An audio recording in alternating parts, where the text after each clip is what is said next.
All right, my bro-tatoes, gather in. No art degree required tonight.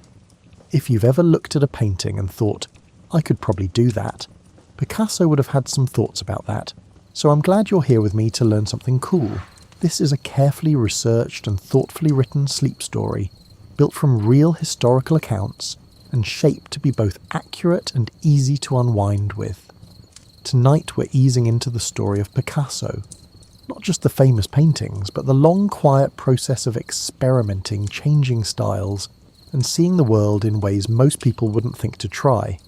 If this calm, slightly boring history helps you unwind, feel free to follow, drop a like, and tell me where you're listening from and what time it is for you.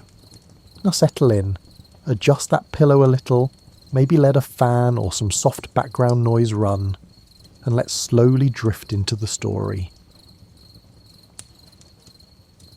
Welcome back, my tired friends. Settle in, get comfy. Tonight we're going to spend some time with one of the strangest and most human stories in the history of art, which is the story of a boy who arrived in the world already knowing what he was going to do with it, and spent the rest of his life doing it with an intensity that never once let up. His first word was pencil, not mama. Not the Spanish equivalent of whatever a Malaga infant in 1881 typically produced first. According to his mum, what the infant Pablo reached for with his new mouth was the word for the thing he most wanted, a shortening of the Spanish lapis, pencil, pids peas, a demand dressed up as a word.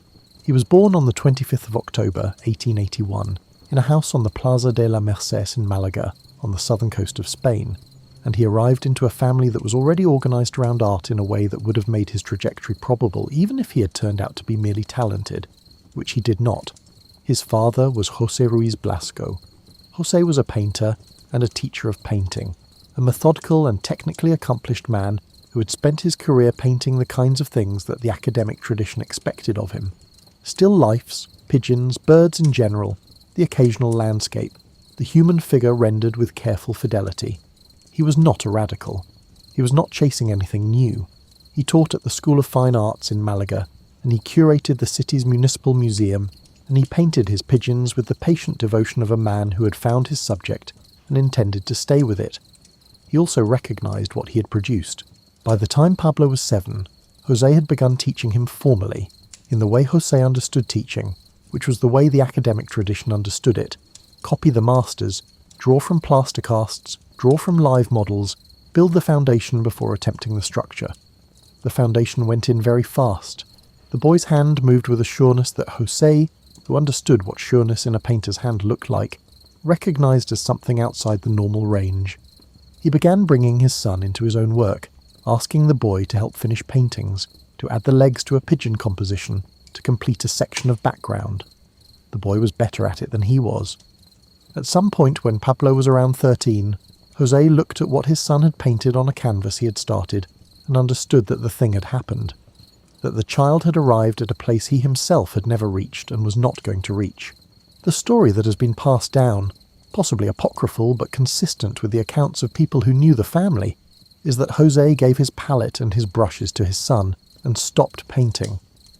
Whether the gesture was as clean and final as the story suggests, or whether it happened more gradually and the legend tidied it into a single moment, the underlying fact is documented in what José produced after that point, which was very little.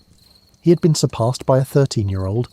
The 13-year-old in question had by this point already spent several years compulsively filling every surface available to him. In school, which he hated with the thoroughness of someone who finds the pace of institutional learning genuinely painful, he drew instead of listening. His teacher allowed him to keep a pigeon in the classroom, a live one, because Pablo would not stop drawing pigeons, and the teacher had concluded that the easiest path was to provide the subject. He drew on the margins of his school books. He drew on the walls. He drew the way other children breathe, which is to say without thinking about it, as a continuous baseline activity that ran underneath everything else. The family moved several times during his childhood.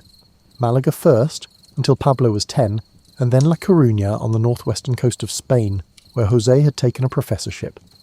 La Coruña was cooler and greyer and less beautiful than Malaga, and Pablo missed the south the way children miss the specific textures of the first place they knew. He kept working. The move to La Coruña produced a small formal sketchbook, in which he recorded the city around him, the streets and the faces and the harbour, with the observational precision of someone who uses drawing the way other people use language, as their primary method of understanding what they are looking at. In La Coruña, his sister Conchita fell ill with diphtheria. She was 7 years old. Pablo made a private bargain with himself during her illness, the kind of bargain that a 13-year-old makes with the universe, when the universe has not yet demonstrated its terms clearly. He told himself he would stop drawing if she recovered.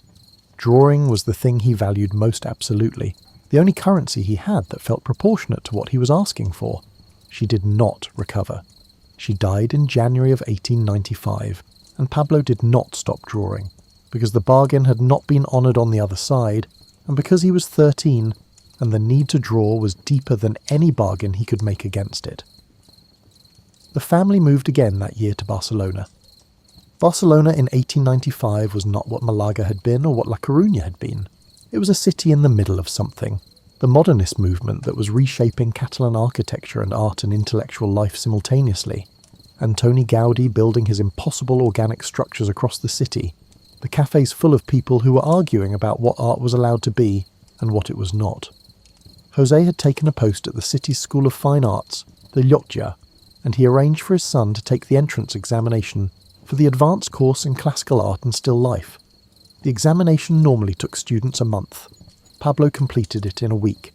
The jury admitted him at 13, looked at what he'd produced, and admitted him to the advanced class rather than the standard one. The examiners were astonished, according to the accounts that survive, in the particular way that professionals are astonished when someone young does the thing they have spent their careers building toward, and does it without apparent effort, and is 13. Picasso said later, looking back at these years, that he had never drawn like a child. When he was 12, he said he drew like Raphael. It was a statement about what childhood had actually been for him, which was not a period of gradual development toward competence, but a period of refining something that had arrived essentially complete. He did not yet know he was going to break it. He was 13 years old, and living in Barcelona, and drawing like Raphael, and the century he was going to reshape was still 17 years away from ending. Barcelona in 1899 was a city with Paris on its mind. The modernist movement that had been reshaping its architecture and intellectual life for the better part of a decade was explicitly oriented toward what was happening in France, toward the painters and poets and musicians of Montmartre, toward the particular electricity of a city that had decided it was at the centre of everything and was conducting itself accordingly. The artists in Barcelona's bohemian circles spoke Catalan rather than Spanish, and called themselves nationalists. But their hearts, as one contemporary observer noted, were set on Paris. They were watching from a distance and preparing to close it. Picasso arrived in this city at 15 and understood it immediately. He began spending his evenings at Els Quatre Gats, the Four Cats, a tavern in a neo-Gothic building in the Gothic Quarter that had opened in 1897 and advertised itself as an inn for the disillusioned. The name referred both to the four founders who had established it and to Le Chat Noir, the famous bohemian cabaret in Montmartre that had been the model and the aspiration.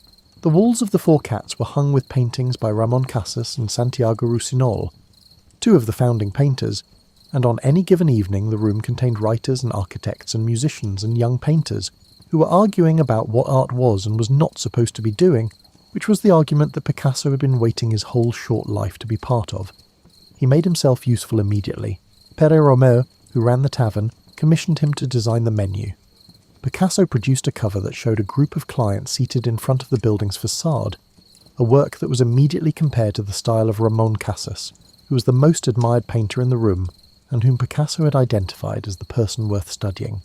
Picasso studied him. He also began producing charcoal portraits of the regulars, between 50 and 150 of them, hung in the main room in February of 1900 for what was effectively his first public exhibition. The portraits were pen and ink and watercolour, quick and observational, caricature edging toward genuine likeness, and they showed what the next decade of his work would confirm, that Picasso saw people the way other people see surfaces, all the way in on the first look. He was 17 years old.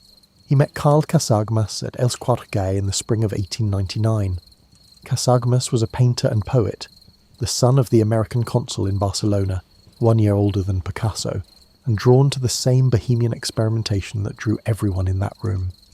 They recognise something in each other immediately, the particular recognition that happens between two people who are both in the early stages of becoming something and can sense the same quality of becoming in the other person. They set up a shared studio at Riera de Sant Joan 17, decorated the walls with murals, and spent their days working side by side in the way that young artists work when they have found someone who keeps pace with them. Casagemas was funny and brilliant, and already in some difficulty with himself that his friends managed as best they could. In September of 1900, the two of them left Barcelona for Paris together. This was the thing they had been building toward. Everyone in that room at the Four Cats had been building toward it, and now they were going. The Universal Exposition was open in Paris, and Picasso had a painting accepted for exhibition there, the first time his work had been shown outside Spain. They arrived in Montmartre and moved into a studio that had been vacated by the Catalan painter Isidre Nonel, a cramped and productive space in which they worked and argued and went out into Paris and tried to absorb as much of it as possible in the time available. In Paris, Casagemas fell in love.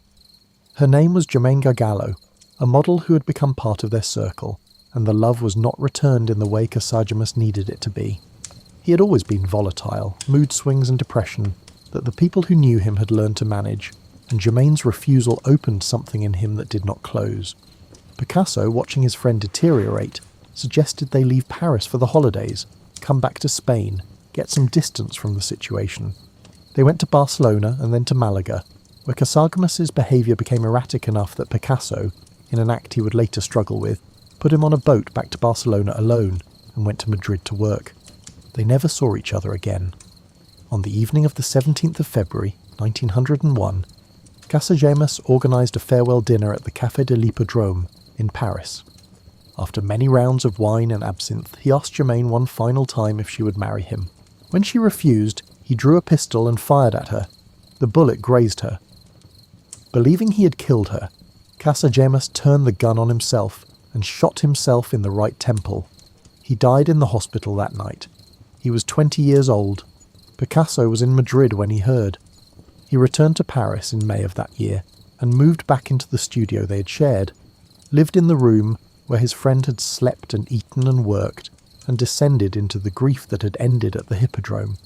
He visited the site of the shooting. He began painting Casagemas, his face, his body in the coffin, the scene of his death and burial, a series of works that were simultaneously portraits and an attempt to understand what had happened and what Picasso's own share of responsibility for it might be. In the preliminary sketches for the most significant painting of this period, a large allegorical work called La Vie, the face of the central male figure was Picasso's own. In the finished painting, he changed it to Casagemas. The grief did not resolve into something discreet and manageable. It went into the work, changed the colour of the work, changed what the work was about and who it was about and what Picasso thought painting was supposed to be doing in relation to the people it depicted. The Blue Period had not yet been named. It was not yet a period. It was simply a painter sitting in a room in Paris in 1901, surrounded by the absence of his friend, reaching for the blue end of the palette. The summer of 1901 started well. Picasso had an exhibition at the gallery of Ambroise Vollard in Paris, a dealer with an eye for the genuinely new, and the show was noticed. The critic Félicien Fagues reviewed it in La Revue Blanche and understood what he was looking at. The paintings Picasso produced for that show were bright, energetic, full of colour, depicting the life of Paris with the hungry attention of a 20-year-old who had just arrived in the city he had been dreaming about since the Four Cats.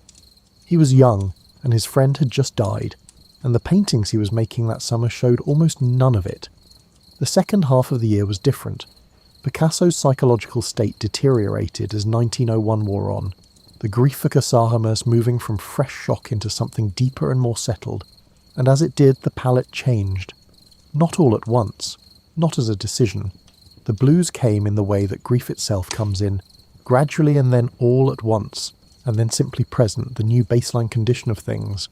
By late 1901, Picasso had painted a self-portrait in which he showed himself at 20 as a man with hollowed features and a patched coat, the face gaunt, the eyes inward, no trace of the energy of the Vollard paintings.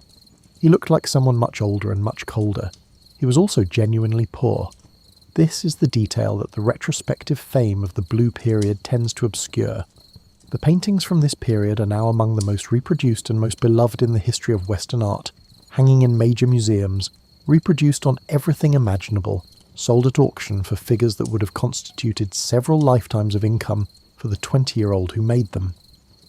At the time, he could not sell them. The critics who had praised the Vollard show retreated when the blue paintings arrived. The market did not want elongated beggars and blind old men and emaciated mums and the quiet misery of people on the margins of a city. Picasso went without food during stretches of 1902. He burned drawings to stay warm. He knew what poverty looked like from the inside because he was inside it. This shaped what he painted.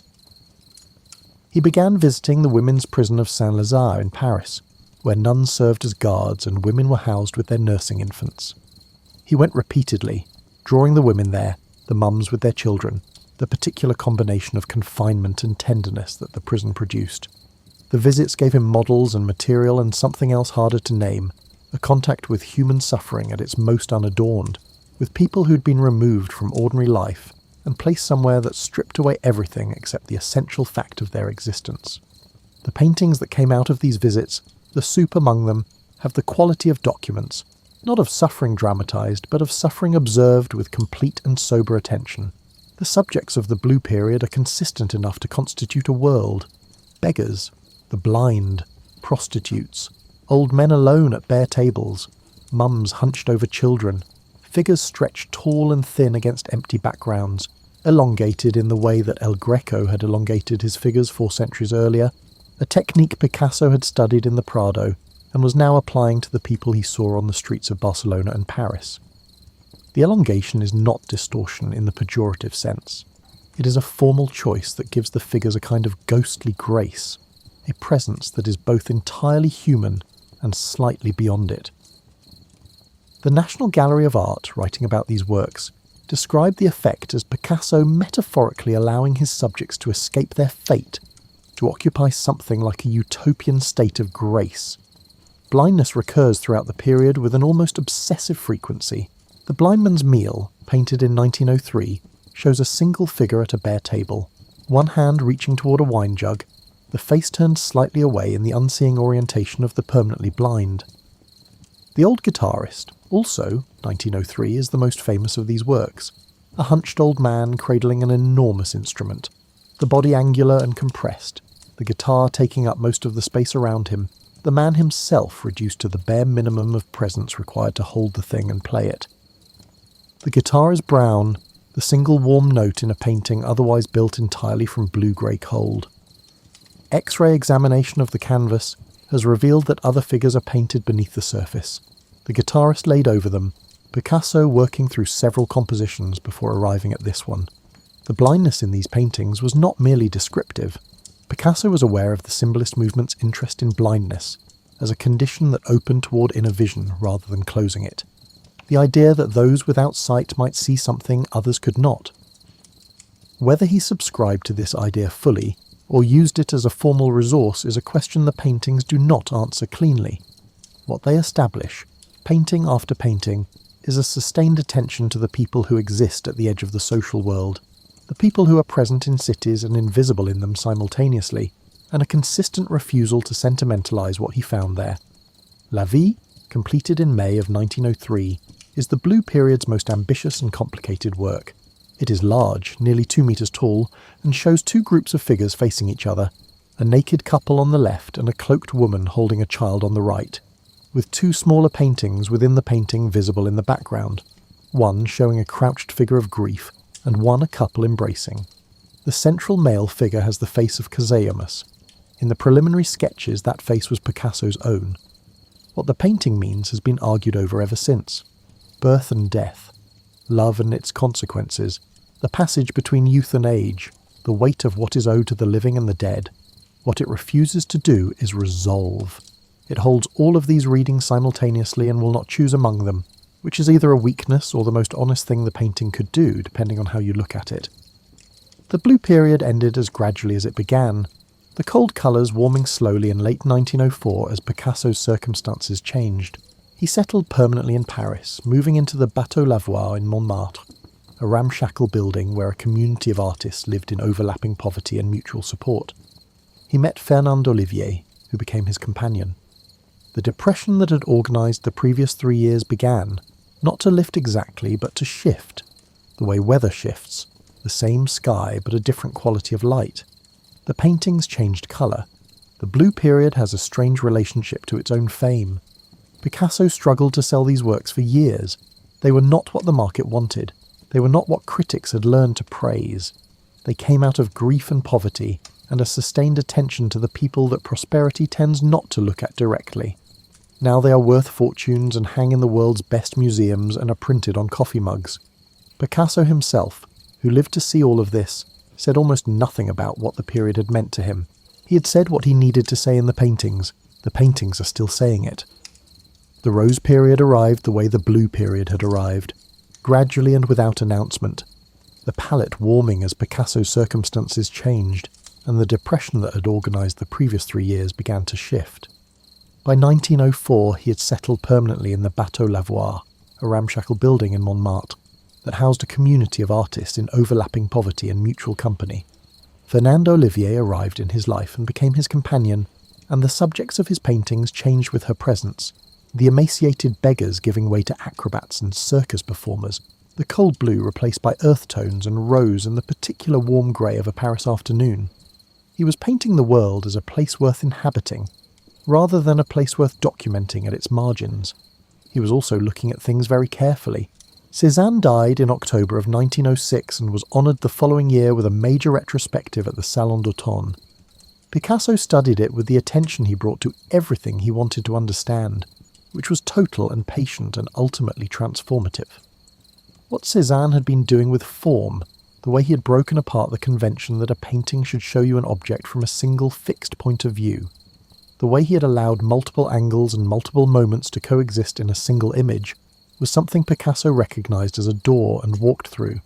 He was also looking at the ancient Iberian sculptures on display in the Louvre, recently excavated from Osuna in Spain, their faces simplified and archaic, the features reduced to essential forms with an authority that had nothing to do with the academic tradition he had been trained in. He started incorporating what he saw in these faces into his own figures. The 3 central women in the painting that was building in his studio across the first half of 1907 owe their faces to these sculptures. The other 2 women are something else entirely. In the spring or early summer of 1907, Picasso visited the Ethnographic Museum at the Palais du Trocadero in Paris. He described the experience himself, years later, to the writer André Malraux. The smell reached him first, he said. Mould and rot and the flea market quality of a place that housed objects brought from very far away by people who did not understand what they were handling. He wanted to leave. He stayed. The masks, he said, were not like any other pieces of sculpture. Not at all. They were magic things. They were against everything, he said, against unknown threatening spirits. He understood what they were for, what they were doing. He understood, standing there alone in that awful museum, why he was a painter. He went back to his studio and changed 2 of the faces in the painting he had been working on for months. The painting was called, at that point, Le Bordel d'Avignon, the brothel of Avignon, a reference to the Carré d'Avingo in Barcelona, where Picasso had spent time as a young man. Later it would be given a more polite name. It shows 5 nude women, confrontational, staring directly out of the canvas at whoever is looking at them, the conventional passivity of the female nude entirely abandoned. The 3 on the left have faces derived from Iberian sculpture, simplified and flat.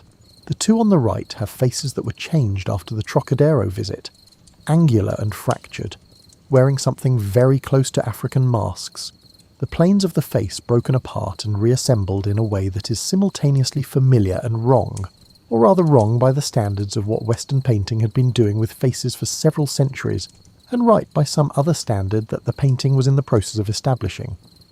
X-ray analysis of the canvas has confirmed what this looked like before the changes. Originally, all 5 figures shared similar facial features, the same almond eyes, and simplified profile that characterised the Iberian influence. The Trocadero visit produced the rupture that split the painting in 2, the left side and the right side operating by different visual logics. The whole canvas held together by the confrontational directness of the women's gaze rather than by any conventional compositional unity. Picasso had created hundreds of preparatory sketches and studies across the previous 9 months. The early versions of the composition included a male figure on the left, a medical student entering the brothel holding a skull, a narrative element he eventually removed because the story it implied would have contained the image rather than releasing it. He also removed a sailor on the right. What remained when both men were gone was pure confrontation. 5 women, and whoever was looking at them. Nothing between the image and the viewer to absorb or mediate the encounter. The painting's immediate reception was damaging. Picasso showed it to his circle at the Bateau Lavoir, and they did not know what to do with it. Georges Braque, who had become his closest collaborator within a year, said at first viewing that it was like eating rope or drinking petroleum. Henri Matisse, his great rival, was appalled. The poet Guillaume Apollinaire, who was among Picasso's most devoted supporters, was shaken. The dealer Daniel Henry Kahnweiler, who visited the studio in July of 1907 and saw the canvas, was at a loss. The painting did not go on public display until 1916. In the years between its completion and its first public exhibition, Picasso kept it rolled up in his studio. What the painting had done to him, and what it would eventually do to the history of painting, was not immediately legible to anyone standing in front of it in 1907, including Picasso himself. He had produced something that did not fit any existing category, that had broken the expectation of what a painting was supposed to do when it depicted a human figure, that had made the question of how to show a body in space into an open problem rather than a settled convention. The problem, once opened, could not be closed. The collaboration with Braque that began almost immediately after Les Demoiselles, the 2 men working in such proximity that they sometimes could not tell which paintings were whose, would push that open problem into what became Cubism, and Cubism would change what painting was allowed to attempt for the rest of the century. But that is the next chapter. At this moment, in 1907, there is only the canvas, still damp, too large to hang easily in the studio, showing 5 women who will not look away from you, their faces assembled from Iberian stone and African wood, and Picasso's own particular way of refusing to show you things the way you expect them to look. He understood, he said later, that it was his first exorcism painting. He had given form to the spirits. He had become independent of them. The question that Les Demoiselles had opened was this: if a painting does not have to show you what a thing looks like from a fixed point of view, then what is it allowed to do instead? Picasso did not have the answer when he finished the painting in 1907. He had the question, which is a different thing and in some respects a more valuable one. The question needed another person to help develop it, and that person arrived in November of 1907, when the poet Guillaume Apollinaire arranged a meeting between Picasso and a young French painter named Georges Braque. Braque had already seen Les Demoiselles, and his initial response had been the rope and petroleum remark, the opinion that the painting was as unwelcome to him as eating rough fibre or drinking kerosene. But it haunted him through the winter of 1907 and into 1908, in the way that genuinely new things haunt the people who are capable of understanding them, not pleasantly and not easily, and not with any immediate sense of what to do about it. He went south to L'Estaque, where Cézanne had worked, and spent the summer shedding the colours of Fauvism and working through the structural problems that the older painter had left unresolved and that Picasso had now ripped wide open. When he came back to Paris, he came back with paintings that were doing something Picasso recognised. The collaboration began almost immediately after. Almost every evening, Picasso said later. Either he went to Braque's studio or Braque came to his. Each of us had to see what the other had done during the day. The statement, which Picasso made in a late interview, sounds almost domestic in its rhythm. The 2 painters checking in with each other daily like colleagues running a project together, which is precisely what they were. The project was the reinvention of what a painting could be, conducted in the studios of 2 men who were temperamentally almost opposite. Picasso intuitive and bold and restless, Braque methodical and reserved and committed to structural precision, and whose differences turned out to be exactly what the project required. Braque's own description of the collaboration was that they were like 2 mountaineers roped together. What they were building, across the years from 1908 to 1914, came to be called Cubism. The name was coined accidentally by a French art critic named Louis Vaucel, who described Braque's landscape paintings of L'Estaque as reducing everything to little cubes. Bizarreries cubiques, he wrote, geometrical peculiarities. He meant it as a dismissal. The artist used the word as a handle, and the handle stuck, which is how many of the most important movements in art history acquired their names, from someone who thought they were insulting the work. The word does not quite describe what the work was doing, but it points at it. What Cubism actually did was refuse the convention that a painting occupies a single moment in time from a single fixed point in space. The academic tradition and the entire history of Western painting from the Renaissance forward had built itself on single-point perspective, the mathematical system that produces the illusion of depth on a flat surface by arranging everything in relation to a single vanishing point. It is a powerful system, and it produces beautiful work. It also requires a lie, the lie that the viewer is stationary, that the world is frozen, that the object being depicted exists in one moment from one angle. Cézanne had begun to question this without quite abandoning it. Picasso and Braque abandoned it. In the paintings of what came to be called analytic cubism, which developed from roughly 1909 through 1912, a figure or an object is shown from multiple angles simultaneously, the front and the side and sometimes the back all present in the same image, assembled into a composition that is recognisable without being illusionistic. A guitar becomes a collection of planes and curves that represent the guitar from every angle at once rather than from one. A woman's face shows you the profile and the frontal view in the same head, both truths present simultaneously rather than forced to choose. The palette during this phase narrows to greys and browns and ochres, the colour deliberately reduced so that the structural question stays central. The investigation of form kept clear of the distraction of chromatic beauty. The subject matter of analytic cubism is modest almost to the point of comedy. Guitars, bottles, newspapers, a pipe, a glass, musical instruments of various kinds, the things that sit on tables in studios and cafes, the furniture of a working artist's daily life, chosen not for symbolic weight but because they were present, and because their forms were complex enough to be interesting, and simple enough not to overwhelm the formal investigation. Braque, whose father had been a house painter and who had grown up understanding the relationship between pattern and surface, introduced techniques from that tradition into the fine art context, stenciled letters, faux wood grain, the deliberate flattening of illusion that house painting requires. Picasso, who had always been interested in everything that could be done with a flat surface, incorporated these techniques and pushed them further. In 1912 they invented collage.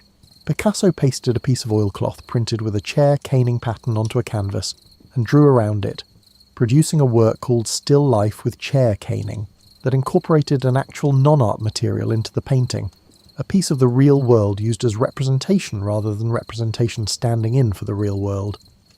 Braque, working in parallel, introduced papier-colle, pasted paper, gluing fragments of newspaper and wallpaper into compositions alongside drawn and painted elements. The result was synthetic cubism, which ran from roughly 1912 to 1914, and which reversed the logic of analytic cubism. Where analytic cubism had broken objects into their component planes, synthetic cubism assembled those planes into new constructions, building a guitar or a figure from geometric fragments rather than analysing an existing one down to its geometry. The collaboration during these years was so close that even experts, looking at the unsigned paintings from the period, sometimes cannot determine which of the two men made which work. Picasso and Braque occasionally signed their paintings only with initials, or not at all, treating the work as genuinely joint rather than individually attributed. This was unusual to the point of being unprecedented in the history of art. Two painters of comparable ambition voluntarily merging their output to the degree that authorship became uncertain. Art historians have spent decades trying to establish precise chronologies, debating which idea came from whom and when, and have acknowledged that the conversation was so continuous and so reciprocal that the question may be unanswerable. Outside their immediate circle, Cubism was initially confusing and then influential in approximately the way that all genuinely new things are confusing and then influential, with the confusing part lasting longer and the influential part being larger than anyone involved anticipated. Other painters came to it and developed their own versions. Juan Gris, Fernand Léger, Jean Metzinger, Francis Picabia, all working in Paris in the years before the war, each took the formal discoveries of Picasso and Braque and applied them to their own concerns and sensibilities. Unlike Picasso and Braque, who refused to exhibit their Cubist works publicly, through most of the collaboration, these painters showed their work at the major Paris salons, and it was through them that Cubism became visible to the broader public and to critics and to artists in other countries who had not been in the studios of the Bateau Lavoir. Then, August of 1914 arrived. Picasso saw Braque and their friend André Derain off at the train station in Avignon as they left for military service. Braque later recalled the moment. Picasso recalled it too, saying that after seeing Braque off that day he never saw him again, meaning that the Braque of the collaboration, the Braque who had been his other half in the most intense creative partnership in the history of modern art, was gone even if the man himself survived the war. Braque was wounded at the front and did not paint again until 1917. The partnership that had produced Cubism was over. Picasso, Spanish and therefore not conscripted, stayed in Paris. He continued to work. He always continued to work. But the particular quality of those 6 years, the daily studio visits, the constant conversation conducted through canvas, the two mountaineers roped together on a face that no one had climbed before, was finished. It had lasted long enough to change what painting was. In January of 1937, the Spanish Republican government approached Picasso with a commission. They were building a pavilion for the Paris World's Fair that summer, and they wanted a mural, something large and significant, something that would assert the legitimacy of the Republic at an international event in the city, where Picasso had lived for most of his adult life. Picasso accepted. Spain had been in civil war since July of 1936, when the nationalist general Francisco Franco had launched a military coup against the elected Republican government, and Picasso, who had not been back to his birthplace in years, and who rarely mixed politics and his art, understood that this was not a moment to stay out of it. For 3 months he stared at a blank canvas and produced nothing. The commission had not given him his subject. He had several preliminary ideas, none of them convincing, none of them finding the particular quality of necessity that Picasso required, before he could commit himself to a canvas of this scale. His personal life was in turmoil. The civil war was intensifying. He was working dispassionately on something he did not yet believe in, which was for Picasso the worst possible working condition. Then, on the 26th of April, 1937, the German Condor Legion bombed Guernica. The town sat 10 kilometres from the front lines in the Basque country in northern Spain, a quiet agricultural community that was also the ancient symbolic capital of the Basque people, the place where the traditional rights and liberties of the Basques were historically centred. It was a market day, Monday, which meant the town's centre was full of people. The German aircraft arrived in the afternoon and bombed for approximately 2 hours. They dropped high explosives first to break the buildings open, then incendiaries to burn what was exposed. The nearest military target, a factory on the town's outskirts, went through the attack untouched. What burned was the town. The journalist George Steer, a correspondent for the Times of London, was nearby and reached Guernica shortly after the bombing. His account appeared 2 days later on the front pages of the Times and the New York Times, and then in the French paper L'Humanité. It described the deliberate destruction of an open civilian town with no significant military value, the bodies in the streets, the animals running through the rubble, the particular completeness of the destruction, tile roofs and wooden porches burning long after the planes had left. Picasso read the account in the newspaper in Paris. He made his first sketch the next day, the 1st of May. He had found his subject. What followed across the next 35 days is one of the most documented creative processes in the history of art, because Picasso's companion and fellow artist Dora Maar photographed the canvas at multiple stages of its development, preserving a record of the painting's evolution from initial composition through successive revisions. There are over 40 preparatory sketches and studies in addition to Maar's photographs. The documentation shows a painting that changed substantially as it was made, not in its core emotional content, which was fixed from the first day, but in its compositional organisation, the arrangement of the bodies and the symbols and the spaces between them. The canvas Picasso was working on was enormous, 3.5 metres tall and nearly 8 metres wide, painted in his studio on the Rue des Grands Augustins. It required scaffolding to reach the upper sections. He chose to work in grey and black and white, stripping out all colour, a decision that gives the painting the quality of a news photograph, the documentary authority of something that is reporting rather than interpreting. He also ordered house paint rather than artist's paint, specifying a matte finish, the minimum amount of gloss, so that the surface would have no beauty of material to distract from what it was saying. The painting that emerged shows a collection of figures in extremis. A wounded horse occupies the centre, its mouth open in a scream, stumbling over a fallen soldier below it. A bull stands on the left, facing away from the chaos, intact where everything else is breaking. A woman with a dead infant holds the child up in a gesture that is simultaneously a cradling and a presentation, her face torn open in grief. Another woman drags a wounded leg across the bottom of the canvas. Another leans from a window holding an oil lamp into the scene. A dismembered soldier lies on the ground, a broken sword in his hand beside a flower. Flames rise on the right side. A light bulb shaped like an eye hangs at the top of the composition, its spiked rays a mechanical parody of illumination. The symbols have been argued over ever since. The horse, Picasso said, represented the people. The bull represented brutality and darkness. The lamp held by the woman in the window was the lamp of truth, or the lamp of the Republic. The broken sword was resistance that had not surrendered despite being broken. The baby in the mum's arms did not need explaining to anyone who looked at it.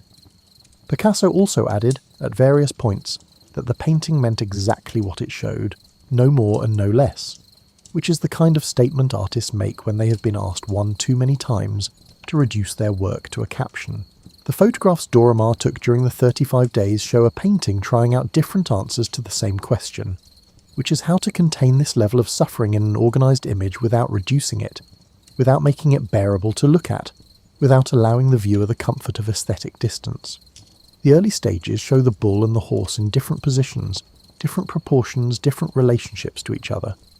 A raised fist appears in early sketches and disappears in the final version. Colour appears in some studies and is stripped away again. The compositional logic shifts and settles and shifts again. On the 4th of June 1937, Picasso declared it finished. It was exhibited at the Spanish Pavilion at the Paris World's Fair beginning in July, placed near the entrance so that it was among the first things visitors saw. The initial reception was mixed. The painting was difficult, the composition dense and fractured, the imagery not easily decoded by viewers who had not been given a key. It did not win the public immediately. It was not designed to be immediate. What it was designed to be became clearer as the painting travelled.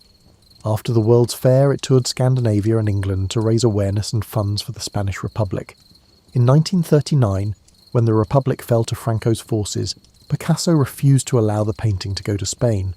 He had said before the war was lost that the painting would be given to the Spanish government the day the Republic was restored, and he held to this position with absolute consistency for the rest of his life.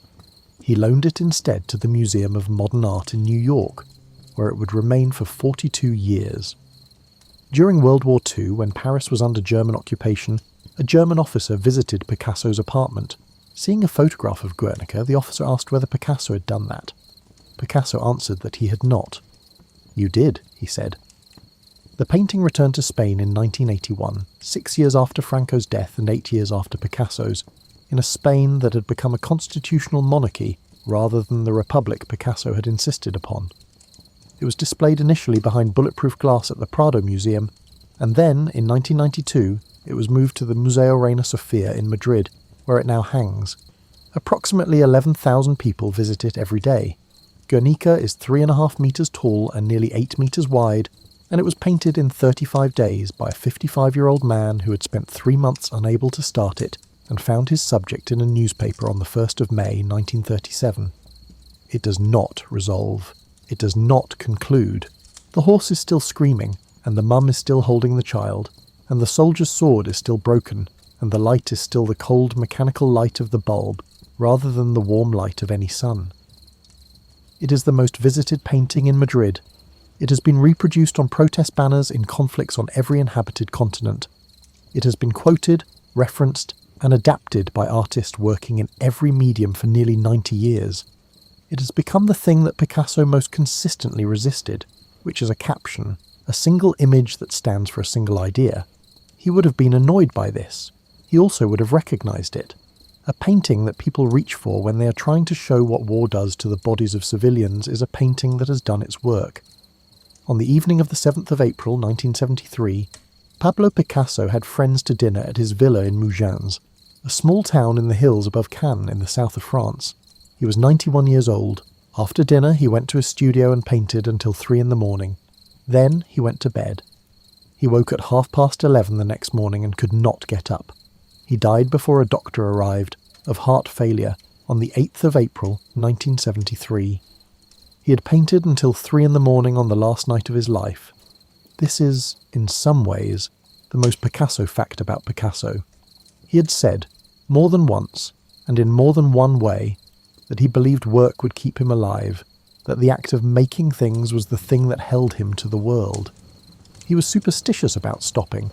He had painted through grief and poverty and 2 world wars and the death of friends and the collapse of relationships and stomach operations and respiratory problems and the ordinary deteriorations of an extraordinary old age. He painted in the last year of his life with what his biographers describe as frenzy, a word that appears in multiple accounts of his final period, the same word that appears in accounts of the very beginning, the 7-year-old at his father's side, the boy who drew instead of listening in school because the drawing could not be stopped. Between 1968 and 1972, Picasso produced more than 100 paintings and hundreds of engravings. He was 87 years old at the start of that period. The work of these final years is not what most people picture when they think of Picasso. It is late work in the fullest sense, the work of a man looking at mortality from inside it, figurative and often erotic and sometimes crude and sometimes visionary, the style stripped of almost everything except the urgency. In 1972, a year before his death, he produced a series of drawn self-portraits in which the face is shown as something close to a skull, the eyes enormous and dark, the features reduced to their essential structure. He was looking at himself and seeing what was coming and drawing it anyway. He's buried at the Château of Vauvenargues near Aix-en-Provence, a property he had acquired in 1958. The chateau sits overlooking the Mont Sainte-Victoire, the mountain that Paul Cézanne painted dozens of times and that Picasso had studied in the Salon d'Automne retrospective of 1907, the same retrospective that had pushed him toward what became Cubism. He's buried, in other words, in the sightline of the mountain that belonged to the man he said was the father of them all. This may have been intentional. It was certainly not accidental. He left behind somewhere between 20,000 and 50,000 works, depending on how the counting is done and which categories are included.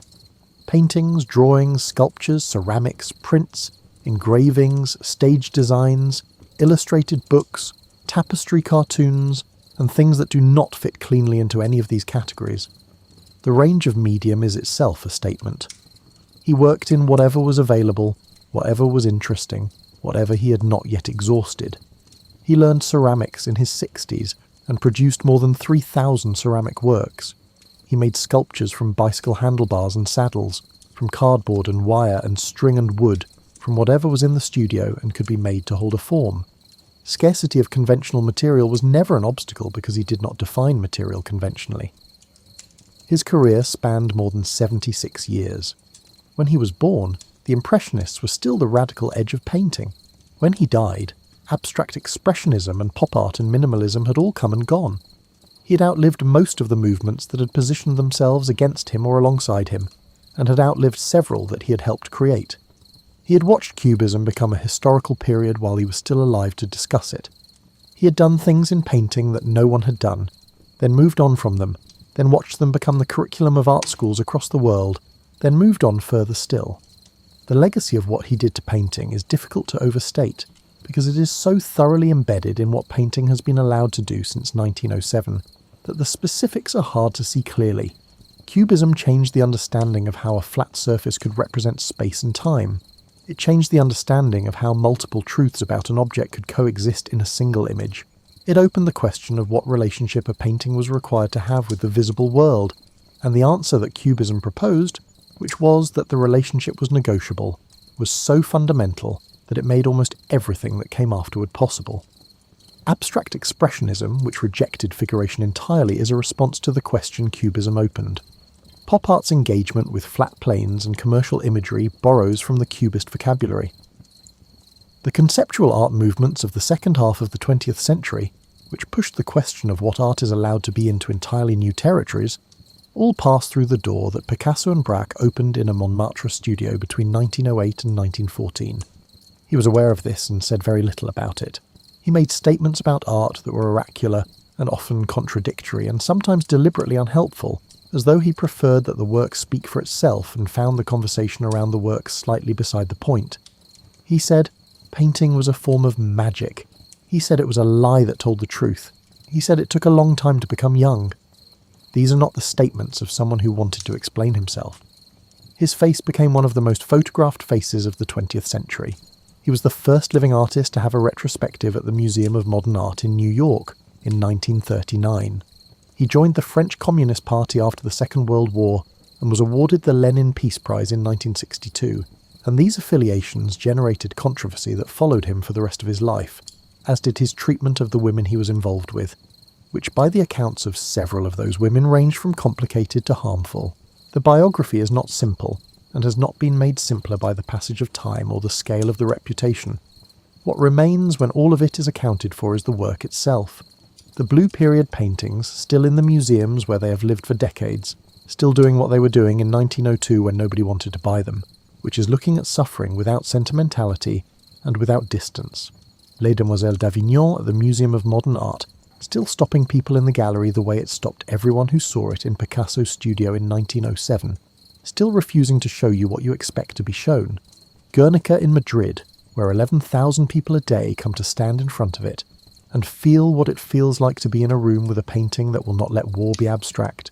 The Old Guitarist, in Chicago, a bent old man cradling an enormous instrument in a room full of cold blue, the guitar the only warm thing, playing music for no audience in a painting that was made in a period when Picasso could not sell paintings, and was burning drawings to stay warm and had just lost his closest friend. He was a boy in Malaga who could draw before he could speak. His first word was the word for pencil. He drew pigeons for his father, and then painted over his father's unfinished pigeon, and his father understood what he was looking at and gave him his brushes. He went to Barcelona at 14, and passed an entrance examination in a week that was supposed to take a month. He went to Paris at 20, and moved into a leaking building in Montmartre and began to work. He worked for the next 71 years without stopping, except when grief stopped him briefly, and exhaustion slowed him for a year, and his body failed him in small ways that he ignored. He painted until 3 in the morning on the last night of his life. The work is still here, all of it, the pigeons and the beggars and the broken guitars and the fractured faces and the screaming horse and the skull-like self-portrait of a 90-year-old man looking at what was coming and drawing it anyway. If you are still awake, my tired dumplings, that is Pablo Picasso. If you fell asleep somewhere around the Blue Period or the shed in Montmartre or the Blue Guitar in Chicago, which would be a very good place to fall asleep, that is exactly what this was for. If you have a hand free from wherever it is, a like and a subscribe cost you nothing and helps the channel more than you would think. It is the least baroque thing you can do with a finger, and Picasso would have approved of economy. Good night.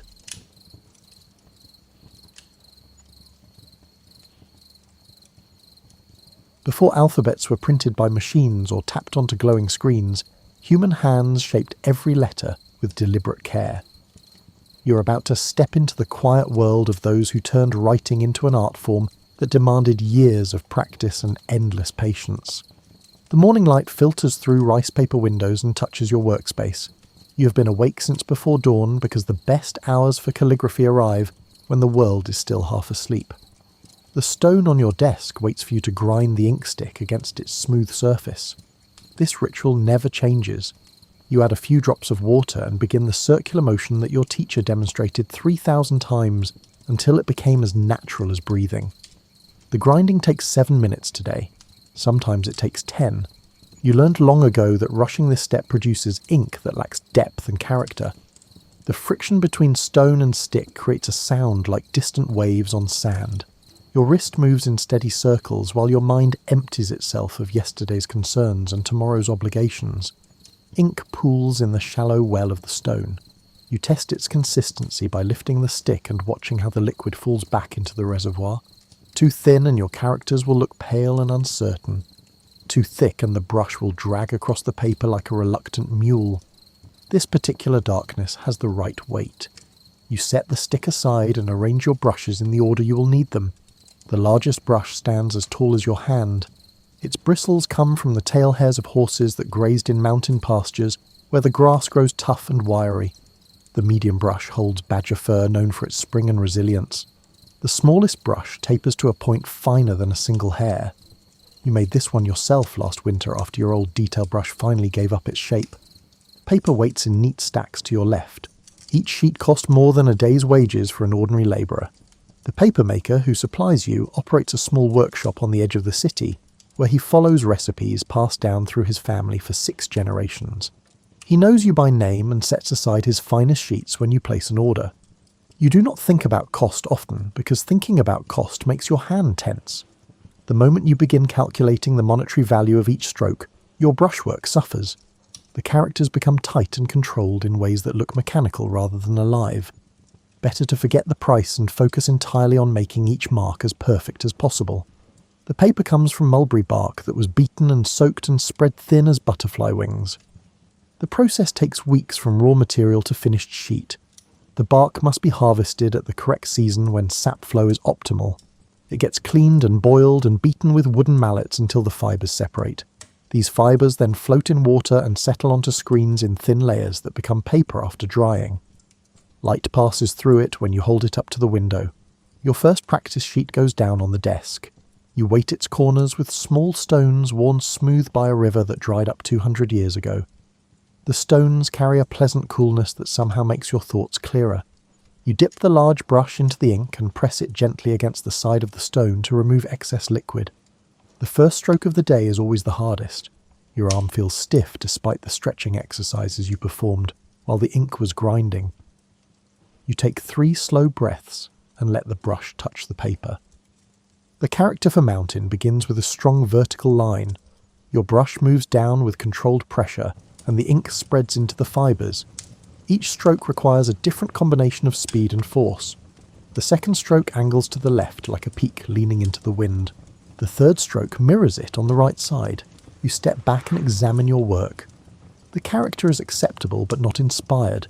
The left peak looks slightly weak, as if the mountain might topple in a strong breeze. You try again on a fresh sheet. This time the strokes feel more balanced, but the vertical line wavers near the bottom. Mountains do not waver. They stand firm against centuries of storms and earthquakes. The third attempt pleases you more. The brush moved without hesitation, and the 3 strokes work together to suggest something solid and eternal. You hang this sheet on a line strung across the room where completed work dries in the morning air. By evening you will decide whether it deserves to be saved or recycled into practice paper. Your teacher would arrive at this point in the morning routine. He died 4 years ago, but you still sense his presence behind your left shoulder during these early hours. He would examine your mountain character and say nothing for a long moment. Then he might point to the way the brush left the paper after the final stroke. Too abrupt. A true master allows the brush to lift gradually, so the ending feels inevitable rather than chopped off like a conversation interrupted by a rude neighbour. You practice Mountains for another 30 minutes. The character appears simple with only 3 strokes, but those strokes contain all the principles of good calligraphy: balance, rhythm, controlled energy, mindful completion. When you can write a mountain that captures the essence of mountains, you will be ready to tackle more complex characters. The sun climbs higher, and you switch to a different text. Today you're working on a passage from an ancient poem about autumn leaves falling on a forgotten path. The first character requires 11 strokes. Your hand traces the pattern in the air above the paper, before committing ink to fibre. This helps your muscles remember the proper sequence and prevents you from having to stop mid-character to recall the next move. The brush touches down and begins its dance. Stroke 1 is a horizontal line that establishes the width of the character. Stroke 2 drops vertically from the left end. Stroke 3 hooks slightly at the bottom. By stroke 7 your mind has quieted enough that thinking stops, and the brush seems to move on its own. The remaining strokes flow naturally and the character appears complete on the page. This state of effortless concentration is what you practice for. It arrives unpredictably, like a bird landing on your windowsill. You cannot force it or summon it through willpower. The only path is through endless repetition until technique becomes invisible, and the barrier between your intention and the mark on paper dissolves. You finish the entire poem by mid-morning. 20 characters arranged in vertical columns that read from right to left. The text fills a scroll of paper that will eventually be mounted on silk backing and hung in the home of a merchant who commissioned this work 3 months ago. He wants the poem displayed in his reception room where visitors will see it while waiting for him to finish counting his money. The merchant has no deep appreciation for calligraphy. He simply knows that owning handwritten scrolls signals refinement and education. This bothers you less than it once did. Your teacher used to say that calligraphy serves many purposes. Sometimes it preserves sacred texts.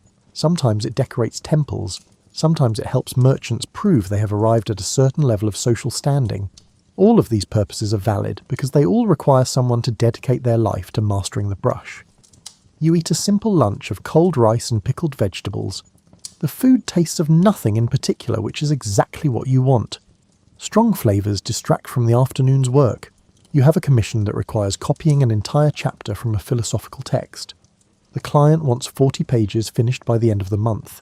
You completed 12 pages last week and you will finish 8 more this week if your hand cooperates.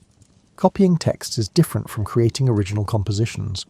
Your creativity is limited to the quality of your strokes and the spacing of your characters. The words are fixed. The meaning is established. Your job is to render them clearly and beautifully so future readers can absorb the wisdom without struggling to decipher messy handwriting. This particular text discusses the nature of change and permanence. The philosopher argues that everything flows like water in a stream, and you never step into the same river twice. You have copied these words so many times that you have memorized entire passages. Sometimes while grinding ink you find yourself reciting paragraphs in your head. The irony does not escape you. Here you are copying thoughts about constant change using a skill that has remained essentially unchanged for over 1,000 years. Your ancestors in this profession used the same tools and followed the same principles. They ground ink on stones. They practiced characters until their hands cramped.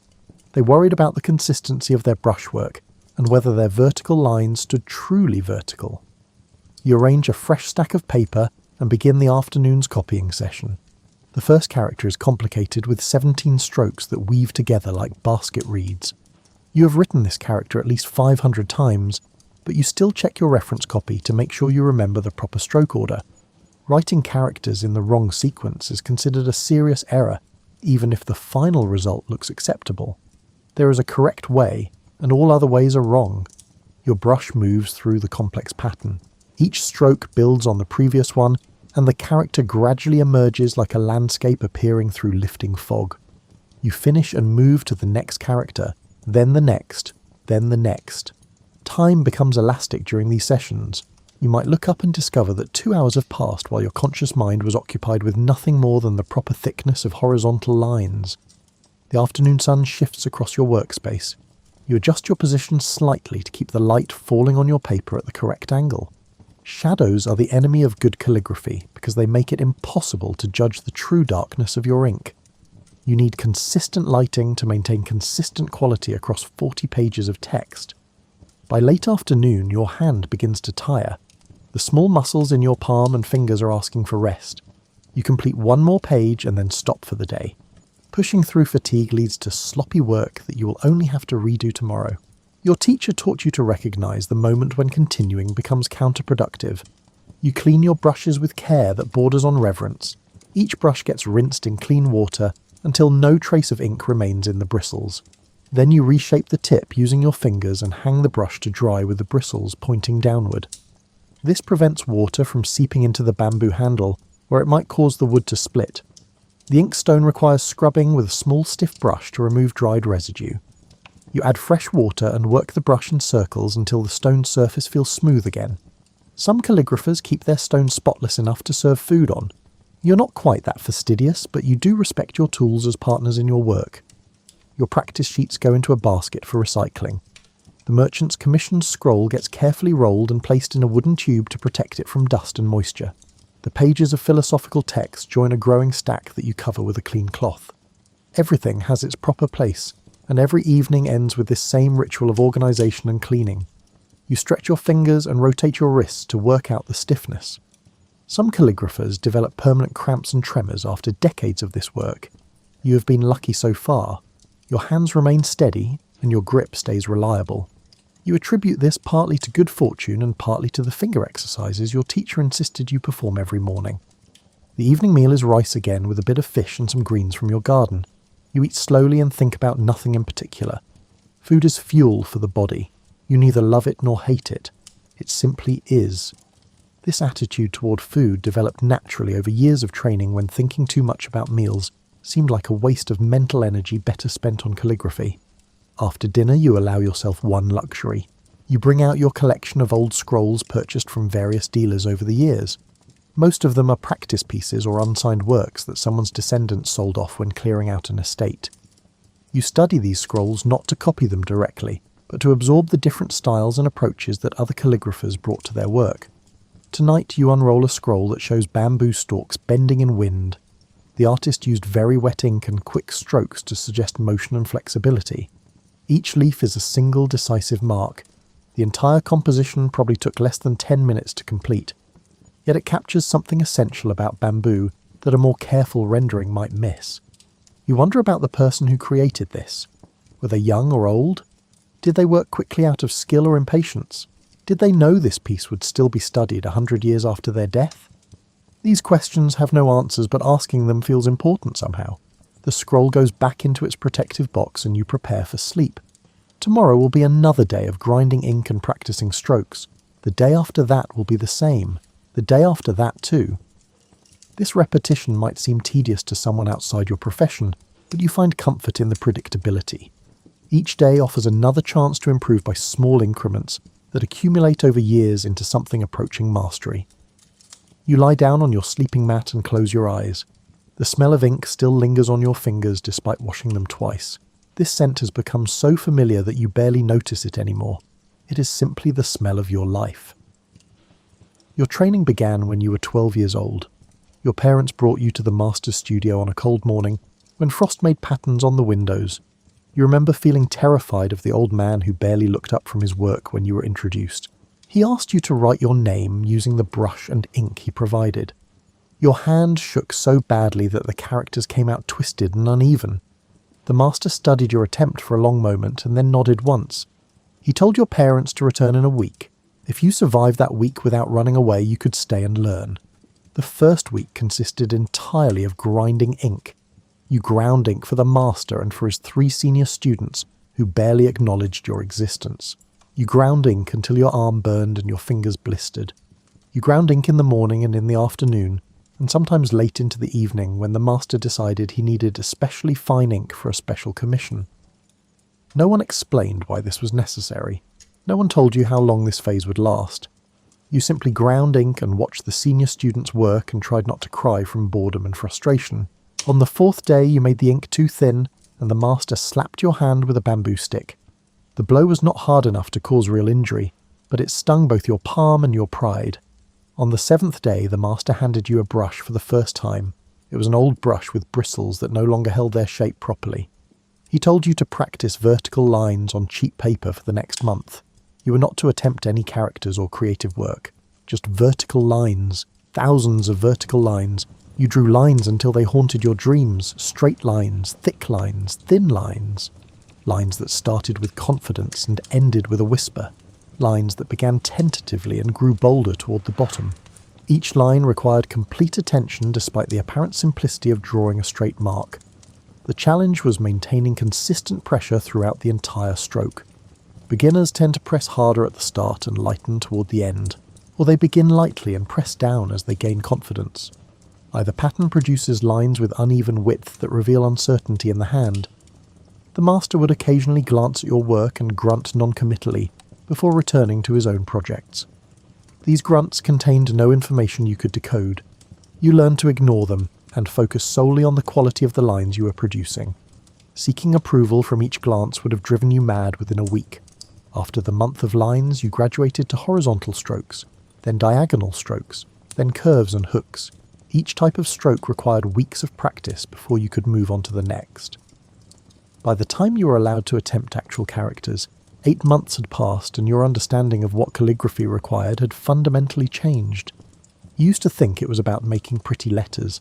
You now understood it was about training your hand and mind to work together with such precision that nothing was left to chance or accident. Every movement needed to be intentional and controlled.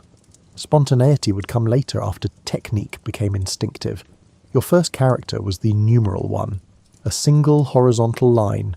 You had practiced horizontal lines for weeks, so this should have been easy. But writing a line that was meant to be a character, rather than just a practice stroke, added pressure that made your hand tense. The line came out wobbly and uneven. The master made you write the numeral 1 500 times over the next 3 days. By the end you could do it with your eyes closed. The line flowed from your brush with consistent width and proper slight taper at the ends. You felt proud until the master pointed out that one was the simplest character in existence, and you still had thousands more to learn. Years passed in this way. You progressed from simple characters to complex ones.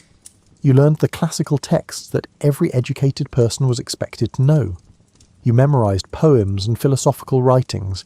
You studied the great calligraphers of the past and tried to understand what made their work transcendent rather than merely competent. The master rarely praised you. Mostly he pointed out errors and areas for improvement. Your verticals leaned too far to the left. Your hooks lacked crispness. Your spacing between characters felt cramped. On the rare occasions when he said your work showed promise, you felt like you had won an imperial prize. Other students came and went during your training. Some lacked dedication and left after a few months of grinding ink. Others showed talent but could not accept the endless repetition that mastery required. One student stayed for 2 years before deciding to become a merchant instead. He told you that making money seemed more practical than perfecting brushstrokes. You understood his reasoning but never seriously considered leaving.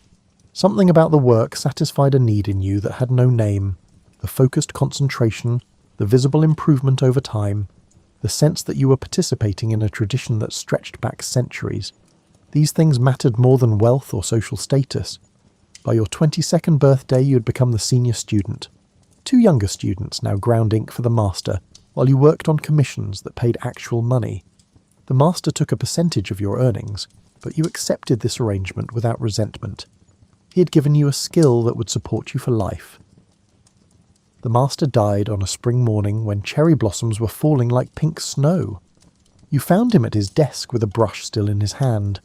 He had been writing a character that was never finished. You completed the stroke according to what you believed his intention had been. Then you wrapped his body and notified his family and disciples. The funeral drew calligraphers from across the region. They came to pay respects and to view the master's final works displayed in his studio. You stood in the corner and listened to them discuss his technique and his influence on the art form. Some of them recognized you as his senior student and offered condolences mixed with subtle questions about whether you would continue operating the studio. You inherited the studio because the master had no children and his family had no interest in calligraphy. His widow gave you the space and the tools and the reputation attached to his name. In exchange, you promised to maintain the standards he had established and to train students who showed genuine promise. That was 4 years ago. You now occupy the position your master once held. You have 2 students of your own who grind ink and practice basic strokes, and probably wonder if they will ever create real calligraphy. You try to be more encouraging than your master was while maintaining the same rigorous standards. Teaching has given you new appreciation for how difficult the master's job was. Watching students make the same mistakes repeatedly requires patience you did not know you possessed. Explaining concepts that seem obvious to you after years of practice tests your ability to remember what it felt like to be a beginner. Your younger student struggles with consistency. Her strokes vary in thickness even when she is trying to maintain uniform width. You have told her 100 times to keep steady pressure on the brush, but the correction never seems to stick. Yesterday you finally understood that she's gripping the brush too tightly. Tension in her fingers transfers to the bristles and causes unpredictable ink flow.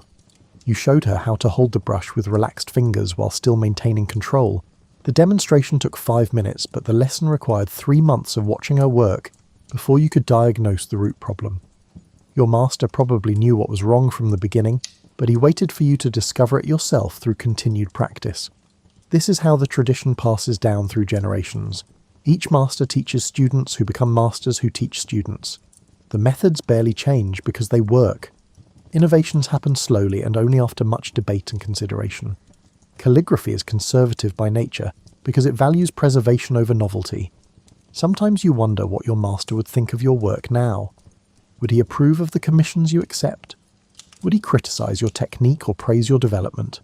These questions remain theoretical because dead teachers cannot offer opinions. You must judge yourself using the standards he instilled during those years of training. Most days you feel you are meeting those standards.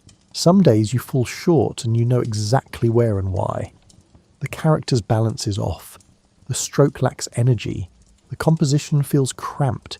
You can see the problems clearly, which means you have internalized the critical eye your master possessed. On very rare days, you create something that surprises you. A character appears on the paper that seems better than your current skill level should allow. These moments feel like gifts from somewhere beyond your conscious control. You hang these pieces on your wall until familiarity makes them ordinary again. The workshop where you make your own brushes sits in a corner of the studio that catches afternoon light. Making brushes is not your primary skill, but every calligrapher needs to understand how their tools are constructed. You cannot use a brush effectively without knowing what happens inside the metal ferrule where bristles are bound together. The process begins with sorting animal hair. You have several bundles of horsetail hair that you purchased from a farmer who raises mountain ponies.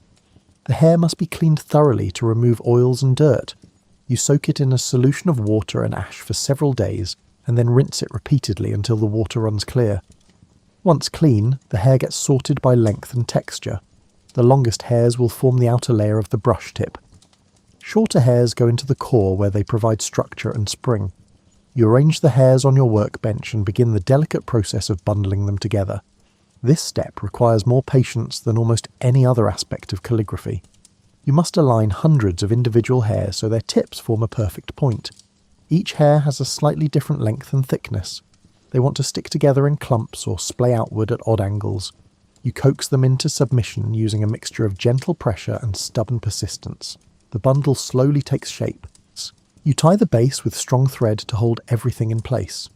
The thread must wrap tightly enough to compress the hairs into a unified mass, but not so tight that it cuts through individual strands. You learned this balance through trial and error after ruining several bundles by pulling the thread with excessive force. Then you insert the bundle into a bamboo handle that you carved and sanded last week. The bamboo came from a grove 3 days' journey from the city where the plants grow straight and true. You selected this particular section because the nodes were evenly spaced, and the walls had consistent thickness. Irregularities in the bamboo translate to irregularities in how the brush feels during use. The fit must be snug enough that the bristles will not work loose during use, but not so tight that you crush the ferrule. You test the fit multiple times before committing to the final assembly. Each test insertion reveals whether you need to sand the inside of the handle slightly more or trim a few hairs from the bundle. You mix a glue from fish bladder and carefully coat the base of the bristles before seating them permanently in the handle. The glue recipe came from your master who learned it from his master, in an unbroken chain reaching back generations. The proportions must be exact, or the glue will either remain tacky forever or become so brittle that it cracks under normal use. The glue takes 3 days to cure completely. During this time, you must resist the temptation to test the brush. Premature use will compromise the bond, and the brush will fail within weeks. You have made this mistake before in your eagerness to try a newly completed tool. The bristles worked loose after just a few uses, and you had to discard hours of careful work. When the glue is set, you trim any stray hairs that stick out from the main body of the brush. This trimming requires steady hands and sharp scissors. One wrong cut can ruin hours of work. You cut with tiny snips and constantly check the symmetry of the brush tip. The finished brush gets tested on practice paper. You dip it in ink and make a series of strokes to evaluate its performance. Does it hold enough ink for a full character? Do the bristles spring back to their original shape after being pressed against the paper? Does the tip maintain its point, or does it split into multiple paths? This particular brush passes all the tests. The tip feels responsive and the bristles have good spring. You add it to your collection with a small sense of pride. Making a brush from raw materials connects you to the physical reality of your craft in a way that simply buying brushes from a shop never could. Not all your brushes come from your own hands. You also buy from professional brush makers who have perfected their art over generations. The best brushes cost as much as a month's rent. You own 3 such brushes that you use only for final copies of important commissions. These brushes are treasures that will outlast you if properly maintained. The economics of calligraphy rarely make anyone wealthy. Your income comes from commissions that pay modest fees for substantial work. A scroll requires days or weeks to complete, but sells for an amount that a merchant makes in a single afternoon. You accept this disparity because you chose this profession knowing its limitations. Some calligraphers supplement their income by teaching, or by working as scribes for government offices. You have considered both options, but ultimately decided to focus on pure calligraphy. Teaching your 2 students provides some additional income, and scribal work feels too much like copying without the artistic element that makes the copying worthwhile. Your clients come from various backgrounds. Merchants want scrolls to impress their business associates. Scholars commission copies of rare texts that exist in only a few locations. Temples hire you to create religious inscriptions. Families ask for commemorative pieces marking births or deaths or marriages. Each commission requires you to adjust your style to match the client's needs and expectations. A temple inscription demands formality and perfect execution. A personal scroll for a family can afford slightly more expressive brushwork. A text for a scholar must be readable above all else, with any flourishes kept minimal. You dislike commissions that demand overly decorative calligraphy, where the visual impact matters more than the meaning of the text. Some wealthy patrons want their scrolls to look impressive, even if the actual characters become illegible under layers of artistic elaboration. These projects feel like betrayals of the form's fundamental purpose, which is to communicate clearly through beautiful writing. Your favourite commissions involve classical poetry. The rhythms of ancient poems naturally lend themselves to calligraphic interpretation. Each line contains a thought that deserves to be rendered with appropriate weight and energy. You can vary your brushwork to reflect the mood of the verse without violating the principles of clarity and balance. Last month you completed a series of 4 scrolls featuring poems about the changing seasons. The spring poem used lighter ink and flowing strokes to suggest new growth and gentle rain. The summer poem required bold, dark characters that evoked heat and intensity. Autumn brought thinner lines and careful spacing to reflect the sense of things passing away. Winter demanded stark simplicity and strong contrasts. The client was pleased enough to recommend you to his friends. This kind of word-of-mouth recommendation is how you build your reputation. There are no advertisements for calligraphers. You either become known for quality work, or you struggle to find enough commissions to support yourself. Competition exists, but feels less cutthroat than in other professions. Most calligraphers recognise that the market is limited, and that survival depends on maintaining high standards across the entire field. A calligrapher who produces shoddy work damages the reputation of all calligraphers. An unspoken agreement exists to police quality through subtle social pressure. You have seen calligraphers who cut corners by using inferior materials or rushing their work to accept more commissions. These people rarely last more than a few years before their reputations collapse. Clients eventually notice when the ink fades prematurely, or when characters show evidence of haste. Word spreads and the commissions dry up. Your approach is the opposite. You work slowly and carefully, and turn down projects when your schedule is too full to give them proper attention. This sometimes means losing income in the short term, but it protects your long-term reputation. Your master taught you that a calligrapher's name is their most valuable asset, and that protecting that asset requires constant vigilance. The studio where you work was built specifically for calligraphy. The previous master who occupied it before your master designed the space with large windows facing north to provide consistent light throughout the day. The walls are bare except for a few hanging scrolls that rotate seasonally. The floor is wood kept meticulously clean because dust on paper can interfere with ink adhesion. Everything in the studio serves a purpose. There is no decoration for decoration's sake. The aesthetic is one of refined simplicity where the focus remains entirely on the work. Visitors often comment on how peaceful the space feels. You have become so accustomed to it that you barely notice the atmosphere anymore. Your 2 students share a workspace at the opposite end of the studio. You can observe them without being intrusive.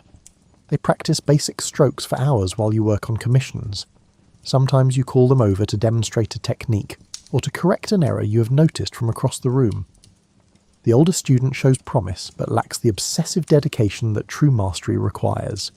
He produces competent work and will probably make a decent living as a calligrapher. But he will never be great.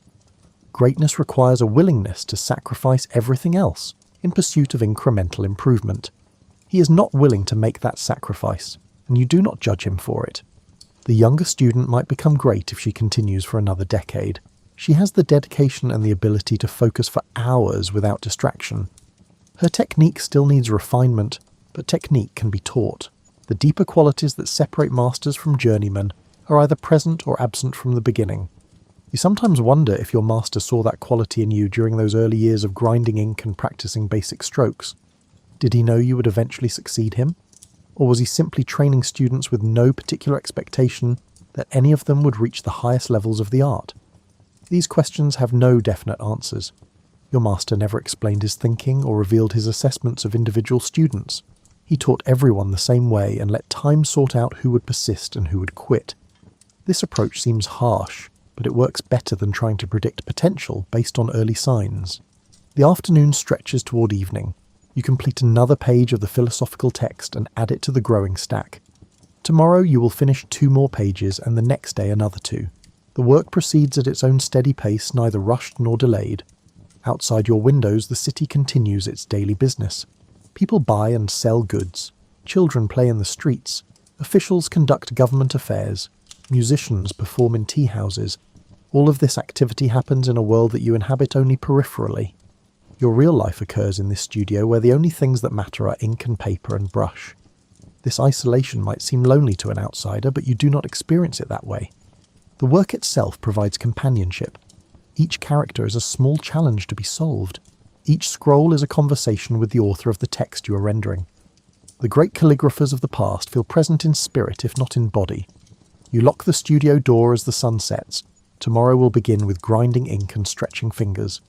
The day will unfold according to patterns established over centuries of tradition, and you will spend those hours pursuing a perfection that remains always slightly out of reach. The history of your profession stretches back to the moment when humans first pressed reeds into wet clay to make marks that represented words. Those early scribes in Mesopotamia were record keepers rather than artists, but they established the fundamental connection between writing and permanence. In Egypt, scribes held privileged positions in society because literacy was rare and powerful. They recorded taxes and religious texts. They documented treaties and property transfers. Their tools were different from yours, but their role was similar. They made language visible and durable. The alphabet you use evolved over thousands of years as different cultures borrowed and modified writing systems from their neighbours. Phoenician traders spread their script around the Mediterranean. Greeks adapted it and added vowels. Romans simplified it further and carried it across their empire. Each writing system developed its own aesthetic traditions.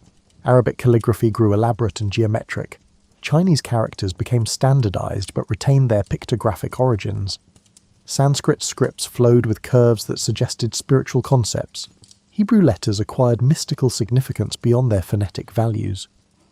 Your own tradition combines indigenous practices with influences absorbed from neighbouring regions over centuries of cultural exchange.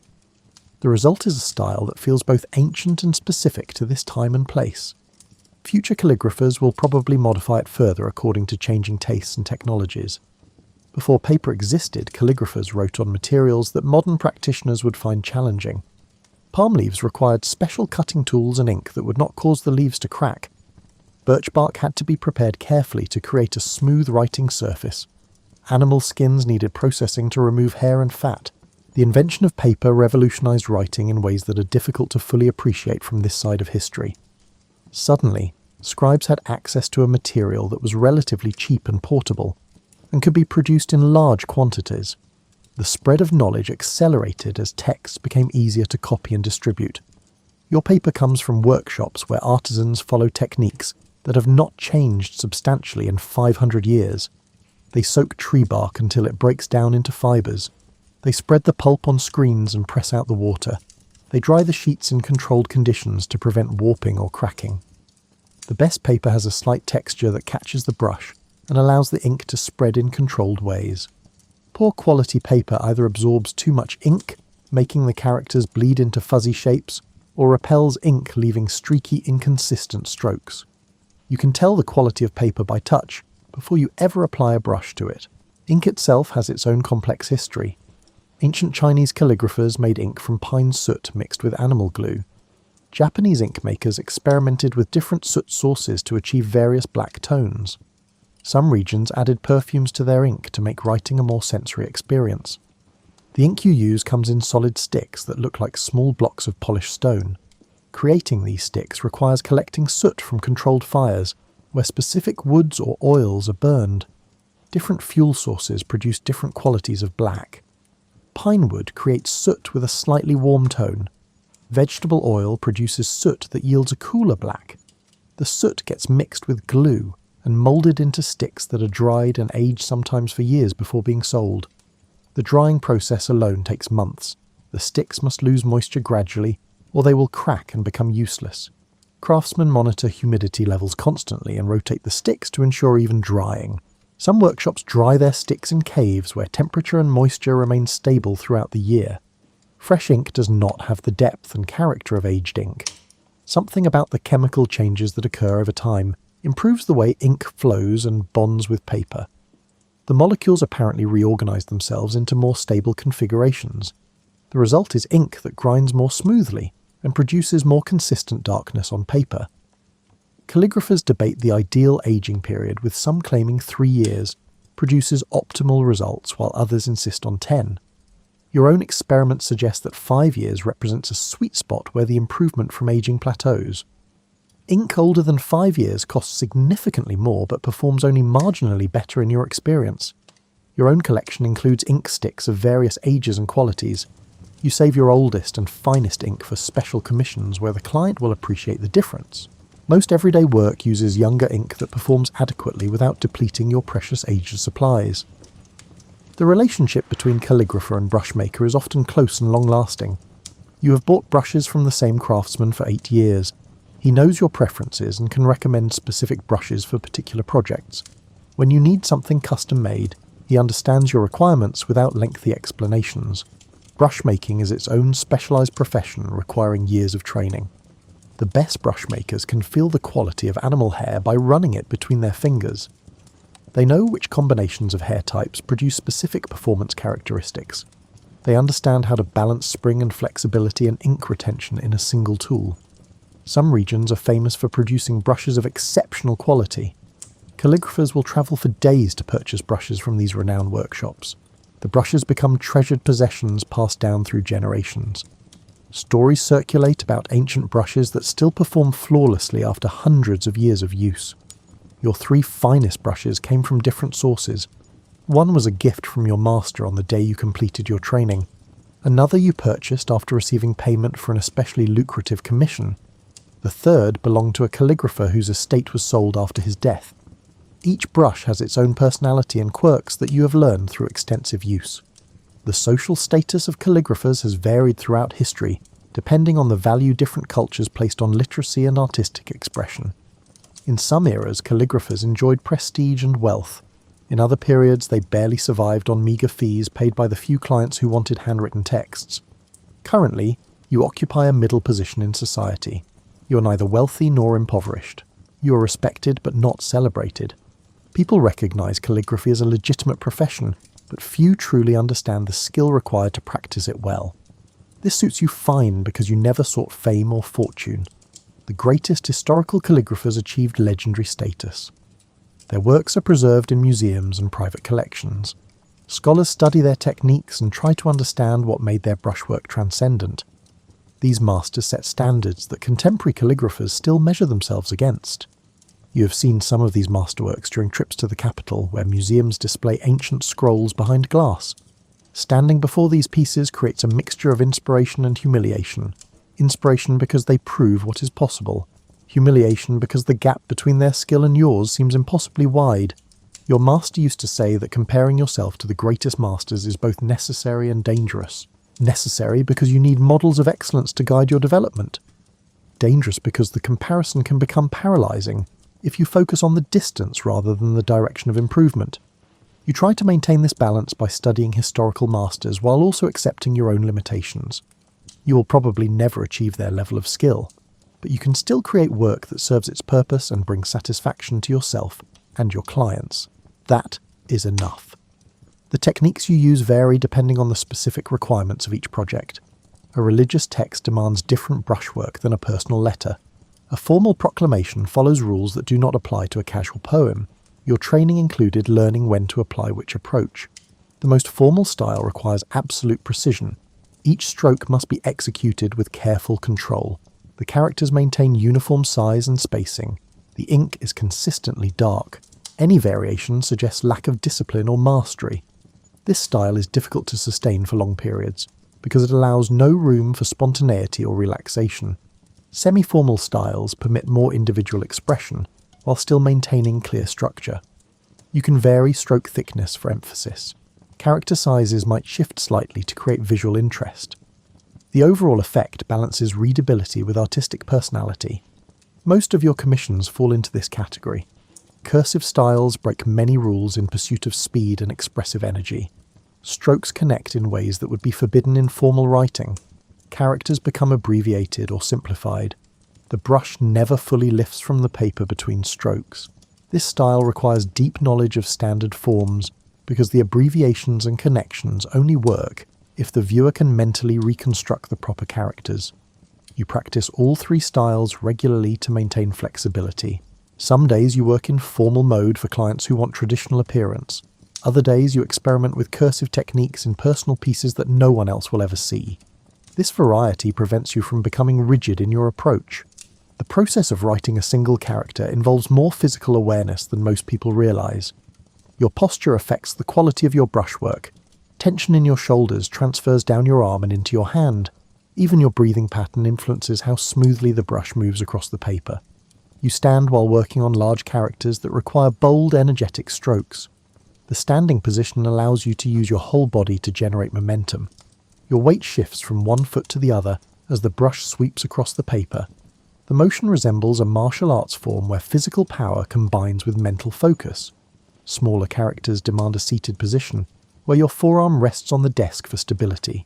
Your wrist provides most of the movement while your fingers make tiny adjustments to control the brush tip. This position allows precision, but limits the range of motion available for dynamic strokes. Your breathing syncs with your brushwork in ways that developed unconsciously over years of practice. You inhale during pauses when considering the next stroke. The breath fills your lungs completely and your ribcage expands. This expansion creates a momentary stability that helps you prepare mentally for the coming movement. You exhale as the brush moves across the paper. The outward breath coincides with the outward extension of your arm. This synchronization happened naturally without anyone teaching you the pattern. Your body discovered it through thousands of repetitions until breathing and brushwork became inseparable.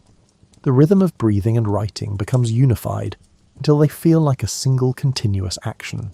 On good days, you can work for hours without consciously thinking about breathing at all. The breath simply happens in perfect coordination with every stroke. On difficult days, the coordination breaks down, and you must deliberately re-establish the pattern through focused attention. Temperature and humidity affect your work in subtle but important ways. In summer, the ink dries too quickly, and you must work faster to maintain fluid connections between strokes. In winter, the ink thickens and requires longer grinding to achieve proper consistency. Humid days cause paper to absorb ink differently than dry days. You have learned to adjust your technique according to these environmental variables. You cannot control the weather, but you can modify how much water you add to the ink or how long you pause between strokes. These small adjustments accumulate into the difference between work that looks effortless and work that shows signs of struggle. The mental state required for good calligraphy is difficult to describe to people who have never experienced it. You must be simultaneously relaxed and alert. Your mind needs to be empty of distracting thoughts, but also fully engaged with the immediate task. This paradoxical combination develops through practice but cannot be forced. Some days you sit down to work and the proper mental state arrives within minutes. The world narrows to the paper and the brush. Thoughts quiet. Time loses its usual quality. You enter a flow where decisions happen without deliberation, and every stroke emerges exactly as intended. Other days the mental state refuses to appear, no matter how long you sit or how many breathing exercises you perform. Your mind races with concerns about money or health or relationships. The brush feels clumsy and foreign in your hand. Every stroke looks wrong and requires correction. On these days, you eventually give up and turn to other tasks like cleaning tools or organizing supplies. You cannot predict which type of day you will have when you wake up in the morning. External circumstances do not reliably determine internal states. You might feel anxious about a major commission but still produce excellent work. You might have no particular worries but find yourself unable to concentrate. Your master taught you not to judge these fluctuations too harshly. All calligraphers experience good days and bad days. The key is to keep showing up and doing the work regardless of how it feels in the moment. Over time, the good days outnumber the bad days, and the overall trajectory moves toward improvement. This lesson took years to truly accept. Early in your training, you would become frustrated on bad days and convinced that you lacked the necessary talent. You would compare your worst work to other students' best work and conclude you were falling behind. Your master would occasionally notice these spirals of negative thinking and redirect your attention to the simple task of grinding ink or cleaning brushes. The work itself eventually taught you that consistency matters more than intermittent brilliance. The calligrapher who practices every day for 10 years will surpass the talented beginner who only works when inspiration strikes. This truth applies to most skills, but feels especially relevant to calligraphy, where incremental improvements accumulate into mastery. You now try to pass this lesson to your students, though they will probably need years to fully internalize it. You can tell them that bad days are normal and temporary. You can demonstrate that even masters produce mediocre work sometimes. But understanding intellectually differs from accepting emotionally. They will learn through experience, or they will quit before learning occurs. The philosophical dimensions of calligraphy interest you more now than they did during your training years. Back then you focused almost entirely on technique and skill development. You wanted to make beautiful characters and earn your master's approval. The deeper meanings remained abstract concepts without personal relevance. Now you recognize calligraphy as a form of meditation, where the goal is not to achieve anything, but simply to be present with each stroke. The characters you create matter less than the quality of attention you bring to creating them. This realization paradoxically improved your technical work, because trying too hard produces tension that degrades quality. You have read texts written by monk calligraphers who used writing as spiritual practice. They described calligraphy as a way to empty the mind and connect with something larger than the individual self. You're not particularly religious, but you understand what they meant. The experience of losing yourself in the work feels like touching something eternal. These moments of transcendence arrive unpredictably and depart just as suddenly. You might be in the middle of a routine commission when suddenly everything clicks, and you see each stroke with perfect clarity. Or you might finish an entire scroll without experiencing anything special, but then look at the completed work and recognize that something extraordinary happened without your conscious awareness. You do not discuss these experiences with many people because they sound pretentious when described in words. How do you explain to a merchant that writing his poem felt like touching the void? How do you tell your students that the highest achievement in calligraphy is to forget you are doing calligraphy? These truths can only be discovered through personal experience. Different cultures develop distinct calligraphic traditions based on their unique writing systems and aesthetic values. The Chinese tradition emphasized balance and harmony with characters arranged in precise grids. The Arabic tradition created flowing geometric patterns, where text became architectural ornament. The Latin tradition in medieval Europe illuminated manuscripts with gold leaf and elaborate decorative flourishes. You have studied examples from many traditions, though your own work remains rooted in your native style. Seeing how other cultures approach the same fundamental challenge of making language visible and beautiful has expanded your understanding of what calligraphy can be. Chinese calligraphy influenced your tradition significantly. The tools and many techniques came from China along with Buddhism and Confucian philosophy. But over centuries, local preferences and innovations created a distinctly regional style. Characters became slightly more angular. The balance between thick and thin strokes shifted. New conventions developed for spacing and composition. The 5 major scripts in Chinese calligraphy represent different points on the spectrum between formal and casual. Seal script preserved ancient forms used on official seals and monuments. Clerical script developed for administrative efficiency. Regular script became the standard for printed texts and formal documents. Running script increased speed while maintaining readability. Cursive script prioritized expressiveness over clarity. You practice primarily in regular and running scripts depending on the needs of your commissions. Seal script appears too archaic for most contemporary purposes. Clerical script has a historical association with bureaucracy that clients prefer to avoid. Cursive script requires such specialized knowledge to read that it limits your potential audience. Arabic calligraphy takes a different approach because the Arabic script connects letters within words. This creates opportunities for flowing composition that your isolated character system cannot replicate. Arabic calligraphers developed styles where entire verses of poetry become unified visual compositions resembling abstract art. The religious prohibition against depicting living beings in Islamic art elevated calligraphy to central importance in mosque decoration. Sacred texts became the primary subject for artistic expression. Calligraphers achieved the status of artists whose work was collected and celebrated. This tradition continues today with contemporary Arabic calligraphers pushing boundaries while respecting classical foundations. European medieval manuscripts represent yet another approach, where calligraphy merged with illustration. Scribes spent months creating single books with elaborate initial letters containing miniature paintings. Gold and lapis lazuli decorated the pages. The books were treasures that signalled wealth and devotion. The invention of the printing press transformed European calligraphy from a practical necessity into an artistic specialty. Suddenly books could be mass-produced and handwritten texts became luxury items. Calligraphers adapted by focusing on ceremonial documents and special commissions, where handwork justified the extra expense.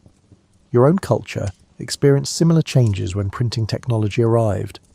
The initial impact devastated the professional calligraphy community. Many calligraphers lost their livelihoods as printed text replaced handwritten books.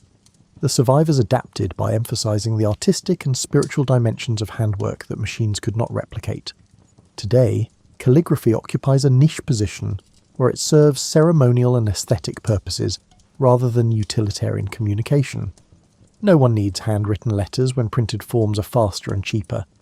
But people still value the personal touch and artistic quality that only a skilled calligrapher can provide.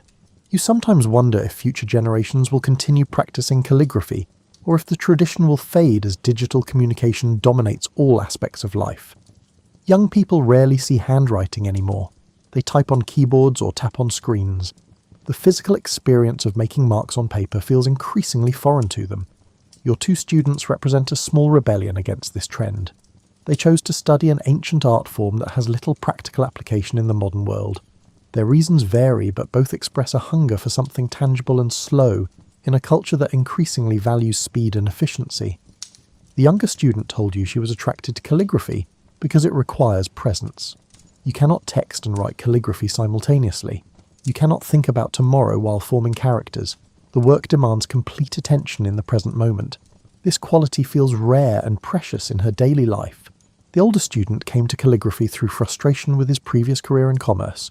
He spent years negotiating trades and managing shipments. The work paid well, but felt empty. He wanted to create something with his own hands that would outlast him. Calligraphy offered that possibility. You understand both motivations, though. Your own path to this profession was less philosophical. You became a calligrapher because your parents arranged an apprenticeship and you discovered you had aptitude for the work. The deeper meanings emerged later after technique had become unconscious. Different materials create different calligraphic effects. Stone requires chisels and hammers. Metal accepts engraved characters. Wood burns under heated tools. Clay softens to impressions. Each material has its own logic and constraints that shape how writing appears.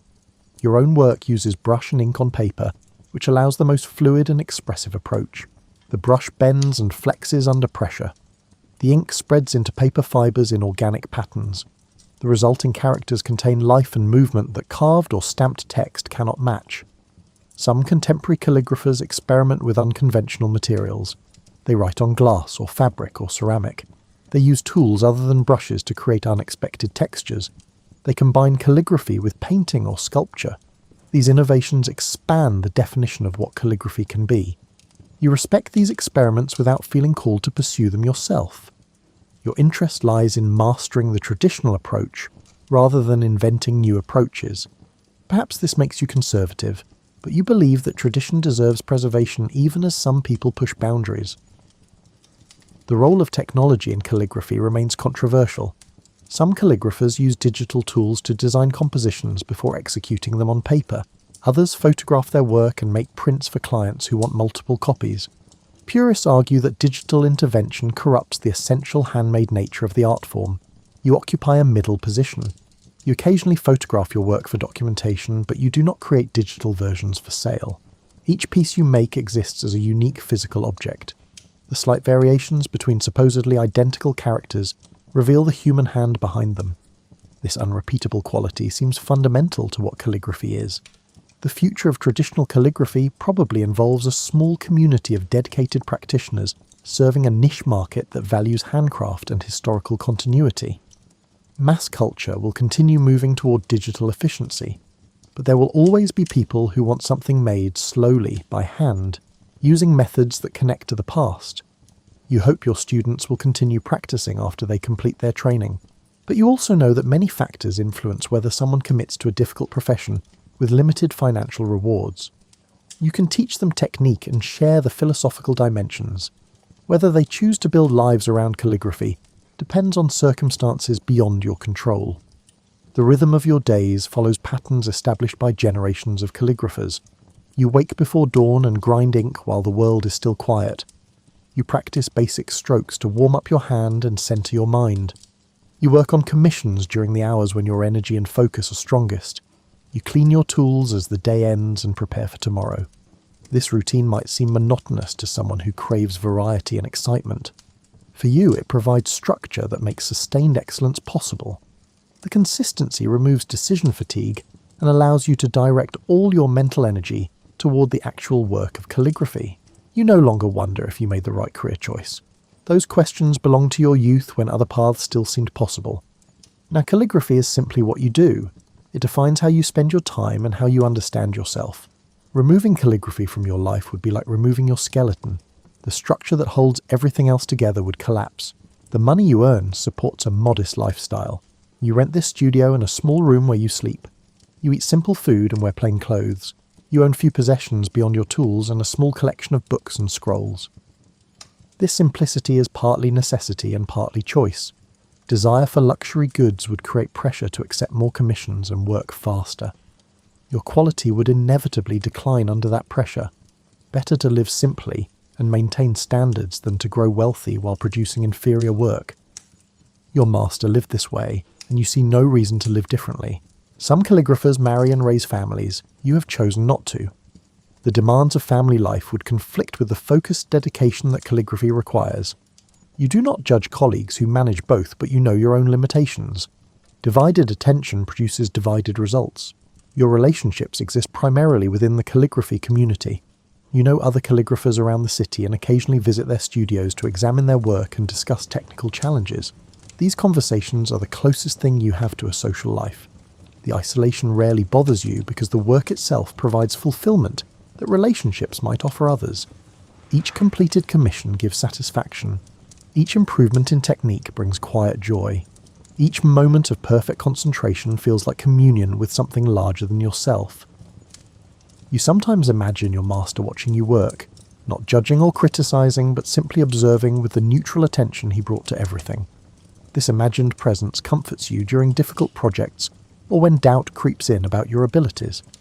The scrolls hanging in your studio rotate seasonally. Spring brings poems about renewal and growth. Summer displays bold, energetic calligraphy. Autumn features contemplative texts. Winter shows stark, minimal compositions. These rotations mark time's passage in a life that otherwise contains few external markers. Your students will eventually leave to establish their own practices. New students will arrive to replace them. This cycle repeats endlessly, with each generation learning from the previous one and eventually teaching the next. You're simply one link in a chain that extends centuries into the past and hopefully centuries into the future. The scrolls you create will outlast you if they are properly cared for. Paper can survive hundreds of years in good conditions. Your characters will still be readable long after everyone who knew you has died. This form of immortality is modest, but real. You do not sign your work with elaborate flourishes or prominent seals. Your mark appears small and discreet in the corner of each piece. The work should speak for itself without requiring promotion of the maker's identity. This humility is traditional, though some contemporary calligraphers take a more individualistic approach. The discipline required for calligraphy shaped other aspects of your life. You approach most tasks with the same careful attention you bring to brushwork. You clean methodically, you organize systematically, you move deliberately rather than rushing. These habits develop through years of calligraphic training. Some people might describe you as slow or overly careful. You do not experience yourself that way. Moving at the proper speed for the task at hand feels natural. Rushing creates errors. Pausing allows consideration. The pace that looks slow to others is simply the pace that produces quality results. Your relationship with time has evolved through calligraphy practice. When you were young, time felt like an enemy that would run out before you achieved your goals. Now time feels more like a medium you move through. The future will arrive at its own pace regardless of your anxiety. The past is finished and cannot be changed. Only the present moment offers any real opportunity for action. This perspective does not prevent you from planning or learning from experience, but it reduces the tendency to live perpetually ahead of or behind the current moment. The brush moving across paper right now is all that really matters. Everything else is abstraction. The physical sensations of calligraphy ground you in concrete reality. The roughness of paper under your palm, the weight of the brush in your hand, the smell of ink, the slight ache in your shoulders after hours of work. These sensations anchor awareness in the body and prevent excessive mental wandering. You notice that younger people increasingly live in their heads. They think constantly about past and future. They experience the present moment through the filter of their mental commentary. Calligraphy offers an antidote to this tendency by demanding embodied participation. You cannot write well while lost in thought. Your daily practice serves no purpose beyond itself. You do not practice to prepare for anything specific. You practice because practice is the activity that calligraphy consists of. The doing is the point. Any results or accomplishments that emerge are byproducts rather than goals. This understanding took many years to develop. Early in your training, you practiced to improve and to earn approval, and to eventually make a living. These motivations were not wrong, but they kept you focused on outcomes rather than process. You measured progress by comparing today's work to yesterday's work, and feeling either satisfied or disappointed based on whether improvement was visible. When outcomes became less important than the quality of your attention during practice, your work paradoxically improved. Letting go of the need to achieve specific results freed you to fully inhabit each moment of practice. The strokes became more natural because you stopped trying to force them into predetermined shapes. Your hand learned to respond to the paper and ink without interference from anxious thoughts about whether the result would be good enough. The evening arrives and you finish cleaning your tools for the day. Tomorrow will bring new paper and fresh ink. The same characters will require the same careful attention. Nothing dramatic will happen. Progress, if it occurs, will be measured in tiny increments, invisible to casual observation. This is the life you chose and continue to choose with each morning's decision to grind ink and pick up the brush. The alternative of not doing calligraphy barely registers as a possibility anymore. The question is not whether to practice, but only what to practice and how to practice it slightly better than yesterday. You extinguish the lamps and lock the studio. Outside, the city continues its endless activity. Inside this space dedicated to an ancient art form, everything waits in stillness for tomorrow's renewal of effort. The brushes hang drying, the paper rests in its stacks, the inkstone sits clean and ready. You walk to your room thinking about nothing in particular. Dinner will be simple as always. Sleep will come easily after a day of focused work, and tomorrow you will return to the studio to begin again. This is how a calligrapher's life unfolds day after day, year after year, in the steady rhythm of practice and rest, in the gradual accumulation of skill, in the quiet satisfaction of work done well.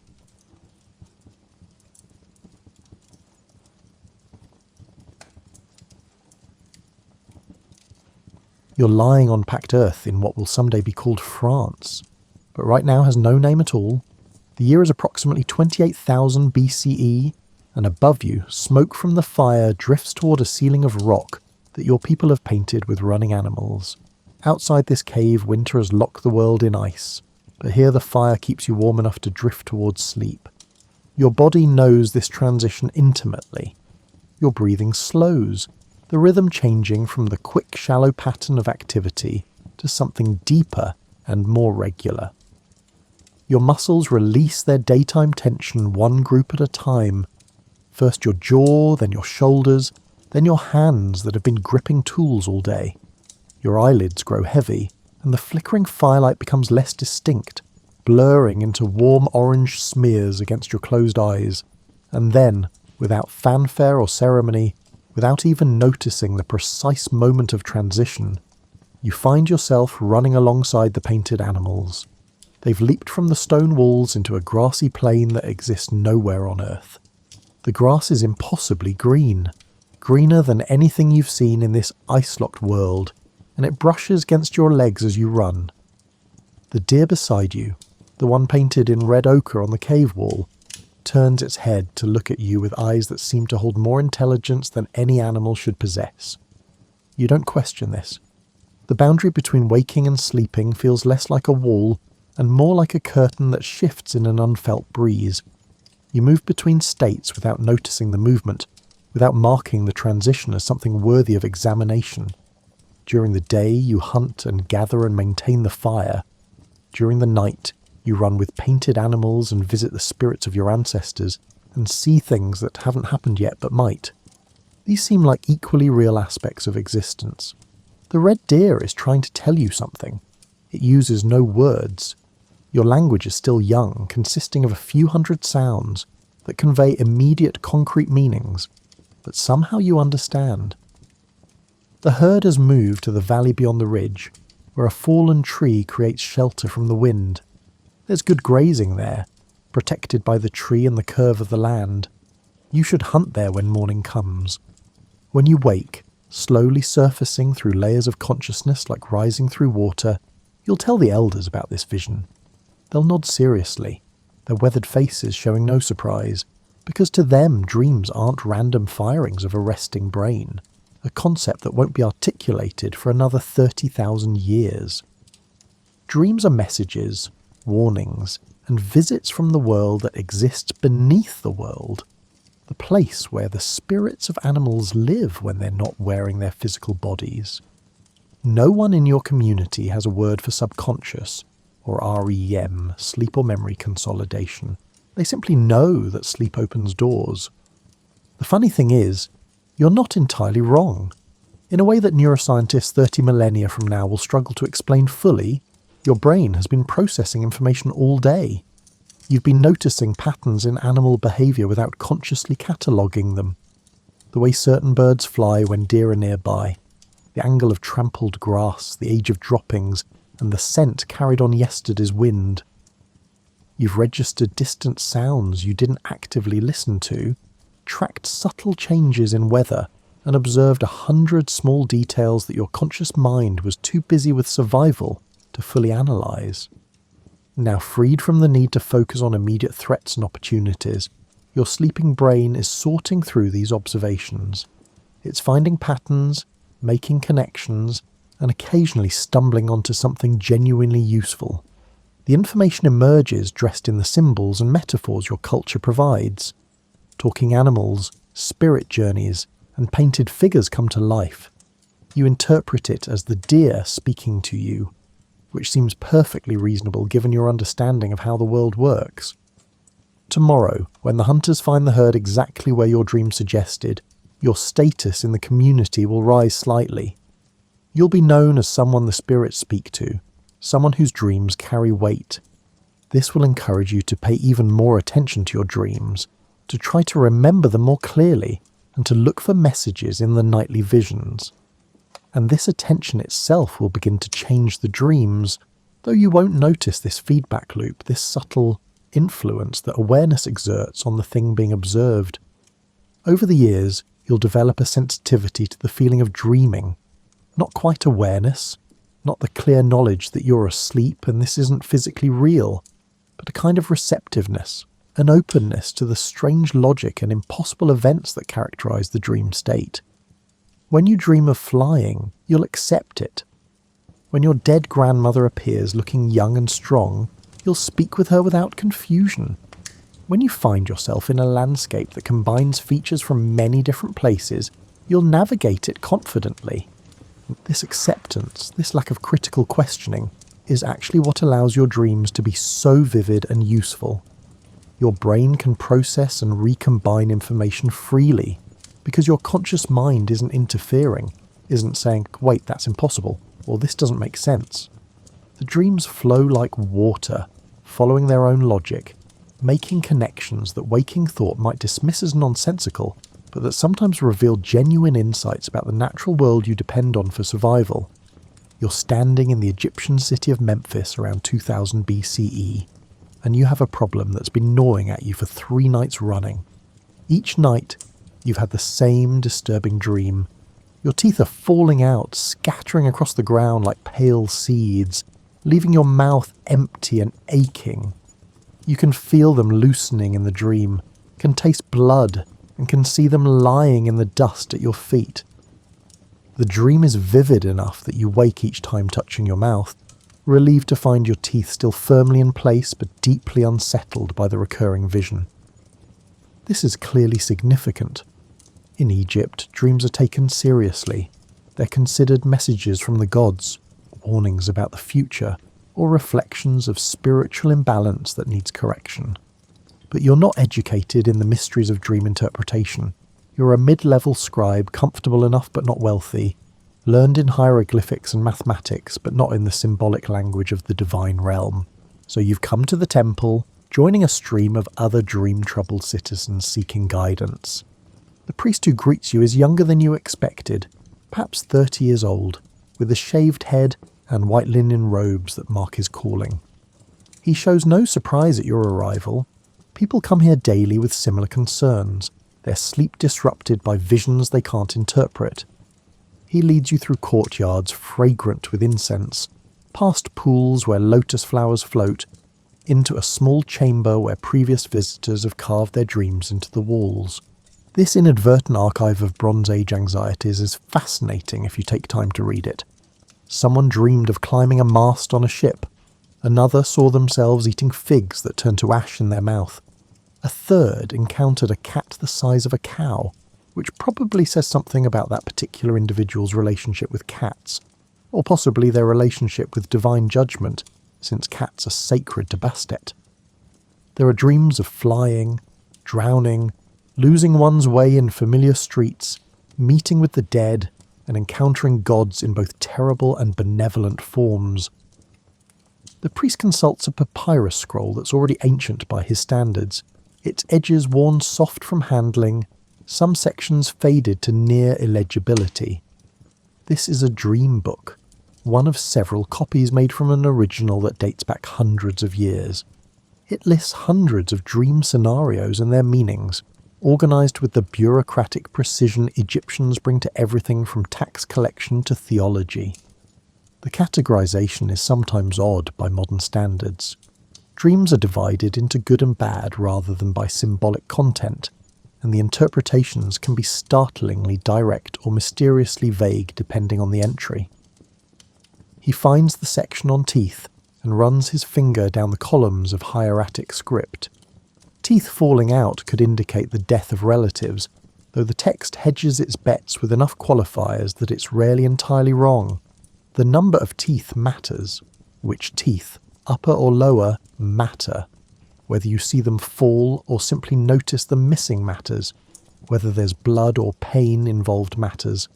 The priest asks you these questions methodically, and you do your best to remember details from dreams that felt vivid at the time but are now fragmenting in your memory. You feel simultaneously enlightened and anxious when he finishes his interpretation, which is probably the optimal outcome from the temple's perspective. You've received a knowledge that explains the dream, but that knowledge carries its own weight of concern. The priest, reading your expression with practiced ease, offers you an option: temple sleep. For a fee that will strain your budget but remains manageable, you can spend the night in a special chamber where the god Imhotep, the deified architect and healer, may visit your dreams and provide clearer guidance. The chamber is dedicated to incubation dreams, a practice the Egyptians have refined over centuries. You agree, partly from piety and partly from genuine curiosity about what will happen. The priest seems pleased. He explains that you should purify yourself, abstain from certain foods for the rest of the day, and return at sunset. When you come back, the evening air is cooling and the sky's turning the colour of copper. The priest gives you herbs to drink. Nothing dramatic, just a mild tea that makes your thoughts pleasantly fuzzy and your body relaxed. He leads you to the incubation chamber, a small room painted with calming scenes. Lotus flowers bloom in impossible profusion. The Nile flows peacefully through green banks. Birds wing across a cloudless sky.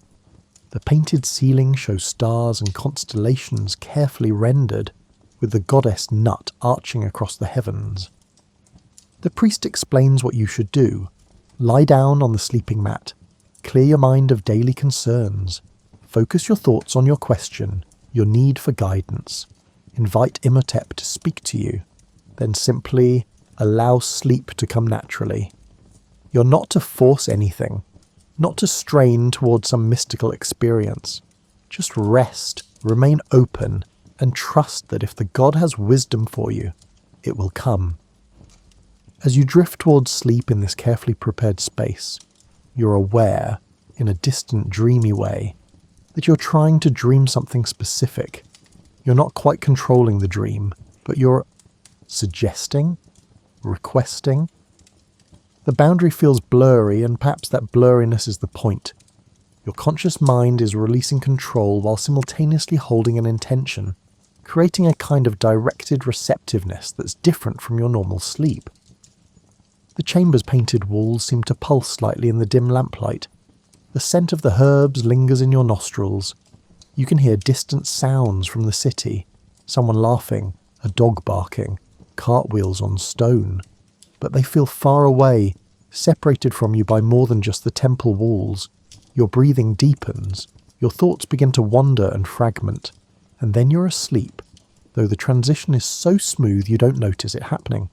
When you dream that night, you find yourself walking through a garden more beautiful than any you've seen in waking life. The trees are heavy with fruit, pomegranates and dates and figs all growing together despite their different seasons. Water flows in channels that catch the light, and flowers bloom in colours you can't quite name. Your ancestors are there, tending the plants, moving among the trees with calm purpose. Your grandfather, dead these 10 years, looks up and smiles at you. He says something about roots and growth, about things that seem lost but are merely transformed. You wake convinced that Imhotep arranged this vision, that the god spoke through the symbols of the garden and your ancestors' words. And maybe, in a sense, he did, or rather you did, by creating conditions where your sleeping mind knew what kind of dream would bring you comfort and clarity. The temple environment, the priest's guidance, the herbal preparation, and the painted walls suggesting peaceful imagery, all of it conspired to shape your dreaming in particular directions. The temple priests have noticed something crucial, even if they interpret it through their theological framework. Dreams can be influenced by expectation, environment, and intention.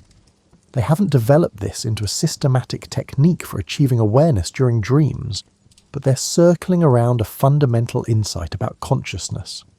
The mind can be prepared for certain types of experience.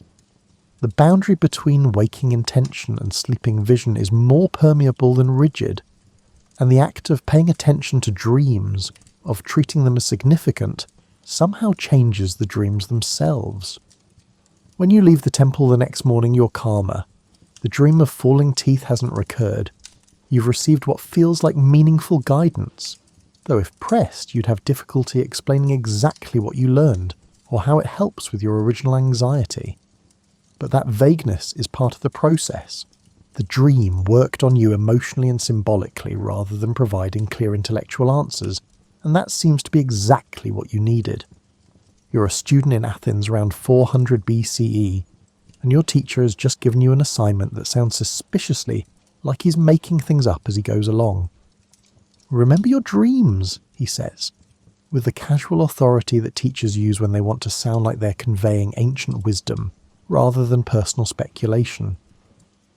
Not just remember that you had them, but remember the details. What you saw, what you felt, where your attention went, and how you moved through the dreamscape. This teacher is influenced by Pythagorean ideas, though he's careful to keep the more mystical aspects quiet. Athens has a complicated relationship with philosophers who claim special access to hidden knowledge, as Socrates discovered in the most permanent way possible just a few years ago. But your teacher is convinced that dreams matter, that they reveal something about the soul's true nature, and that they represent the psyche freed from the constraints of physical sensation and able to perceive more subtle truths. The first step toward understanding them, he insists, is simply paying attention. So you start trying. That first night you go to sleep with the intention of remembering, telling yourself firmly as you drift off, I will remember my dreams. I will wake and recall them clearly. This seems to have no effect whatsoever. You wake the next morning with the vague sense that you dreamed something important. There was water maybe? Or was it a marketplace? Or possibly both? The details evaporate like morning mist, leaving only frustration and the dim sense of having lost something that was present just moments ago. The second night, you try a different approach. You place a wax tablet and stylus next to your sleeping mat, within easy reach. The idea is to wake yourself slightly during the night and scratch down whatever you remember before sinking back into sleep. This works better. You do wake once, disoriented and confused, with fragments of a dream still clinging to your mind. You grope for the tablet in the darkness and scratch a few words before sleep reclaims you. In the morning you examine what you wrote. The letters are clumsy, carved by someone half asleep and not bothering with proper spacing or straight lines, but you can decipher them. Fish made of light. The teacher had wings. It felt like flying, but also like swimming. Reading these words brings the dream flooding back in more detail. You were in a place that was simultaneously ocean and sky, where movement was effortless, where your teacher glided past you with great feathered wings, and where schools of luminous fish swam through the air like they were moving through water. By the fifth night, you've developed a routine. You keep the tablet ready. Before falling asleep, you spend a few minutes reviewing the day and telling yourself you'll remember your dreams. When you wake, whether in the middle of the night or at dawn, you lie still for a moment before moving, letting the dream memories solidify, then reach for the tablet and record what you can. The act of writing seems to anchor the memories, making them more stable and retrievable. This practice, simple as it sounds, is quietly revolutionary. You're training your mind to build a bridge between sleeping and waking consciousness. You're creating the habit of noticing your own mental states, of treating dreams as experiences worth preserving rather than ephemeral nonsense to be dismissed upon waking. And occasionally something odd happens. While dreaming, you have a moment of recognition, a flash of thought that says, I should remember this for my dream journal. It's brief and you usually forget it anyway despite the intention. But the fact that it happens at all suggests something interesting about the nature of awareness during sleep. Your teacher is pleased with your progress, though he himself is still working out the theoretical implications. He's noticed that students who practice dream recall consistently sometimes report moments of clarity within the dream itself. Brief instants where they seem to know they're dreaming, where they possess a dual awareness of being asleep while experiencing the dream. He doesn't have a proper framework for this yet and doesn't know what to call it or how to encourage it deliberately. But he's seen enough examples to suspect that the sleeping mind is more accessible to conscious awareness than most people assume. You notice these moments yourself as your practice continues. One night, you're dreaming that you're competing in the gymnasium, racing against other students, when suddenly you think, my legs feel strange. Am I dreaming? The question itself is remarkable. It shows some part of your mind stepping back and evaluating the experience rather than simply being immersed in it. But the answer doesn't come clearly, or rather, dream logic provides a nonsensical answer that you accept without further questioning. No, it's just that the ground is sloped differently today, and the dream continues with you convinced of your waking state, despite the impossibility of your legs feeling simultaneously heavy and weightless. In the markets of Athens, dream interpretation is becoming a booming business. Professional oniromancers set up shop near the agora, offering to decode dreams for a small fee. Most of them are charlatans, clever readers of human nature who tell people what they want to hear in vague enough terms to seem profound. But a few have noticed the same patterns your teacher has observed. People who pay attention to their dreams, who record and reflect on them, report different experiences than people who ignore their dream life entirely. The act of observation seems to change the thing being observed. When you treat dreams as meaningless, forgettable noise, they remain vague and unmemorable. But when you approach them with attention and respect, recording them carefully, looking for patterns and recurring symbols, the dreams themselves seem to become more vivid, more coherent, and more accessible to memory. It's as if your sleeping mind responds to being taken seriously, offering clearer and more detailed experiences when it knows those experiences will be valued and preserved. You've been keeping your dream journal for 3 months now, and it's become a fascinating document. You can see patterns emerging, certain images that recur, particular anxieties that surface in symbolic form, and creative solutions to problems you've been working on during the day. There's the recurring dream of being in the academy, but unable to find your classroom, which clearly relates to your ongoing anxiety about measuring up to your teacher's expectations. There are dreams where you're speaking eloquently in public, which seem to follow days when you felt inarticulate and clumsy with words. And there are stranger, less interpretable dreams, surreal landscapes, impossible architecture, and encounters with figures who might be gods or might be amalgamations of people you know. One entry stands out. You dreamed you were walking through Athens at night, the streets familiar but somehow different. Cleaner, more orderly, lit by a silvery light that came from no visible source. You passed your teacher's house and noticed the door was open. Inside, he was sitting at a table covered with scrolls, but the scrolls were blank. He looked up at you and said something about empty pages being the truest books. And then, this is the part that struck you as significant, you thought to yourself within the dream, I need to remember this phrase so I can ask him what it means tomorrow. That thought shows a level of metacognition, of awareness about your own awareness. That's unusual in dreams.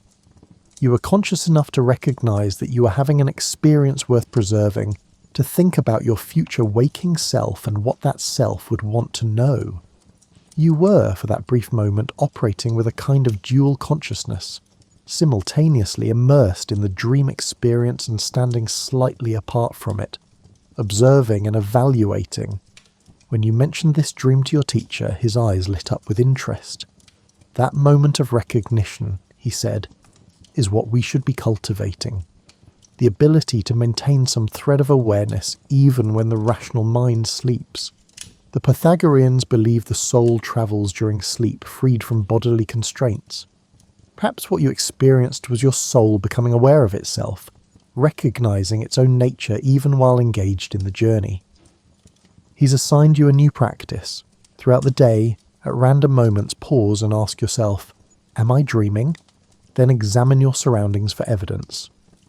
Can you remember how you got to where you are? Do the details remain stable when you look away and back? Does everything follow logical rules?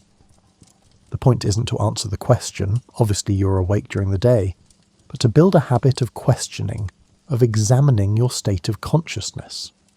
The theory is that if you do this often enough while awake, you'll eventually do it while asleep, and that moment of questioning might trigger the realization that you're dreaming. You're skeptical but willing to try. After all, the dream journal practice seemed pointless at first, and it turned out to be genuinely valuable. So you start incorporating these reality checks into your day. While listening to a lecture, you pause and ask yourself, am I dreaming? You look at your hands, check if the text on the scroll stays consistent, and try to remember the sequence of events that brought you to this moment. The answer is always no, I'm awake. But the practice keeps you attentive to your own consciousness, in a way that's oddly interesting. You're a novice monk in a monastery perched on a Tibetan mountainside around 900 CE. The air is thin enough that newcomers spend their first weeks short of breath, gasping during meditation sessions and struggling to complete simple physical tasks without their hearts hammering. But you've lived here since childhood. Your parents brought you to the monastery when you were 7, offering you to the Sangha as an act of devotion, and your lungs have adapted to the altitude. What hasn't adapted, despite years of training, is your ability to maintain awareness during sleep, which your teacher insists is possible, necessary, and, most annoyingly, simple once you understand the technique properly. The problem, he explains for what must be the 20th time, his voice patient but edged with the faintest exasperation, is that you assume waking and sleeping are fundamentally different states. But consciousness continues. It simply changes its object of attention. This sounds profound when he says it, accompanied by the singing bowls and the thin mountain air and the sense that wisdom is being transmitted. But it isn't particularly helpful when you're lying on your sleeping mat at night, tired and confused, trying to figure out what exactly you're supposed to do differently. Continue consciousness? How? By what mechanism? Through what practice? The technique he's taught you involves cultivating a habit of questioning reality during the day. Throughout your waking hours, you're supposed to periodically stop whatever you're doing and ask yourself, am I dreaming right now? Then you look for signs that might indicate you're in a dream. Text that shifts when you look away and back. Unusual events that violate natural law, or logical inconsistencies in your environment or recent memories. During the day, the answer is always no, I'm awake. But the practice builds a habit that eventually, according to your teacher, carries over into sleep. You've been doing this for months. Every hour, roughly, you pause and ask the question. You examine your hands. They look normal, solid, and consistent. You read a line of scripture, look away, and read it again. The text is unchanged. You try to recall how you arrived at your current location, and the sequence of events makes perfect sense. You're definitely awake. And yet, the practice continues day after day, a ritualized questioning that's starting to feel less like meditation and more like an elaborate game you're playing with yourself for unclear stakes. Tonight, after evening prayers, you're lying on your narrow sleeping mat, and your mind is still buzzing with the question, am I dreaming? You're definitely not. The stone floor is cold even through the thin cushion. Your knee hurts from the extended kneeling during prostrations. You can hear another monk snoring 3 mats away, a rhythmic rasp that suggests serious sinus problems and zero awareness of how disruptive the sound is. Your own breathing is slowing as sleep approaches, that familiar descent into unconsciousness that's happened thousands of times before. You drift off thinking about the question, which is exactly what your teacher suggested. Not forcing it, not concentrating hard, just letting it float gently in your mind as you cross the threshold into sleep. Am I dreaming? Am I dreaming? Am I... The dream begins ordinarily enough. You're walking through the monastery courtyard, and the light has that particular quality of late afternoon, golden and slanting, making the prayer flags cast long shadows across the stones. Everything feels normal. Your feet on the ground feel solid. The air has the characteristic crispness of high altitude. Nothing seems unusual or worth questioning. You walk toward the fountain at the courtyard centre, intending to fill your water bowl. But when you get close, you notice something odd. The fountain is flowing upward. Water is climbing into the air in a neat column, rising 10 feet or more before dispersing into mist that vanishes into the sunlight. This should surprise you. This should immediately signal that something is wrong, that this violates everything you know about how water behaves. But dream logic, that strange cognitive fog that makes impossible things seem reasonable, offers an explanation that you accept without question. Oh, someone must have changed the fountain. That's nice, it looks quite beautiful like this. You stand there watching the impossible water for several moments, admiring the way light catches in the ascending column, and how the mist creates small rainbows. And then, like a quiet bell ringing in a distant room, the question surfaces from some deeper part of your mind. Am I dreaming? It's the same question you've asked yourself countless times during the day, but now, in this context, it triggers something different. You look at the fountain again, really look at it, and understand that water doesn't flow upward. You look at your hands, another technique your teacher demonstrated, and they look odd. The details won't quite hold still. You try counting your fingers and the number keeps changing. 5, then 6, then 4, the count shifting each time you try to focus on it. And suddenly, with a clarity that's almost shocking in its brightness, you understand. You're asleep. This is a dream. You're aware of this fact while the dream continues around you. The fountain is still there, still flowing impossibly upward. The courtyard hasn't changed. The late afternoon light still slants across the stones. But your relationship to all of it has transformed completely. You can feel your sleeping body on the mat in some distant peripheral way. The cold stone beneath you, the rough wool blanket, and the position of your limbs. You understand that this entire scene is occurring in your mind, that you're lying unconscious on a monastery sleeping mat while simultaneously standing conscious in this dream courtyard. The dual awareness is strange and wonderful, and unlike anything you've experienced before. You realise, with a combination of excitement and deep calm, that you might be able to change things. This is part of the training, not just becoming aware in dreams, but learning to work with them, to shape them, to use them for spiritual development and exploration of consciousness. You will make the fountain flow normally. Nothing happens. You try again, concentrating harder, focusing your intention the way you would during meditation. Still nothing. The water continues its upward journey, completely ignoring your mental commands. Apparently dream control isn't quite as simple as your teacher implied, which you'll enjoy pointing out to him tomorrow morning with all the satisfaction of a student finding a gap in the master's knowledge. But the awareness remains stable and clear. You spend what feels like several minutes simply observing the dream, noting its qualities, marvelling at the vividness of sensation. The stone beneath your feet feels absolutely real. The air has texture and temperature, and sounds have proper directionality and volume. Everything is rendered in perfect detail, indistinguishable from waking experience except for the fact that you know it's not. You experiment with different actions. You try to fly, because this seems like an obvious thing to attempt in a lucid dream. You jump and will yourself upward, but gravity works normally, and you simply land back on the ground. You try to make something appear, perhaps a lotus flower in your hand. You close your eyes and concentrate, and when you open them, there's nothing there.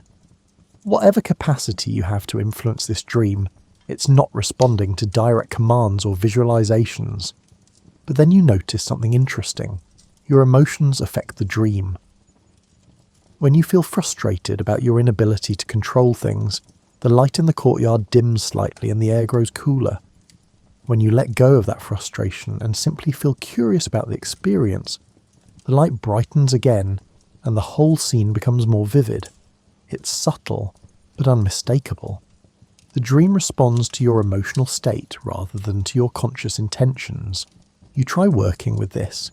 You cultivate a feeling of calm joy, the kind you experience during successful meditation.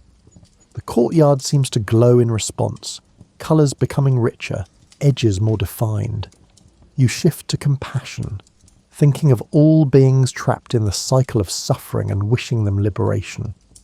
The dream softens somehow, becoming gentler, more welcoming.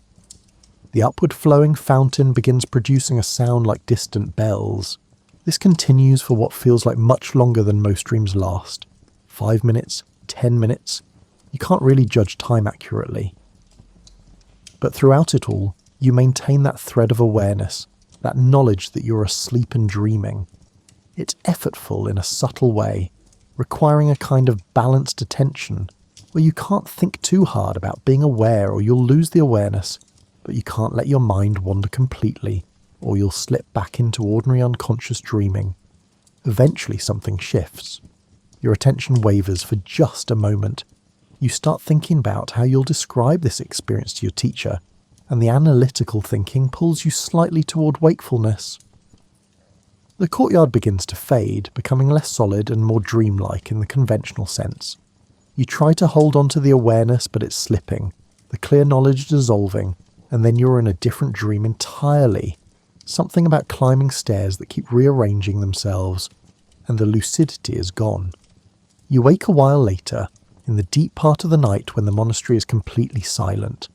For a moment you lie there, perfectly still, afraid that moving will disrupt the crystal clear memory of what just happened.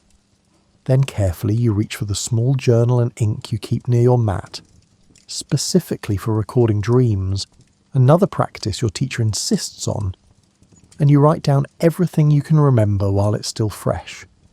The next morning, during the period after dawn meditation when students can ask questions, you catch your teacher's eye and give a small nod. He smiles slightly and nods back, understanding immediately. You've crossed a threshold that monks have been crossing for centuries, joining a quiet tradition of practitioners who've learned to maintain consciousness through the transition into sleep. The tradition calls it dream yoga, using dreams as a practice ground for recognizing the illusory nature of all experience, for developing the kind of stable awareness that persists regardless of whether you're awake or asleep. Over the following weeks, you'll have more lucid dreams, each one teaching you something about the nature of awareness and the relationship between mind and experience. You'll learn that strong emotions tend to destabilize the lucid state. You'll discover that expectations shape the dream more than direct commands do. You'll find that the most profound experiences come not from trying to control the dream, but from simply being present in it, maintaining awareness while remaining open to whatever arises. Your teacher will guide you deeper into the practice, teaching you to use lucid dreams for specific purposes, rehearsing meditations, contemplating Buddhist teachings in the vivid symbolic language of dreams, and even practicing for the experience of death, which Tibetan Buddhism views as similar to the dream state, consciousness separated from its familiar reference points, navigating a realm shaped by karma and mental habits. But all of that comes later. Tonight, you've simply had your first clear moment of recognition within a dream, that flash of awareness that says, "I'm sleeping and I know it." It's a small achievement in the monastery's terms.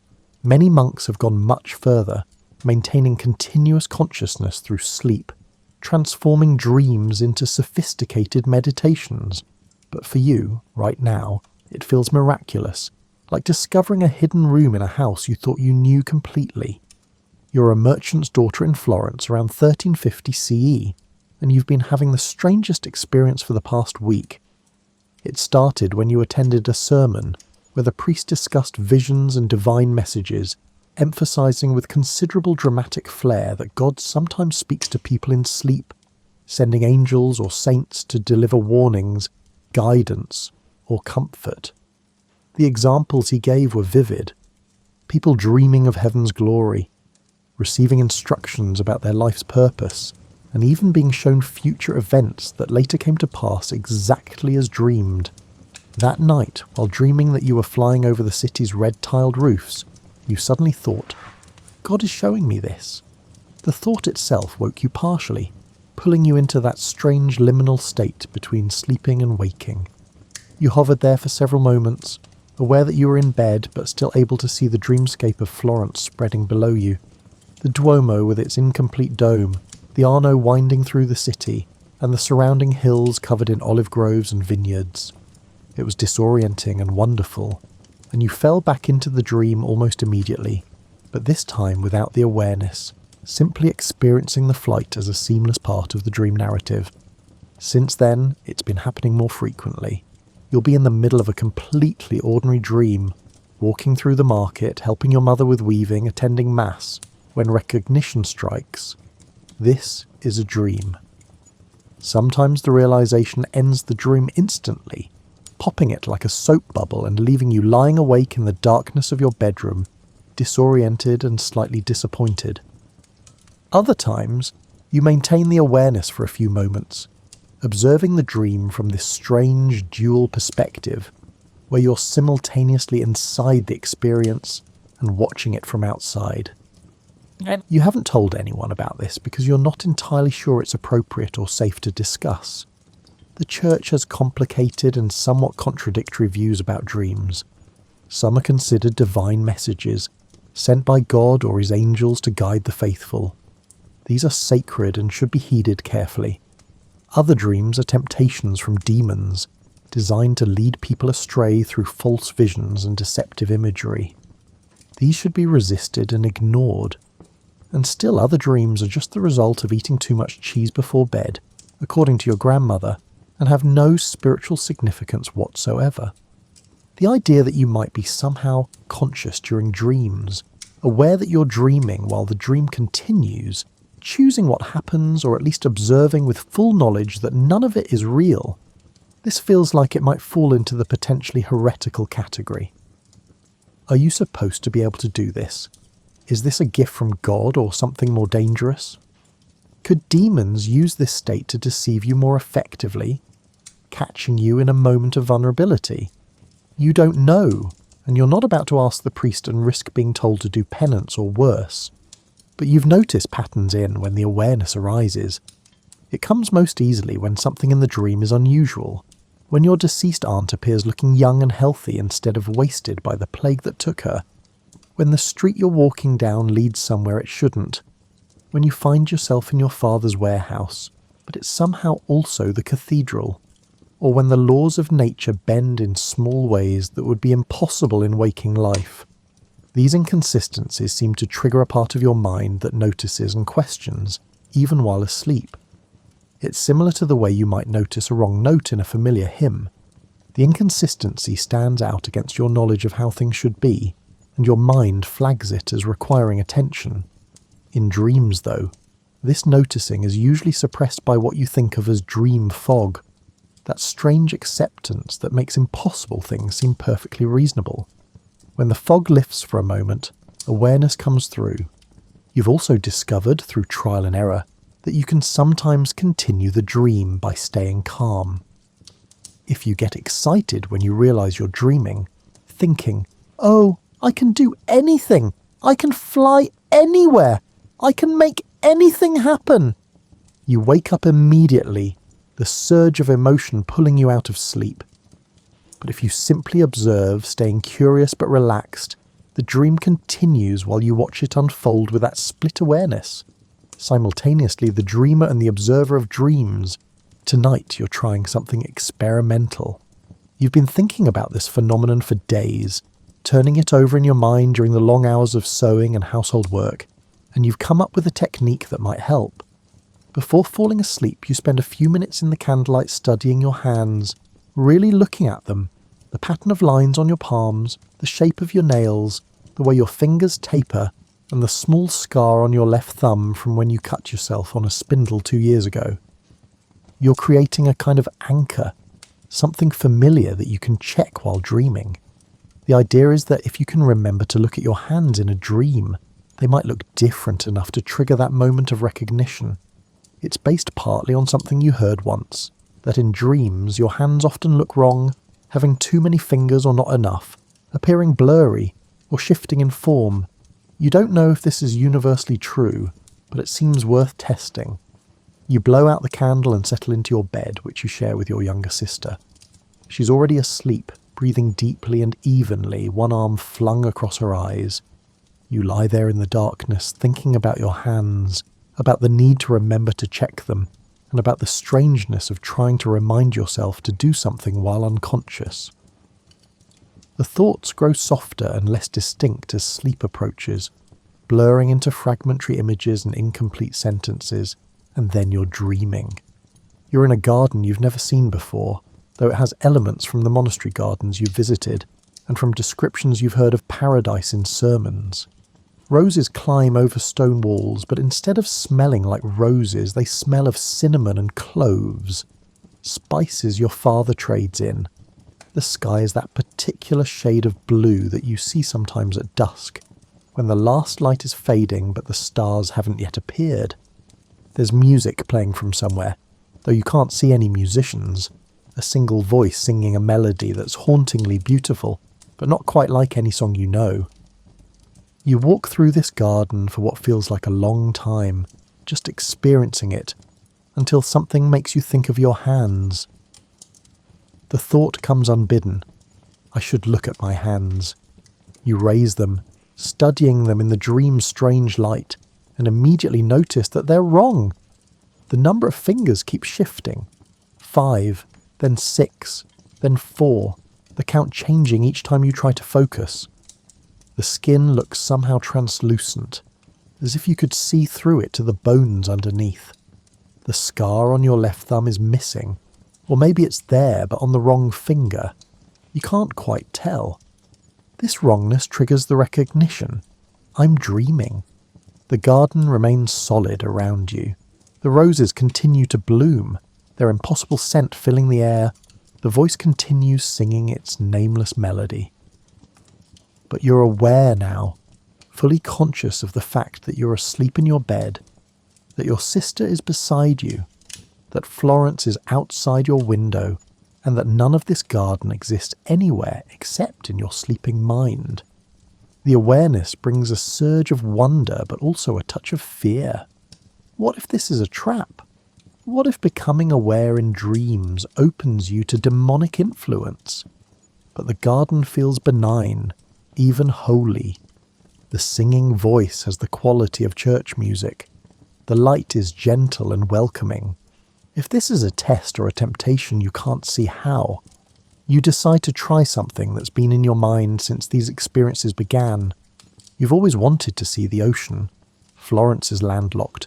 The sea is days away by horse, and as a merchant's daughter, your travel has been limited to the city and its immediate surroundings.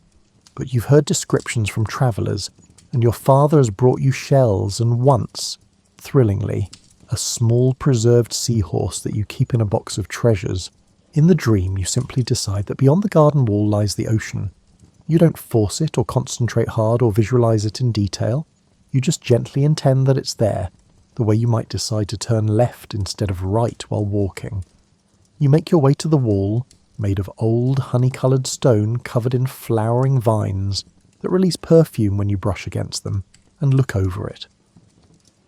There's a moment of resistance, as if reality itself is uncertain, hanging in balance, and then the ocean appears, stretching blue and endless to the horizon, exactly as you've imagined it. The view is impossibly clear. You can see individual waves, white foam breaking, and seabirds wheeling in the distance. The sound reaches you, that rhythmic crash and hiss of water meeting land. You can smell salt, sharp and clean, so vivid it almost makes you sneeze. Spray touches your face, cool and fine. You've done it. You've changed the dream through simple intention, and you're awake enough to marvel at the achievement even as it unfolds. The detail is extraordinary, because your dreaming mind is filling in all the elements you've heard about in travellers' stories, combining them with your own imagination to create something that feels completely real. The ocean has actual depth and movement, not the flat-painted quality you might expect from imagined scenery. Waves roll toward the shore with proper weight and momentum. The horizon curves slightly, just as you've heard it does. You spend what feels like several minutes just watching, drinking in this sight you've longed to see. And then, because you're aware enough to be curious about the limits of this state, you try to fly. You climb onto the wall and jump, willing yourself to soar over the water like the seabirds. Nothing happens. You simply fall, landing on the sand below the wall with a thump that should hurt but doesn't. Dream physics apparently has its own rules that don't always respond to your intentions, or perhaps you don't quite believe you can fly, and that doubt prevents it from happening. You're not sure.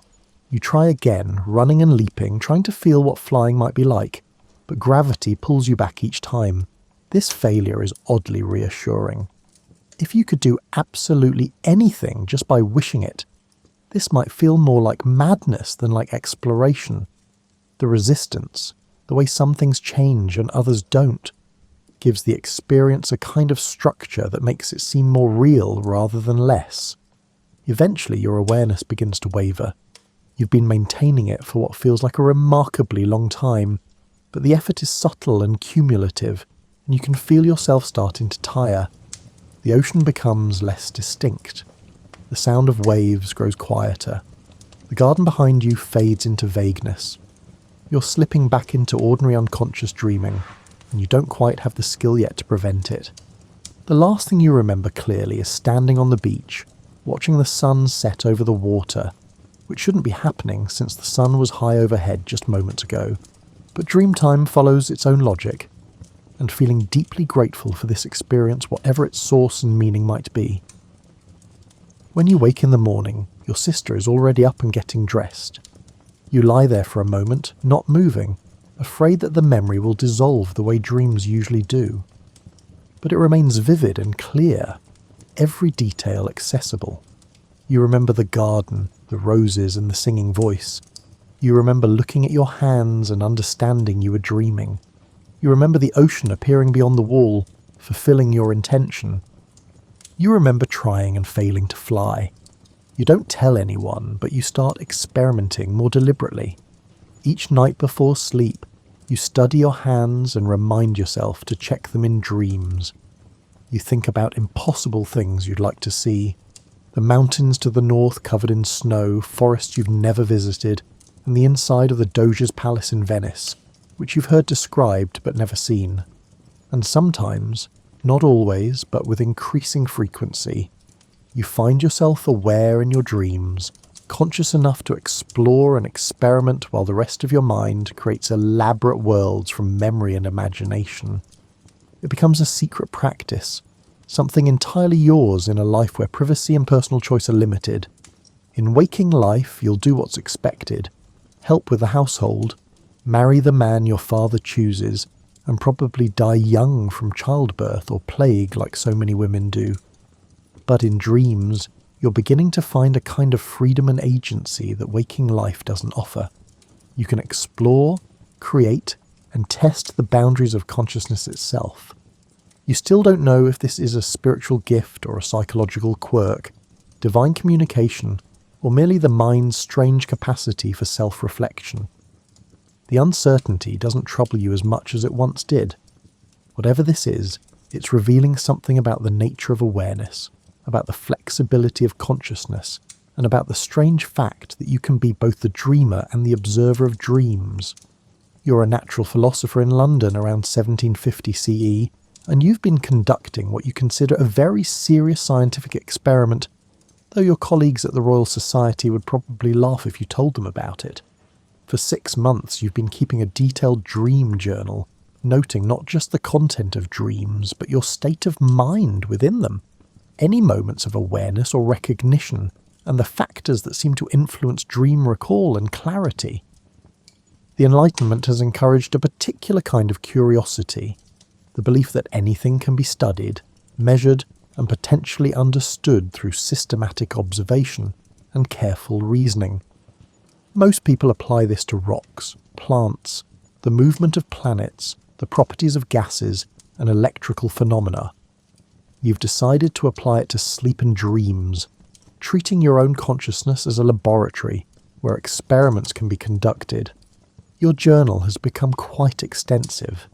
Each morning, immediately upon waking, before getting out of bed, before speaking to your wife, before your mind is fully engaged with the day's concerns, you write down everything you can remember from the night's dreams, not just the narrative, but the quality of the experience. Were you aware of dreaming? Did anything seem unusual? How vivid were the sensations? Did you question anything that happened? Could you remember how the dream began? Or did you simply find yourself already in the middle of it? Your observations have revealed several interesting patterns. First, you've confirmed what some folk wisdom suggests but others dismiss.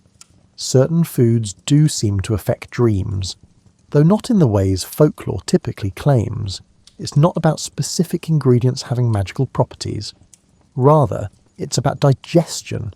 Anything that causes mild physical discomfort, that keeps the body from resting completely peacefully, tends to produce more vivid and chaotic dreams. A heavy meal before bed leads to strange, energetic dreams. Mild hunger leads to dreams about food. Indigestion produces anxiety dreams. The body's state influences the mind's nighttime activities. Second, you've noticed something about memory. Dreams fade rapidly upon waking, but the speed of fading can be influenced. If you lie still upon waking and focus on the dream, letting it play through your memory before moving or thinking about other things, you can retain much more detail. Movement and immediate engagement with daily concerns seem to disrupt the delicate memory traces dreams leave behind.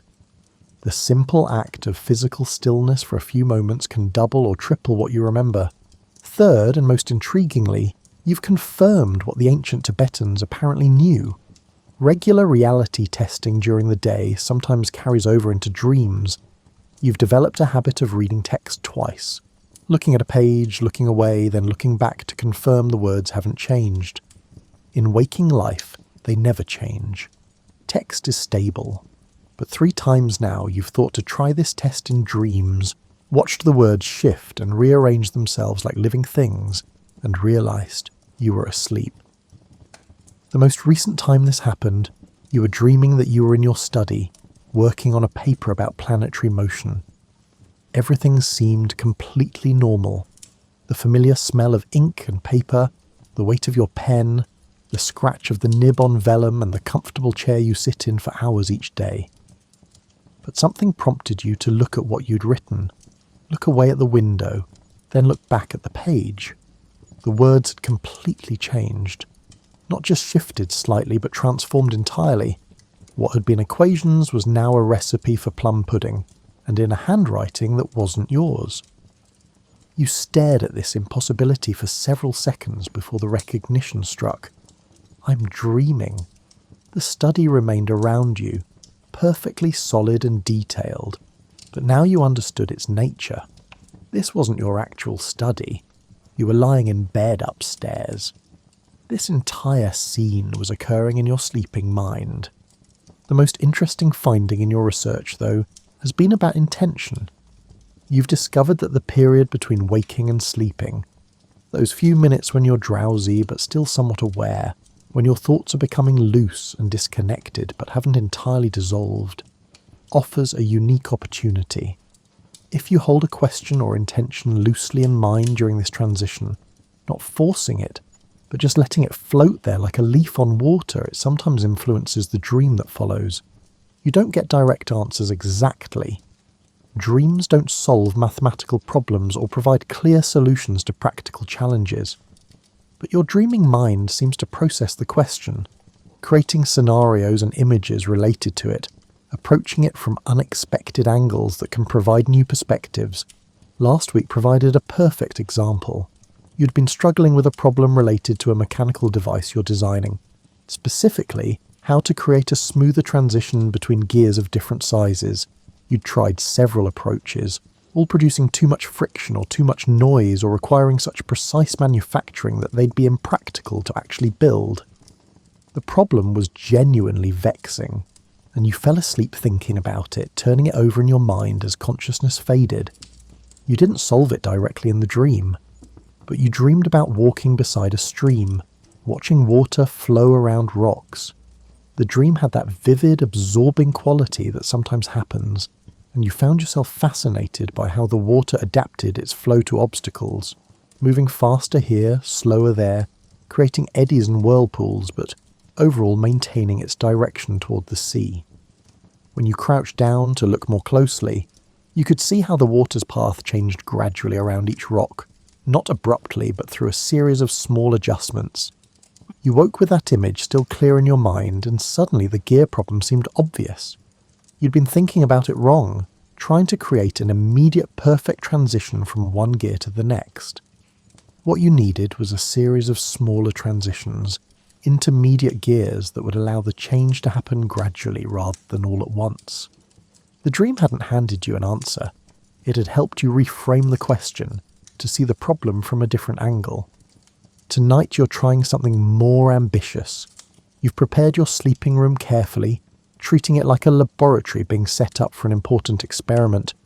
You've eliminated potential sources of disturbance, secured the shutters against wind, banked the fire so it won't need tending, and informed your wife that you'd prefer not to be woken unless there's an emergency.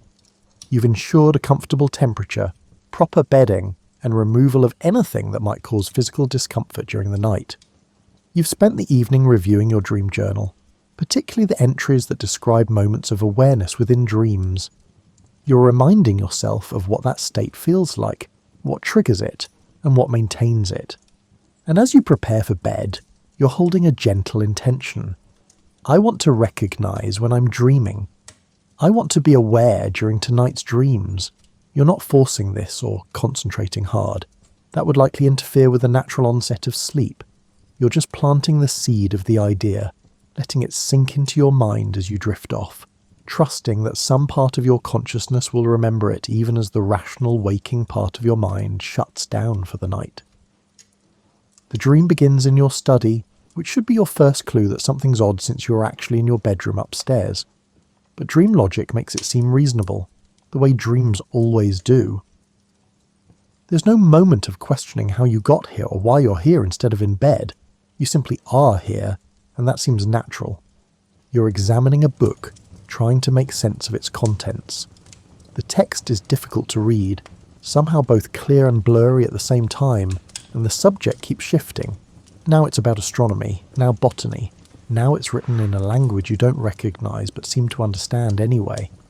This should be strange, but you accept it without question until you remember your reading test. The memory surfaces almost casually. I should check if the text changes. You look at a paragraph, reading it carefully. It's about the migration patterns of birds. You look away at the window where rain is falling even though you're certain it was sunny a moment ago. Then you look back at the book. The words have completely changed. Now they're written in a language that doesn't exist, made of symbols that look like a combination of Greek, Arabic, and something else entirely. And yet you can read them perfectly, understanding a philosophical argument about the nature of time that's far more sophisticated than anything you've actually studied. The impossibility of this should be obvious, and this time, it is. The recognition arrives smoothly, without the jolt of surprise that sometimes triggers waking. I'm dreaming. You're getting better at this, maintaining the awareness without becoming so excited or analytical that you pull yourself out of sleep. The study remains solid around you. The familiar walls lined with books, the desk cluttered with papers and instruments, the window now showing a garden that exists nowhere near your actual house. Here's where your scientific curiosity takes over. Instead of trying to fly or visit exotic locations or do any of the dramatic things one might do in a lucid dream, you decide to investigate the nature of the dream itself. You want to understand this phenomenon, to gather data, and to test hypotheses about how consciousness works in this altered state. You examine your hand closely, holding it up to the light from the window. When you focus hard on it, it becomes unstable. The fingers seem to blur and multiply. The skin takes on strange colours, and the whole hand feels like it might dissolve into mist. But when you relax your attention, just viewing it gently without intense scrutiny, it stabilises again, looking almost normal, though somehow not quite right in ways you can't exactly specify.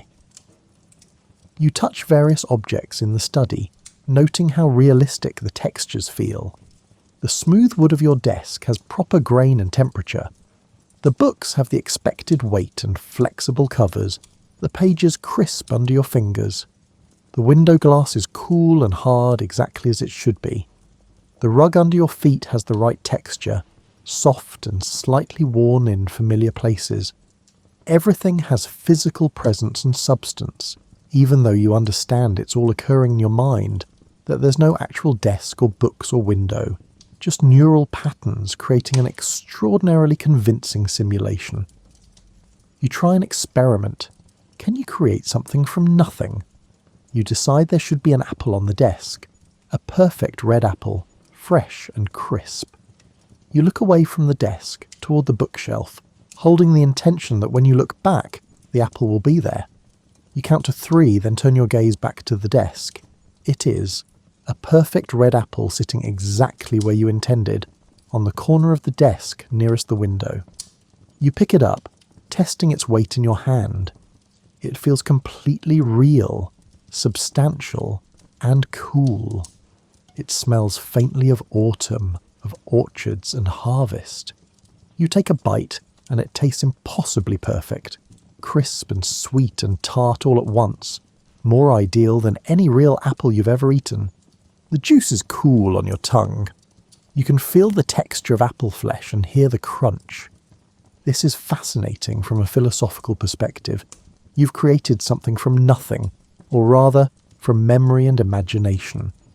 Your sleeping mind has assembled this apple from recalled experiences, every apple you've ever seen, tasted, or touched, and synthesize them into this ideal version. The fact that it seems completely real, indistinguishable from a waking apple except for its impossible perfection, says something profound about the nature of perception and reality. You continue experimenting, testing the boundaries of what's possible in this state. You try to make it daytime instead of nighttime, looking away from the window and intending that the sun should be shining when you look back. The light changes, becoming brighter and warmer, but it's not quite daylight, more like a strange twilight that's brighter than it should be, as if your sleeping mind couldn't quite manage the full transformation or didn't have a clear enough template of what the study looks like in full daylight. You attempt to change the room itself, to transform the study into something else entirely, perhaps the observatory you visited last month. This doesn't work at all. The room remains stubbornly itself, though details shift and waver when you're not looking directly at them. The stack of papers on the left side of the desk sometimes has more pages, sometimes fewer. The books on the nearest shelf seem to rearrange their order, but the fundamental structure of the room resists change. This tells you something about how dreams work. Small changes are easy, especially when you use the simple technique of looking away and intending that something will be different when you look back. Larger transformations are harder, perhaps because they require more extensive reorganization of the dream imagery. Your sleeping mind has constructed this study from familiar templates, and those templates have a certain stability, a resistance to wholesale alteration. You test one more thing. Can you conjure another person? You think of your colleague from the Royal Society, the one you've been collaborating with on the planetary motion research. You look toward the door, expecting him to enter. You hear footsteps in the hallway outside and the sound of the doorknob turning. The door opens and someone enters, but it's not your colleague. It's a stranger, someone you've never seen before, though his face has elements that remind you of several different people you know. He opens his mouth as if to speak, but before any words come out, you make a crucial mistake. You start thinking about the implications of all this, about whether these observations could be considered scientific proof of consciousness during sleep, about how you'll describe all this in your journal, and about what it means for theories of mind and perception. The analytical thinking, the shift from experiencing to analysing, pulls you toward wakefulness. The dream begins to dissolve, losing coherence and stability. The stranger's face becomes unclear. The study grows dim and vague. You try to hold on to the dream, to maintain the awareness, but it's too late.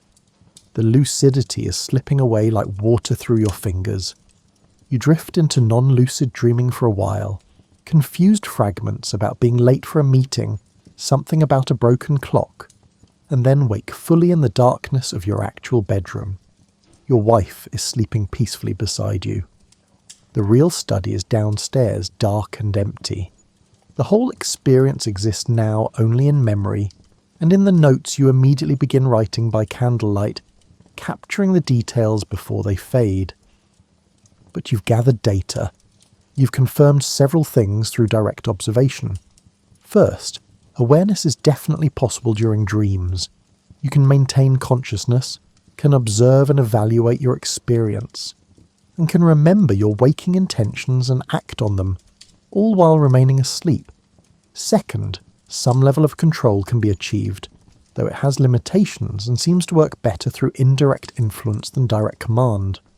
Third, the experience has a consistency to it. It's not random or chaotic, but follows certain rules, even if those rules differ from waking life. Fourth, and perhaps most importantly, analytical thinking disrupts the state. The lucid dream seems to require a particular kind of consciousness, aware and attentive but not too rational or analytical, observing but not dissecting. This suggests something interesting about the relationship between different modes of thought, between the rational mind that analyses and the experiencing mind that simply observes. Over the following months you'll continue your experiments, gradually building a systematic understanding of lucid dreaming. You'll discover that certain techniques reliably increase the frequency of lucid dreams, reality testing during the day, setting intentions before sleep, and using the period of waking in the middle of the night to practice awareness before falling back asleep. You'll learn to prolong the lucid state by staying calm and engaged without becoming too excited or analytical. You'll explore different ways of influencing the dream, through expectation, through emotional states, and through the simple technique of looking away and back with the intention that something will change. You'll never publish this research formally. It's too subjective, too difficult to verify, and too far outside the bounds of respectable natural philosophy. But you'll keep your detailed records, and someday, centuries later, when the scientific study of consciousness has become acceptable, researchers will find patterns in your observations that match their own findings. For now, though, you're simply a curious person who's discovered a laboratory within your own mind, a place where you can explore the nature of consciousness through direct experience. You're a university student in Germany around 1850, and your philosophy professor has been discussing the nature of consciousness in ways that make your head hurt and your notebook fill with questions you're not sure how to answer. The course is on phenomenology, the systematic study of conscious experience itself, and today's lecture has been particularly abstract, focused on the question of whether consciousness requires self-awareness, whether it's possible to be conscious without knowing that you're conscious.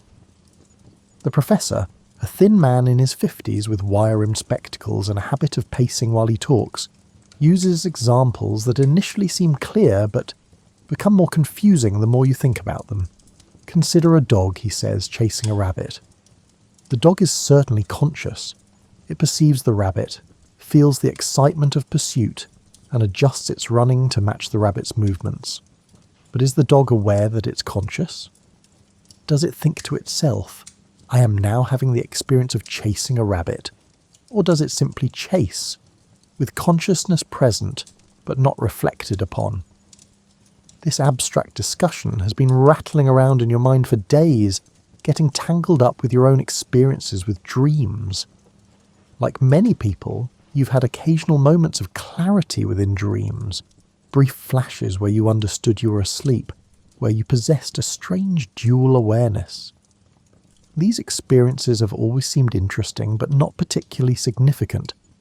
Just an odd quirk of sleep, something that happens sometimes for no clear reason. But now, in light of these philosophical discussions, those dream experiences seem potentially relevant. If consciousness can exist without self-awareness during waking life, what's happening during a dream where you become aware that you're dreaming? Is that a case of self-awareness arising within a normally unreflective conscious state? Does it tell us something about the layers or levels of consciousness, about how awareness can turn back on itself? One evening, after a particularly intense seminar on the phenomenology of temporal experience, how we perceive time, how the present moment contains traces of the immediate past and anticipations of the immediate future, you mention your dream experiences to the professor during office hours. You're nervous about bringing it up, worried it might seem frivolous or off-topic. But he's encouraged students to relate the theoretical discussions to their own experiences of consciousness. His eyes light up with unmistakable interest when you describe the moments of awareness within dreams. Yes, he says, leaning forward in his chair, this is exactly the kind of phenomenon we should be examining. The dream state offers a unique laboratory for studying consciousness, because it's a state where experience continues, but our normal frameworks for interpreting experience are suspended. He explains that he's been collecting accounts of what he calls lucid dreams, from the Latin lux, meaning light, suggesting illumination or clarity. These are dreams where the dreamer knows they're dreaming, where there's awareness of the dream state while it continues. He's noticed that certain people seem naturally prone to these experiences, while others report never having them. He's also noticed that practice and attention seem to matter. People who think about dreams, who value them, and who try to remember and reflect on them report more instances of lucid dreaming than people who ignore their dream life entirely. He gives you an assignment. For 1 month, conduct a personal experiment in what he calls consciousness continuity. The goal is to see if you can maintain some thread of awareness through the transition from waking to sleeping, and to observe what happens to consciousness as it shifts between states. He suggests several techniques, drawing on his reading of various spiritual and philosophical traditions. First, keep a dream journal. Write down everything you remember from dreams immediately upon waking, before the memories fade. This builds the habit of paying attention to dreams, which seems to influence the dreams themselves. Second, practice reality testing during the day. Periodically stop and ask yourself, am I dreaming? And look for evidence. Check if text changes when you look away and back. Try to remember how you got to where you are. Notice if anything unusual is happening. The idea is that this habit will eventually carry over into sleep. Third, try mnemonic induction. As you're falling asleep, repeat a phrase like, "The next time I'm dreaming, I'll remember I'm dreaming," or "I will recognize my dreams as dreams." Don't force it or concentrate hard. Just let it cycle gently through your mind as you drift off. Fourth, if you wake during the night, spend a few moments in that liminal state between sleeping and waking, noticing what consciousness feels like in that transitional zone. You take the assignment seriously, approaching it with the same systematic rigour you would bring to any academic study. You purchase a new notebook specifically for dream records. Every morning you spend 15 minutes writing down everything you can remember from the night. Not just narratives, but sensations, emotions, the quality of light, unusual details, and moments of transition or confusion. During the day, you set yourself the task of asking, "Am I dreaming?" at least 10 times, trying to spread them throughout the day so it becomes a genuine habit, rather than a mere formality. You check your hands, looking for the kinds of anomalies others have reported.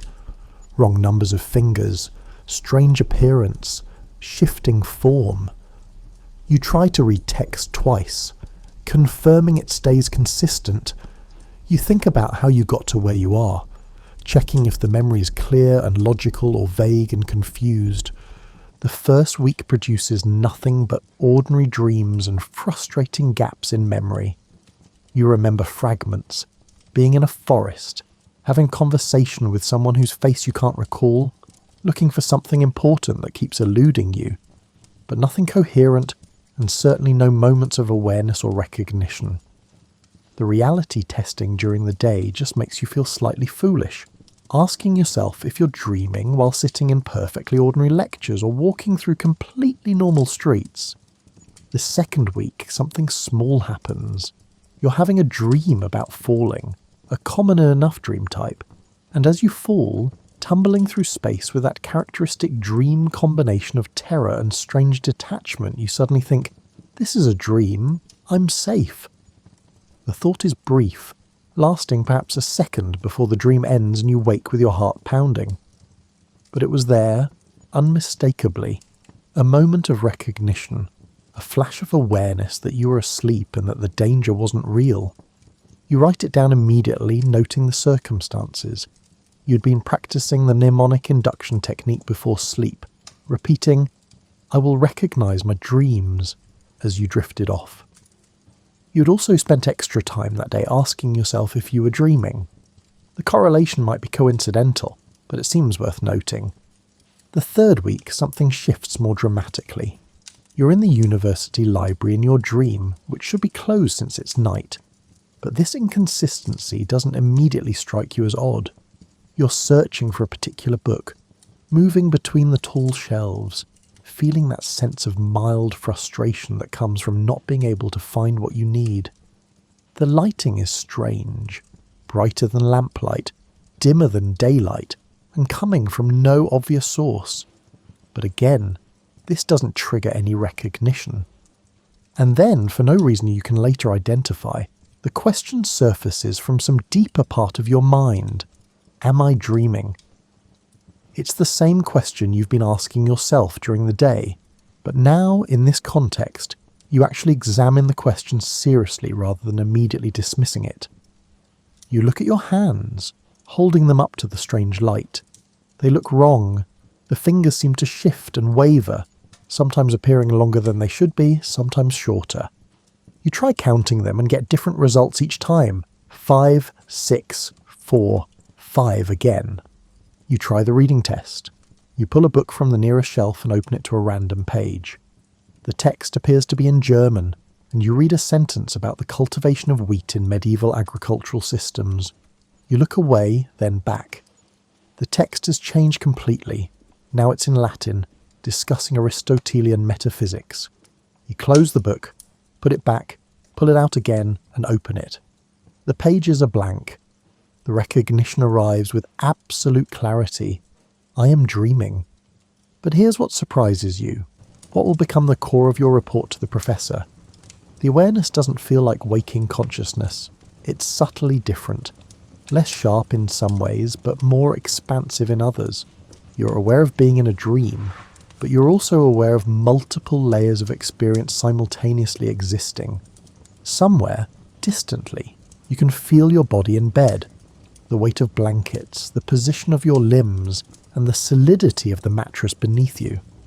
That's one layer of awareness, peripheral and quiet, but definitely present.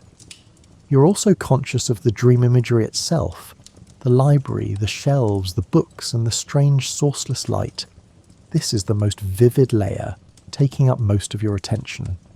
It has the full richness of sensory experience, visual detail, spatial relationships, the texture of book covers under your fingers, and the smell of old paper and binding glue.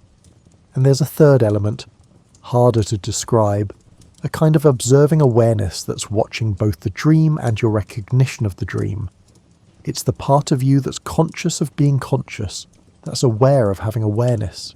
This is the aspect that allows you to think I am dreaming and I know it, that provides the meta-level perspective on the experience itself.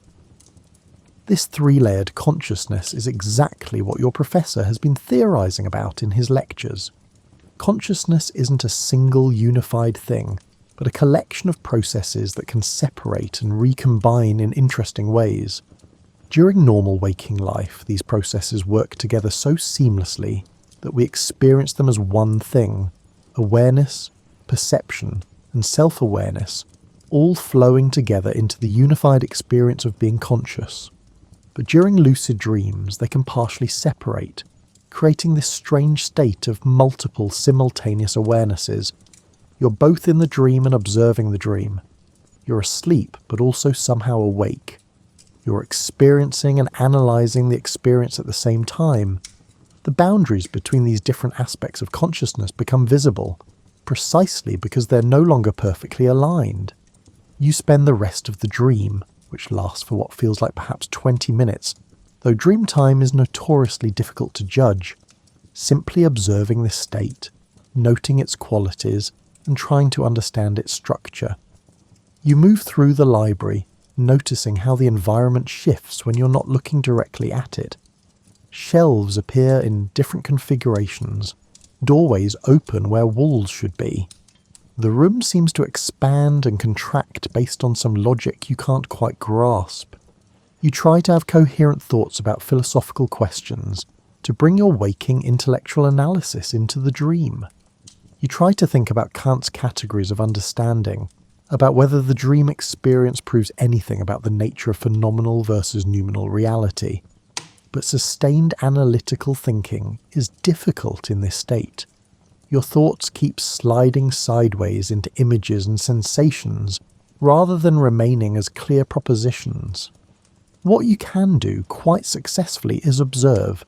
You can notice the quality of consciousness in this state, and can pay attention to how awareness works when freed from the usual constraints of waking perception. You notice that your attention is more fluid, shifting easily from one thing to another without the effort that waking attention requires. You notice that emotions arise and fade more quickly, without the sustained quality they have during waking life. You notice that time feels elastic, stretching and compressing unpredictably. Most importantly, you notice that the sense of self feels different. During waking life, you have a strong, continuous sense of being a particular person with a particular history, particular characteristics, and particular relationships and roles. In the lucid dream, that sense is looser, more provisional. You know who you are in some abstract sense, but the usual solidity of identity is softened. It's not disturbing, just different, as if the self is revealed to be more flexible and constructed than it usually appears. Eventually, your awareness begins to fade. The clarity dims. The multiple layers of consciousness blur back together, and you slip into ordinary, non-lucid dreaming. You have confused dreams about trying to write something important, but the ink keeps disappearing, and about showing up to an examination without having studied. And then you wake in the early morning with pale light coming through your window. You lie there perfectly still, not wanting to move and disrupt the clear memory of the lucid dream. You can still feel what it was like and can still access that state of multiple simultaneous awarenesses.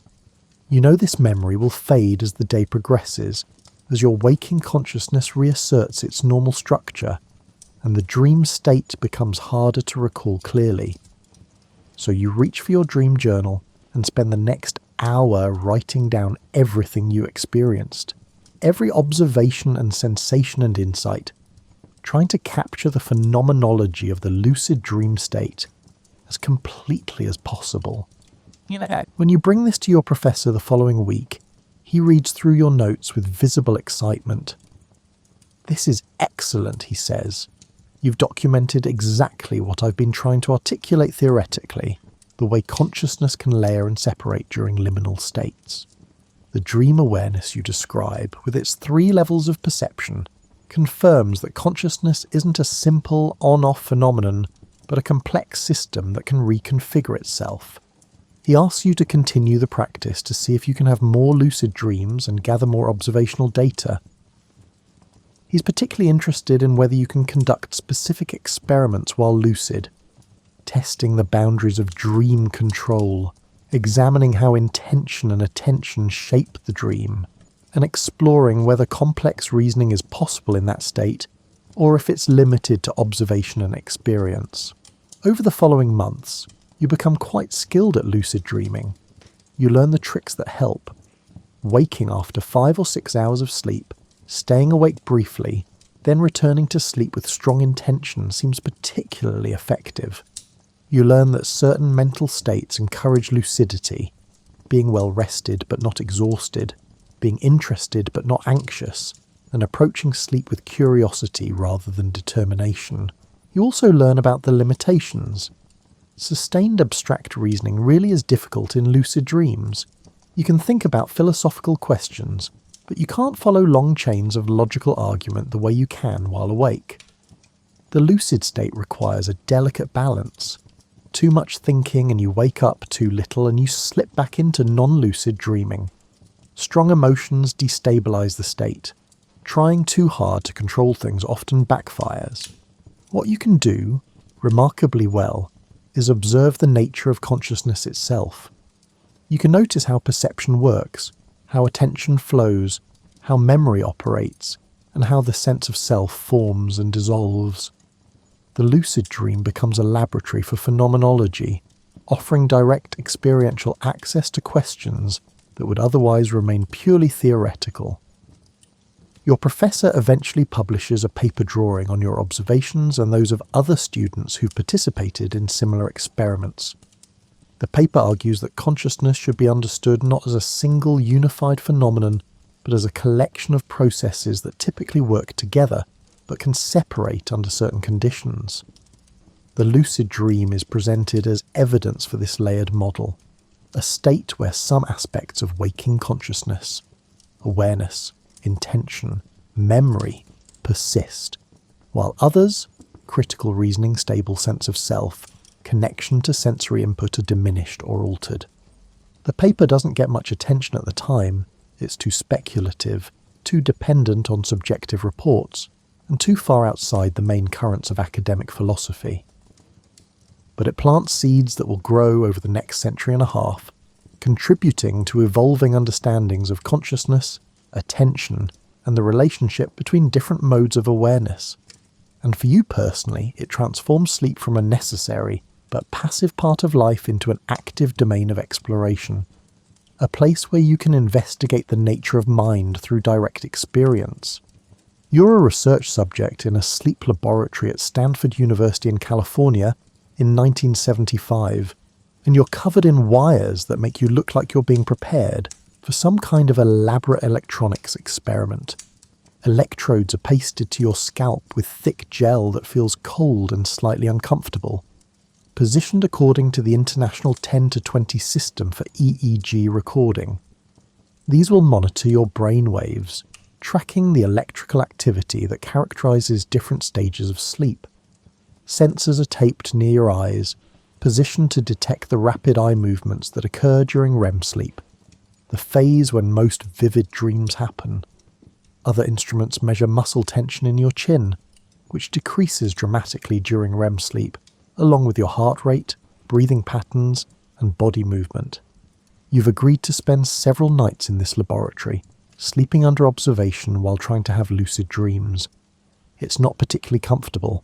The wires restrict your movement, the electrodes itch slightly, and you're aware of being watched and recorded in a way that's not conducive to relaxation. But you're fascinated by the research and convinced it's important, so you volunteered despite the discomfort.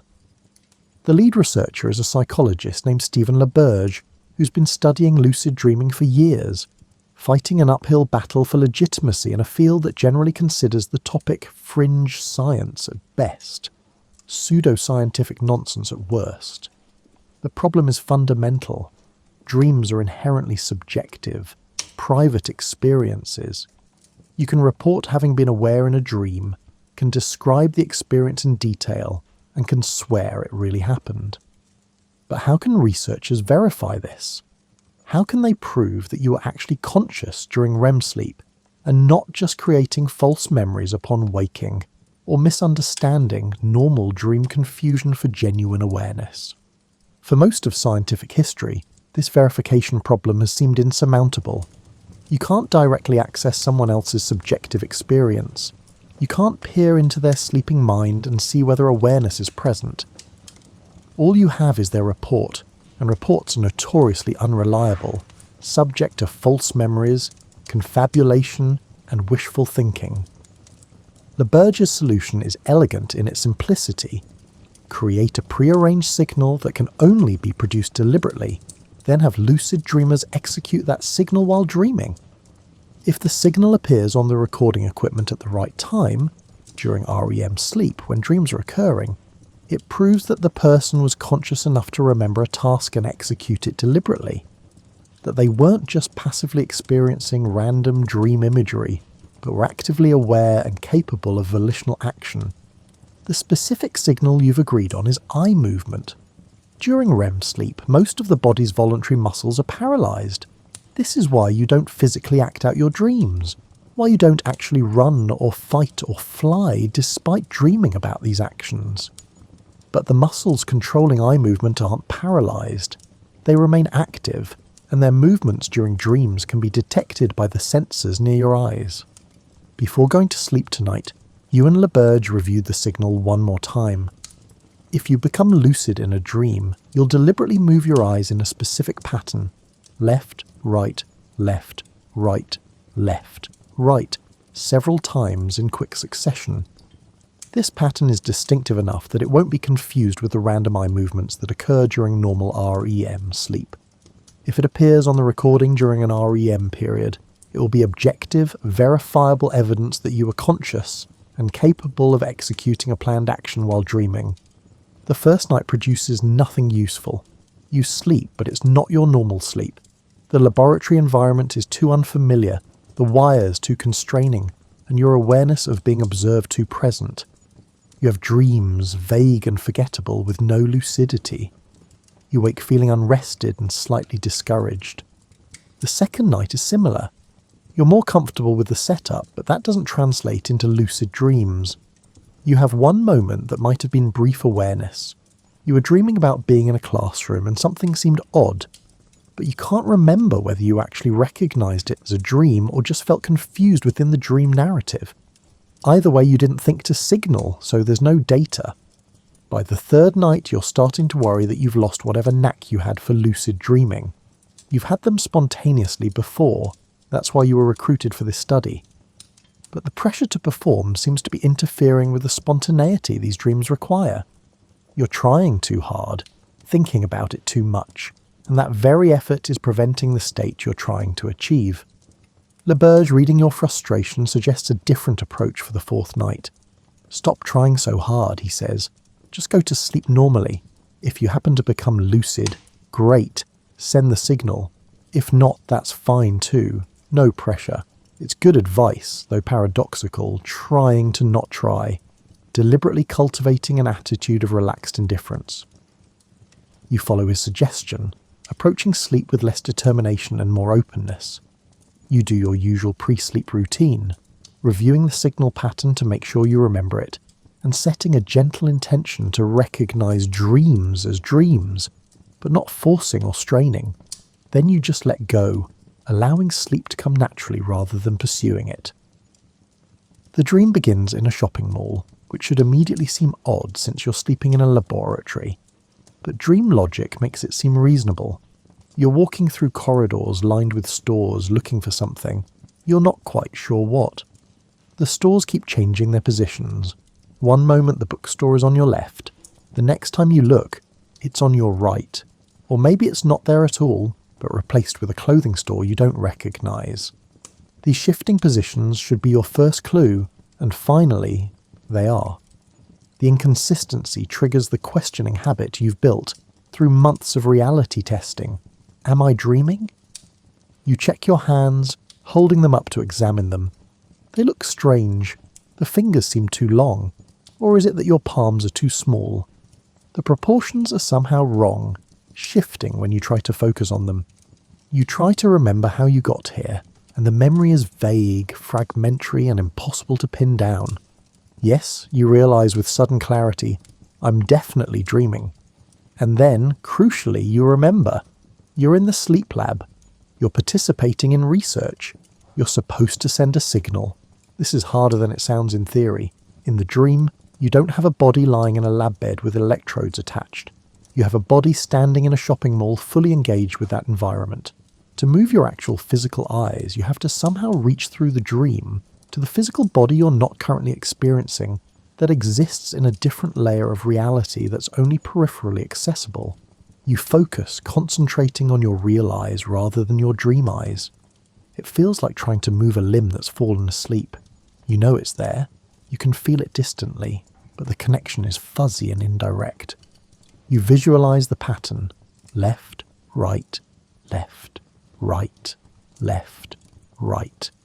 And then you do it, or at least you try to do it, moving what you hope are your actual eyes in the agreed upon pattern, repeating it several times to make sure it's clear and deliberate. The mall continues around you.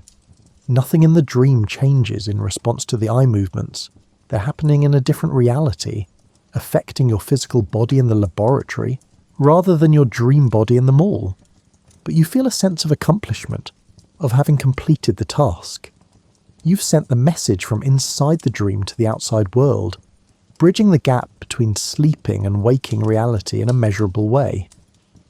The dream continues for a while longer. You explore the mall, conscious throughout that you're dreaming, marvelling at the detail and coherence of the environment your sleeping mind has created. You try some simple experiments, willing a door to appear in a blank wall, which works, trying to fly, which doesn't, and changing the colour of your clothing, which works but takes more effort than you expected. The lucid dream remains stable and vivid for what feels like several minutes before you drift into non-lucid dreaming and eventually wake. In the morning, when the researchers review the recording equipment, there's carefully controlled excitement in the laboratory. The polysomnograph traces show clear REM sleep during the period when you reported having the lucid dream. And there, unmistakable in the eye movement recording, is the signal pattern you sent: left, right, left, right, left, right, appearing multiple times during REM sleep, exactly when and where it should be if your report of lucid dreaming is accurate. For the first time, someone has sent a message from inside a dream to the outside world, proving through objective measurement that they were conscious enough to remember a task and execute it deliberately while asleep. The signal appears during REM sleep, when brain activity is similar to waking but the body is paralysed and the eyes are moving rapidly. This rules out the possibility that you are actually awake or in some lighter stage of sleep. You are genuinely dreaming, as proven by the REM indicators. but you are also conscious and volitional, as proven by the deliberate signal. This experiment, repeated over the following months and years with multiple subjects, will finally establish lucid dreaming as a legitimate phenomenon worthy of serious scientific study. It confirms what Tibetan monks have claimed for centuries, what medieval mystics reported, and what curious philosophers suspected. Consciousness can persist during sleep. You can be aware that you're dreaming while the dream continues, and with practice this state can be reliably accessed and studied. The implications extend beyond just proving that lucid dreams exist. The research demonstrates that REM sleep isn't simply an unconscious state, where random neural firing produces meaningless dream imagery. It's a state where complex cognition can occur, where awareness can be maintained, and where voluntary action is possible. The sleeper isn't passive, but can actively engage with their dream experience, can remember intentions formed while awake, can execute planned actions, and can observe and report on their mental state. This opens up new questions and possibilities.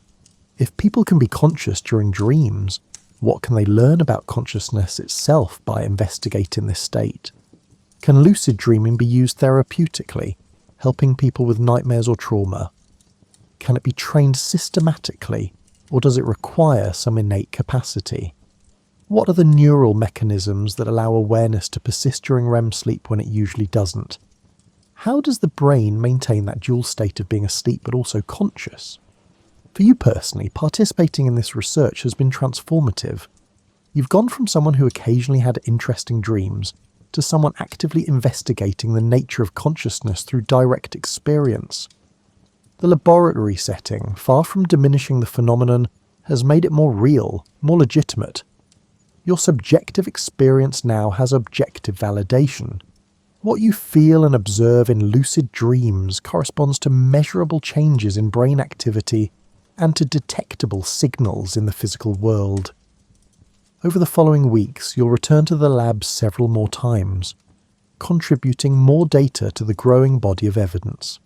You'll get better at signalling from dreams, sometimes sending complex messages, different numbers of eye movements to indicate different things, and responding to external stimuli that the researchers present during your sleep. You'll help map the relationship between subjective experience and objective measurement, between what lucid dreaming feels like and what it looks like on the monitoring equipment. And you'll take the techniques home with you, continuing to practice lucid dreaming in your normal life, free from electrodes and laboratories. The research has given you confidence that this isn't wishful thinking or self-deception, but a real, verifiable state of consciousness that can be cultivated and explored. Every night becomes an opportunity for investigation, for experiencing consciousness in an altered mode, and for learning something new about how awareness works when freed from its usual constraints. You're a modern person living in a time when lucid dreaming has moved from mysticism to mainstream, from forbidden knowledge to Reddit threads and YouTube tutorials. The information is freely available. Techniques that monks once guarded as advanced meditation practices are now explained in blog posts with titles like 5 Easy Steps to Your First Lucid Dream. The democratization is wonderful and slightly overwhelming, and you've decided you want to learn this skill for yourself. Your motivations are personal and ordinary rather than mystical or scientific. You're not seeking spiritual enlightenment or trying to prove theories about consciousness. You're simply curious about the experience itself, about what it might reveal about your own mind, and about the possibility of exploring these nightly landscapes with full awareness rather than passive confusion. You start with the basics, the same advice that gets repeated across dozens of sources because it actually works. Keep a dream journal. You buy a notebook specifically for this purpose. Keep it on your nightstand next to a pen and commit to writing in it every single morning before doing anything else. Before checking your phone, before getting out of bed, before your mind fully engages with the day, you spend a few minutes recording whatever you remember from the night. At first, there's almost nothing. Dreamed something about water is a typical entry for the first week. Felt anxious about something. Can't remember what. Fragments of conversation with someone I didn't recognise. The gaps are frustrating.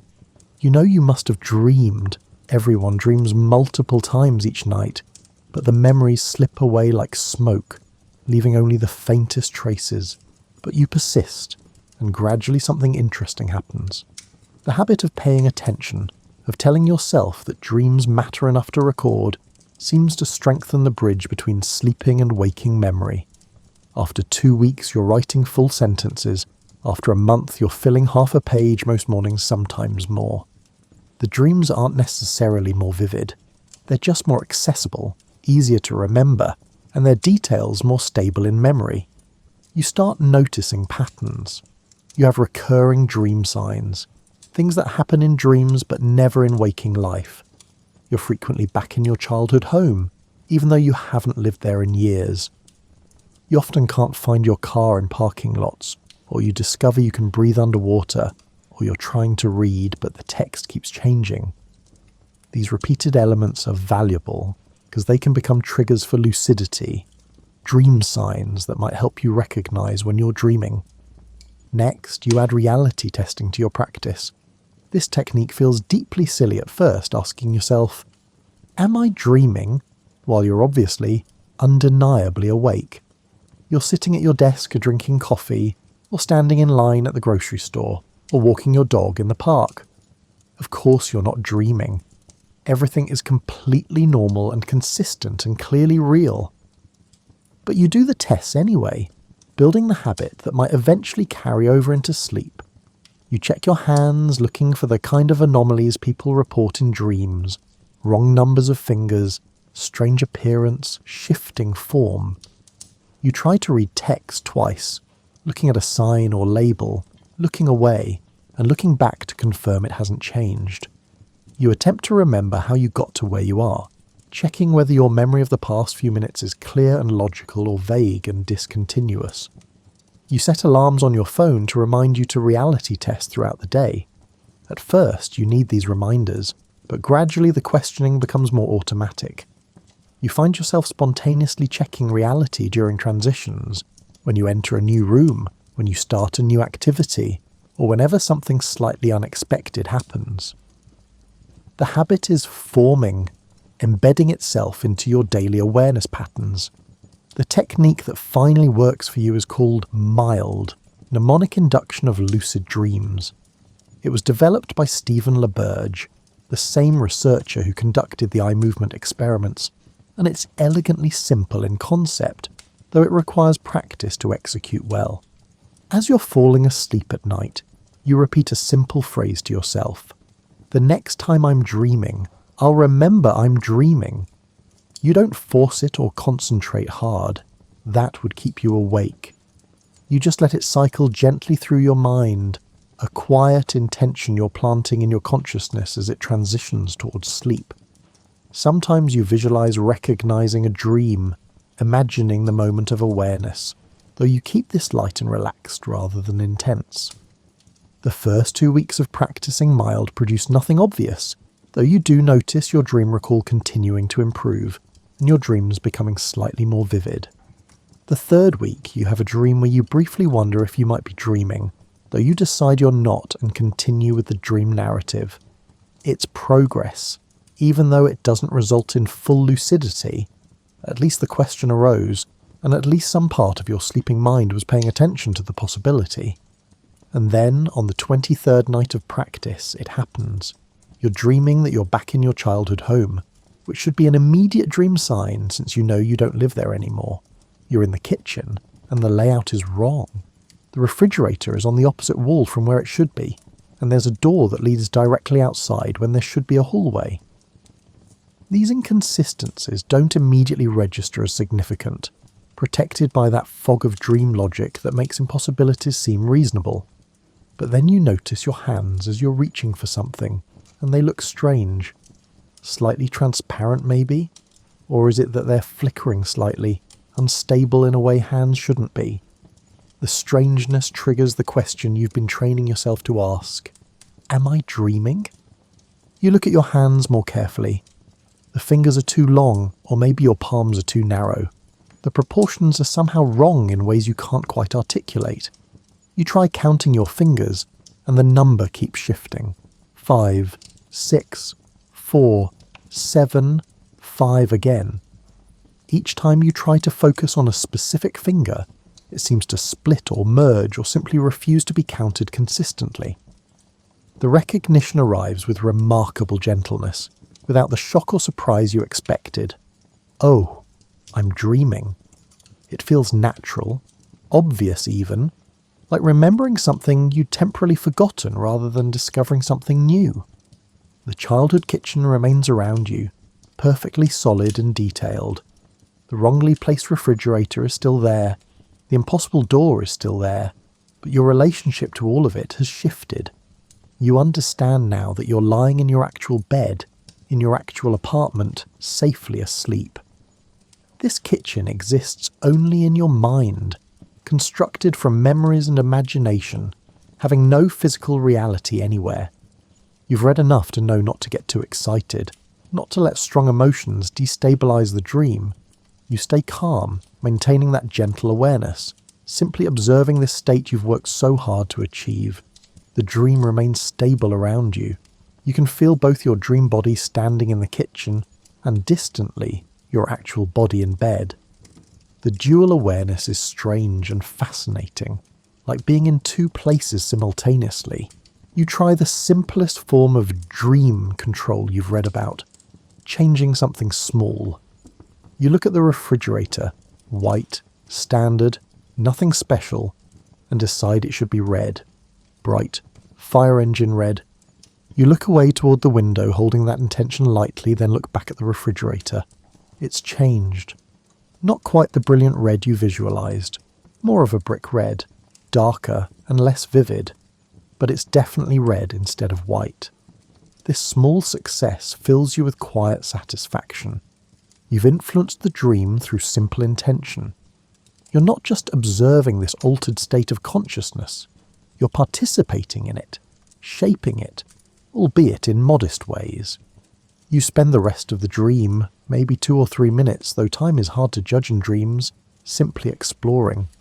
You walk through the house, noting how it's simultaneously familiar and strange, how your sleeping mind has reconstructed it imperfectly, mixing memories from different time periods, adding elements that never existed, and creating a composite version rather than a faithful reproduction. When you try to leave through the impossible door, you find yourself in a garden that existed at a completely different house from your childhood. Dream geography follows its own rules, unbound by physical reality. You accept this without confusion or concern, simply noting it as an interesting feature of how dreams work. The lucidity ends when you make the mistake of thinking too hard about it, wondering how long you've been lucid, trying to estimate if you're breaking any personal records. The analytical thinking disrupts the delicate balance of awareness, and you slip back into ordinary dreaming, the clarity dissolving like fog in sunlight. When you wake the next morning, you immediately reach for your dream journal, capturing every detail while the memory is still fresh. You remember the kitchen, the strange hands, and the moment of recognition. You remember changing the refrigerator's colour, walking through the house and finding the garden from a different childhood home. Most importantly, you remember what it felt like, that dual awareness, that sense of being simultaneously asleep and awake, dreaming and observing dreams. Over the following weeks, you have more lucid dreams. Not every night, not even most nights, but with increasing frequency as you continue your practice. Each one teaches you something about how this state works, about your own consciousness, and about how it operates under altered conditions. You learn that strong emotions tend to wake you up, so you practice staying calm regardless of what happens in the dream. You learn that logical thinking can end the lucidity, so you stay present and observational rather than analytical. You learn that the dream responds to expectation. If you expect something to be difficult, it usually is. But if you approach dream control with easy confidence, changes happen more smoothly. You discover personal variations in how the techniques work for you. Looking away and back with intention works well for small changes, but not large ones. Spinning in the dream seems to reset things. sometimes deepening the lucidity, sometimes providing scene changes. Rubbing your dream hands together helps stabilize the dream when it's starting to fade. These are your own discoveries, techniques that work for your particular mind, even though they might not work the same way for others. Most importantly, you learn that lucid dreaming isn't really about control in the way you initially imagined. It's not about treating dreams as virtual reality playgrounds, where you can do whatever you want without consequences.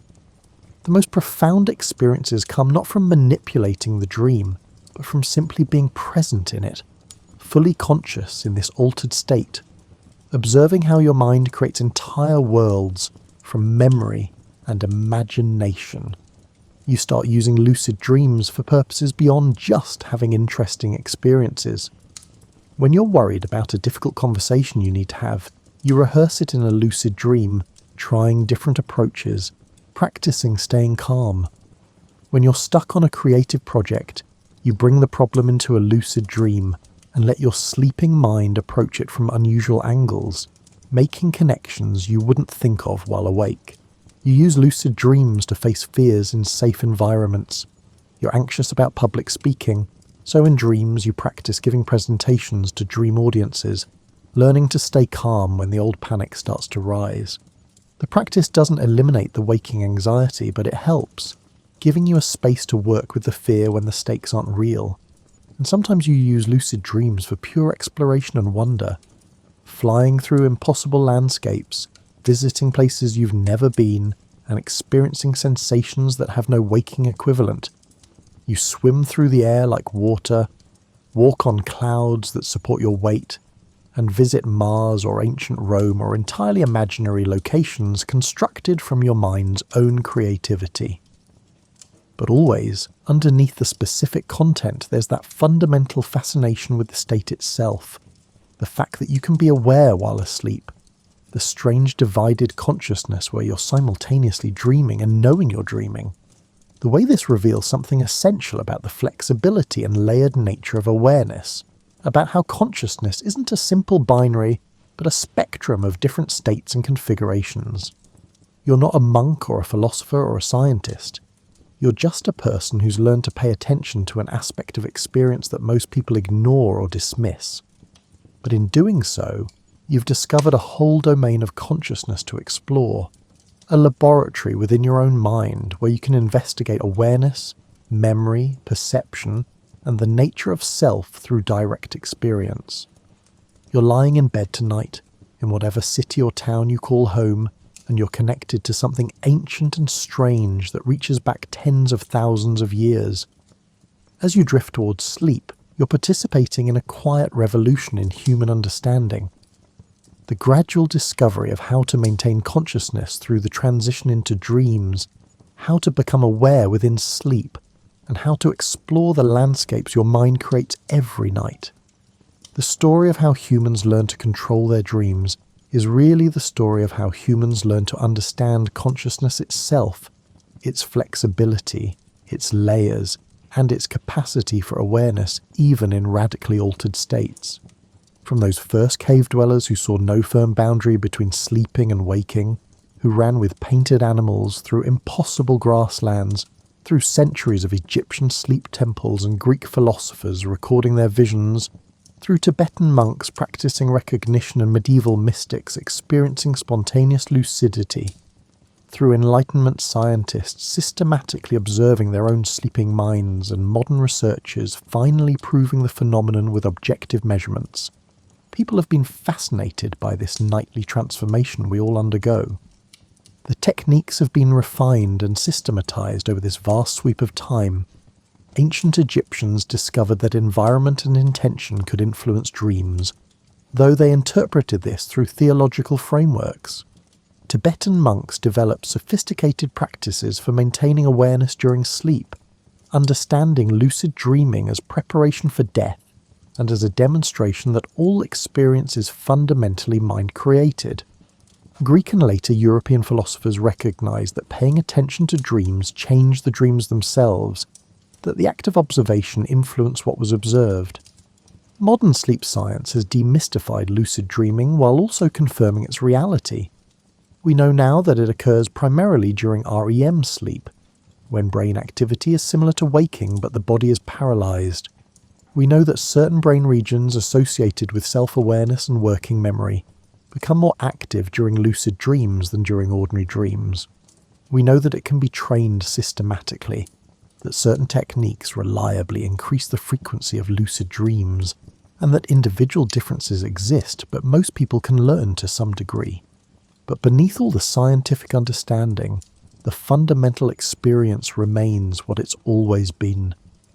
That moment of recognition within a dream, that strange dual awareness of being asleep and knowing it, that sense of consciousness operating in an altered mode where the usual rules don't apply. What's changed dramatically is accessibility. For most of human history, lucid dreaming was either accidental or required dedication to specialized practices, months in monasteries, apprenticeship to experienced teachers, and elaborate rituals and preparations. The knowledge was limited, often kept secret, and sometimes considered dangerous or heretical. Only a relative handful of people ever learned these techniques, or even knew they existed. Now the information is available to anyone with internet access. The techniques that Tibetan monks once guarded as advanced meditation practices can be learned from websites and YouTube videos. The systematic approaches that early scientists developed through painstaking self-observation have been refined and simplified into methods that work for most people willing to put in the effort. The barrier to entry has dropped from years of dedicated practice under expert guidance to a few weeks of consistent effort following clear instructions. You don't need to be spiritually gifted or intellectually exceptional. You don't need expensive equipment or professional guidance. You just need patience, consistency, and genuine curiosity about your own consciousness. Keep a dream journal, writing down whatever you remember every morning, training your mind to maintain that bridge between sleeping and waking memory.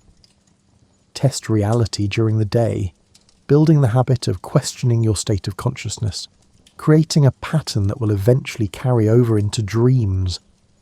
Set gentle intentions as you fall asleep, not forcing or straining, but simply planting the seed of awareness in your mind as it transitions towards sleep. Notice the moments between waking and sleeping, paying attention to what consciousness feels like during that liminal transition. The results vary considerably between individuals, and this variation is normal and perfectly fine. Some people have their first lucid dream within days of starting practice.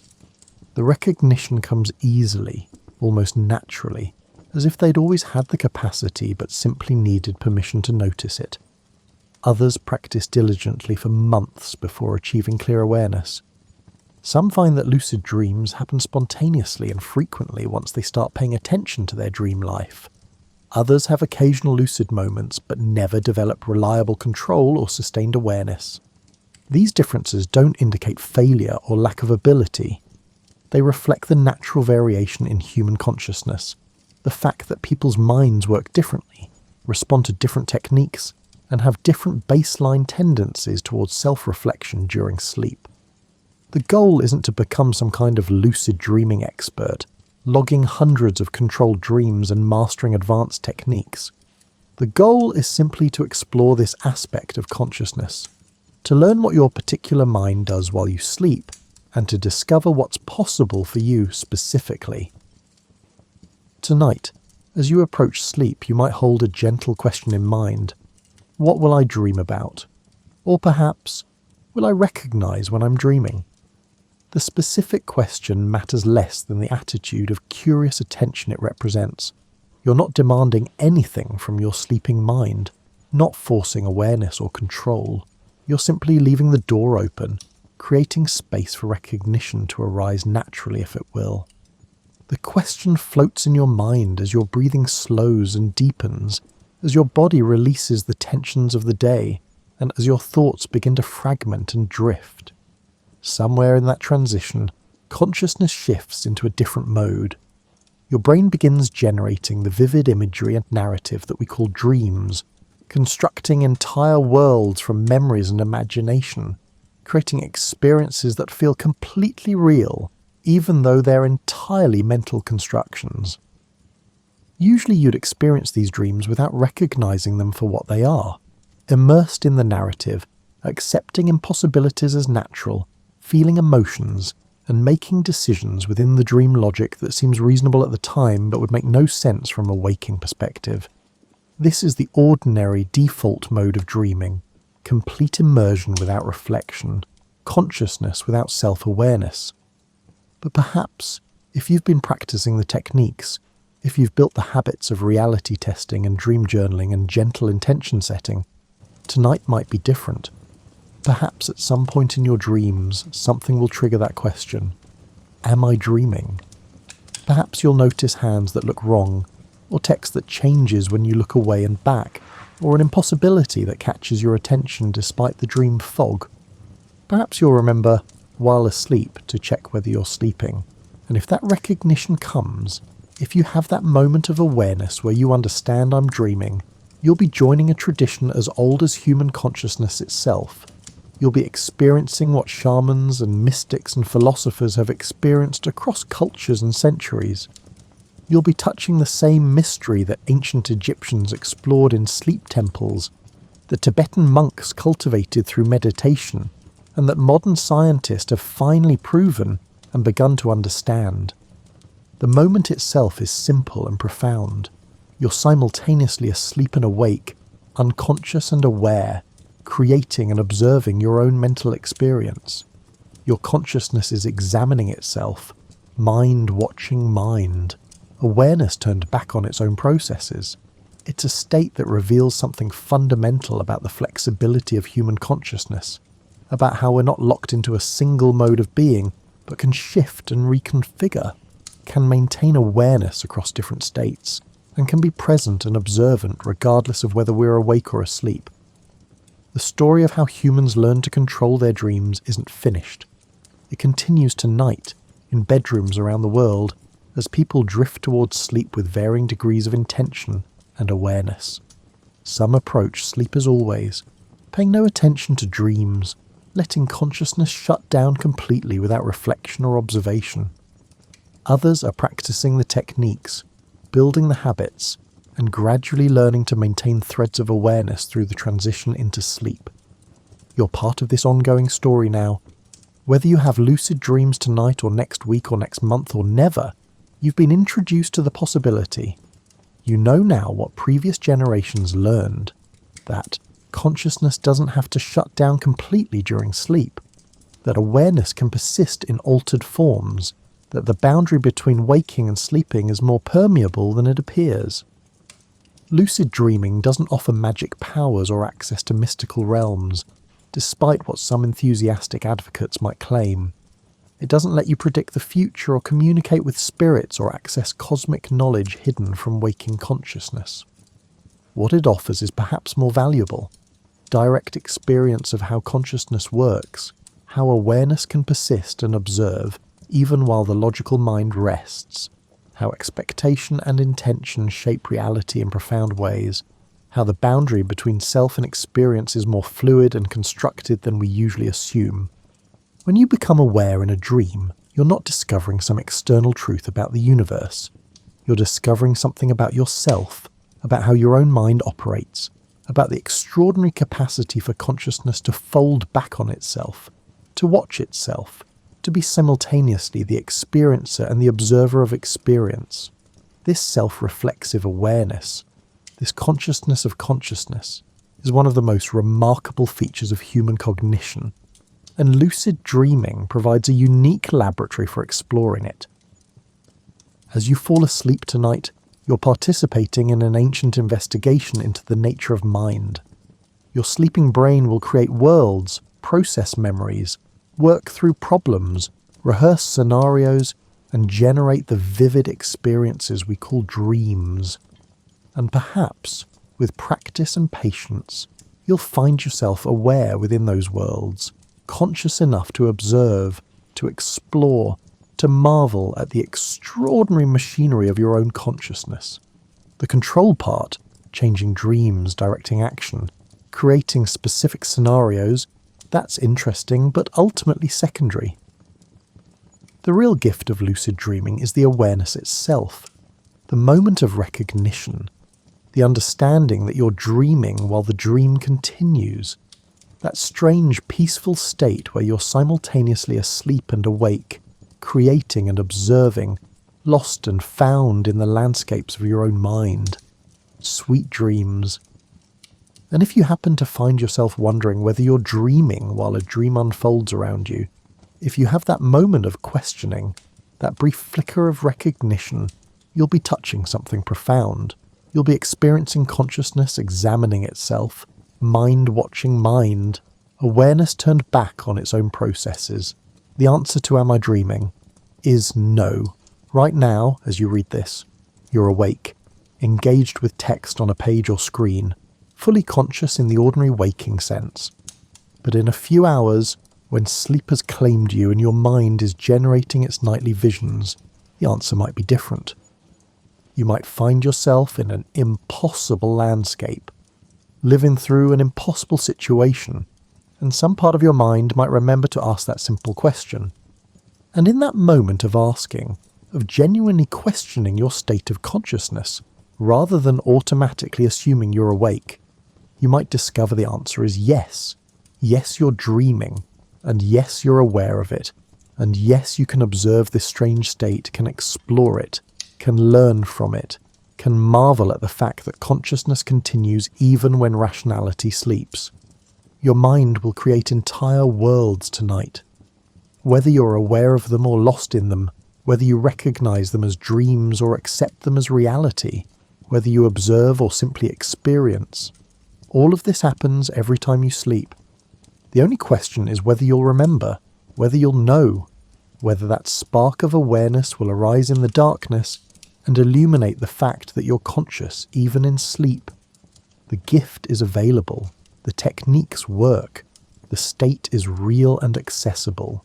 All that remains is practice, patience, and that gentle curiosity about what lies behind your closed eyes each night. Welcome to the dream. May you recognize it for what it is.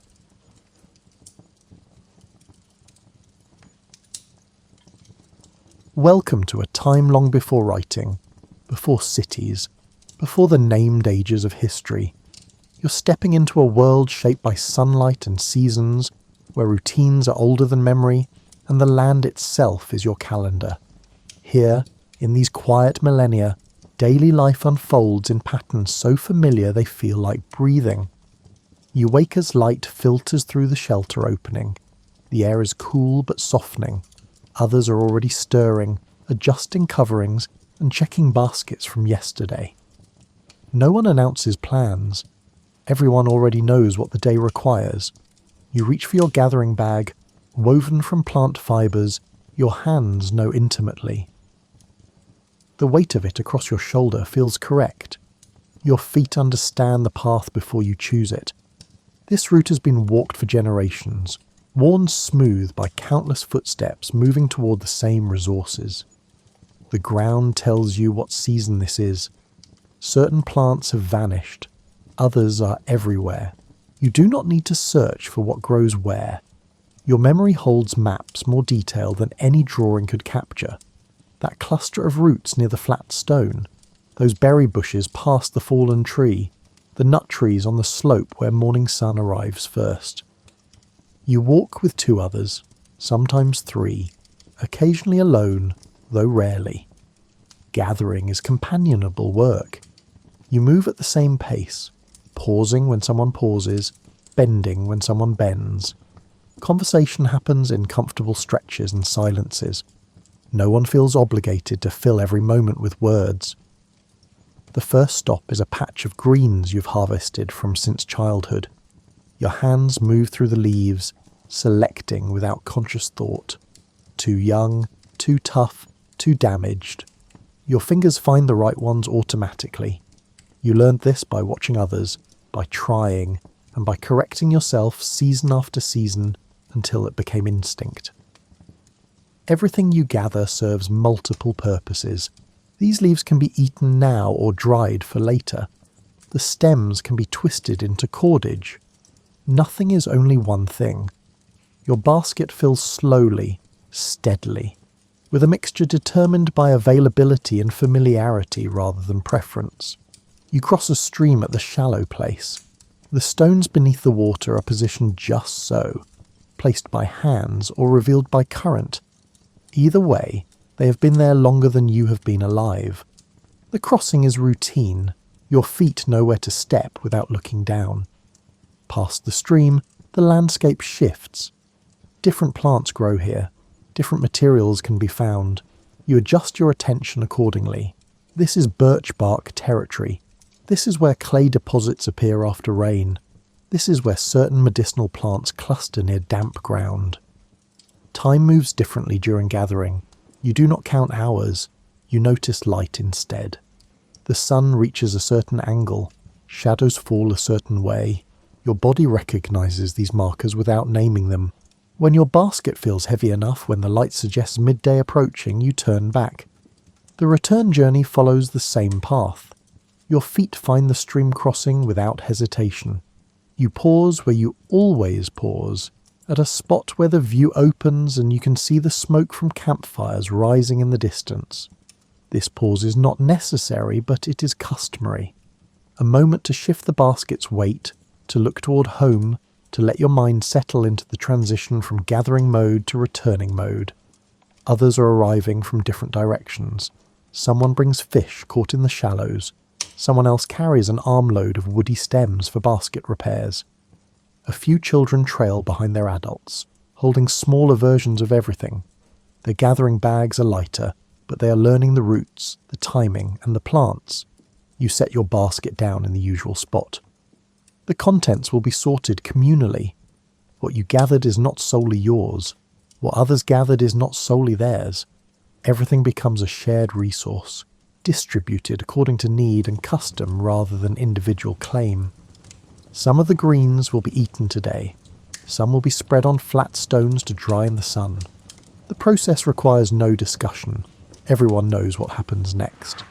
Your hands join others in the sorting, the spreading, and the gentle handling of what the land has provided. Gathering happens every day that weather permits. Some days yield abundance. Some days yield less. Neither causes alarm. The rhythms of availability are deeply understood. Scarcity in one area means abundance in another. Scarcity this month means abundance next month. The land cycles through its offerings, and you cycle through the land. Your knowledge of plants extends beyond food. You recognize which leaves soothe skin irritation, which roots settle stomach discomfort, which bark can be chewed to ease minor pain. This knowledge lives in your hands and memory rather than in words. You learned it the same way you learned everything else, through observation and repetition. Gathering is not dramatic work. It does not provide stories of narrow escapes or sudden discoveries. It is quiet, steady, and deeply familiar. Your body moves through it with the ease of long practice. Your mind wanders sometimes, returns sometimes, and needs no particular focus to accomplish what needs accomplishing. The landscape you move through is not wilderness to you. It is home with the specificity of long acquaintance. Every landmark means something. That boulder marks the boundary between two types of terrain. That distinctive tree indicates the turn-off to the clay deposits. That rise in the land means you're halfway between camp and the far gathering grounds. You return to these places again and again across years. Seasons change what grows, but the land itself remains steady. The same rocks, the same water sources, the same roots worn smooth by footsteps. This repetition creates a deep sense of security. You are never lost because everywhere is known. Children learn gathering by being present. No one teaches in the formal sense.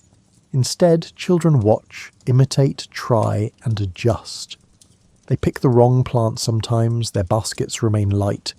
Gradually, over years, their hands learn what your hands know. The knowledge transfers through proximity and time rather than instruction.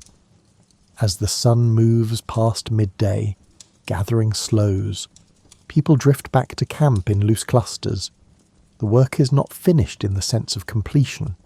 It simply pauses until tomorrow, when it will resume exactly as it has today, as it did yesterday, and as it will continue for as long as seasons turn and plants grow and hands remember what to gather. In the afternoon, you settle into work that requires less movement and more patience. Your hands are already reaching for the basket that needs attention.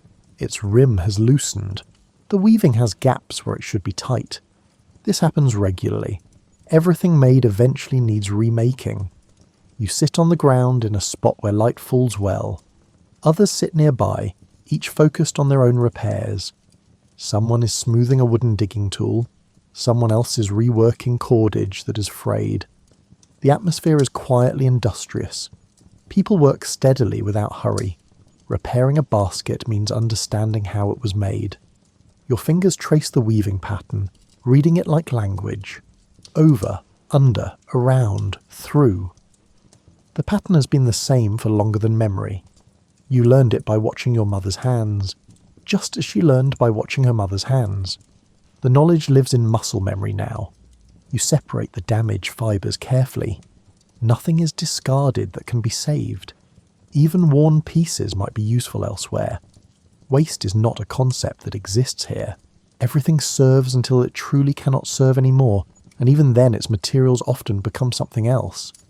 New fibres have been soaking in water since morning. They need to be pliable. Your hands test their flexibility, knowing exactly how much give the material should have. Too dry and it will crack. Too wet and it will stretch incorrectly. The proper stage is something you recognise by feel. Reweaving requires complete attention but not tense concentration. Your hands know what to do. They have done this many times. The work becomes meditative. Over, under, around, through. The rhythm is soothing. Your mind can wander while your hands continue accurately. Nearby, someone is working on a hide, scraping it smooth with a stone tool. The sound is steady and repetitive. Scraping hides takes hours, sometimes days, depending on size and thickness. No one works on it continuously. Instead, people work in shifts, picking it up when their hands need a break from other tasks and setting it down when their arms tire. Another person is repairing a garment. A seam has split. The original sinew stitching has worn through. They're using an awl made from bone, creating new holes, threading new sinew, and pulling everything snug. The repair will be visible if you look closely, but visibility does not matter. Function matters. Clothes are not replaced often. Making new garments requires substantial time and materials. Instead, everything is repaired, adjusted, repaired again, passed to someone else, and repaired once more. A single hide garment might be worn by 3 different people across many years, accumulating patches and alterations that tell its history. You finish the basket rim and begin tightening the body weave. Your fingers work systematically, section by section, finding loose spots and correcting them. This is satisfying work. You can see improvement as you progress. The basket becomes sturdy again, trustworthy again, and ready for tomorrow's gathering. Tools receive similar attention. Digging sticks wear down and must be resharpened or replaced. Grinding stones develop grooves from use and need resurfacing. Scrapers become dull and require edge renewal. Everything wears. Everything needs maintenance. The maintenance is not viewed as an interruption. It is simply part of us.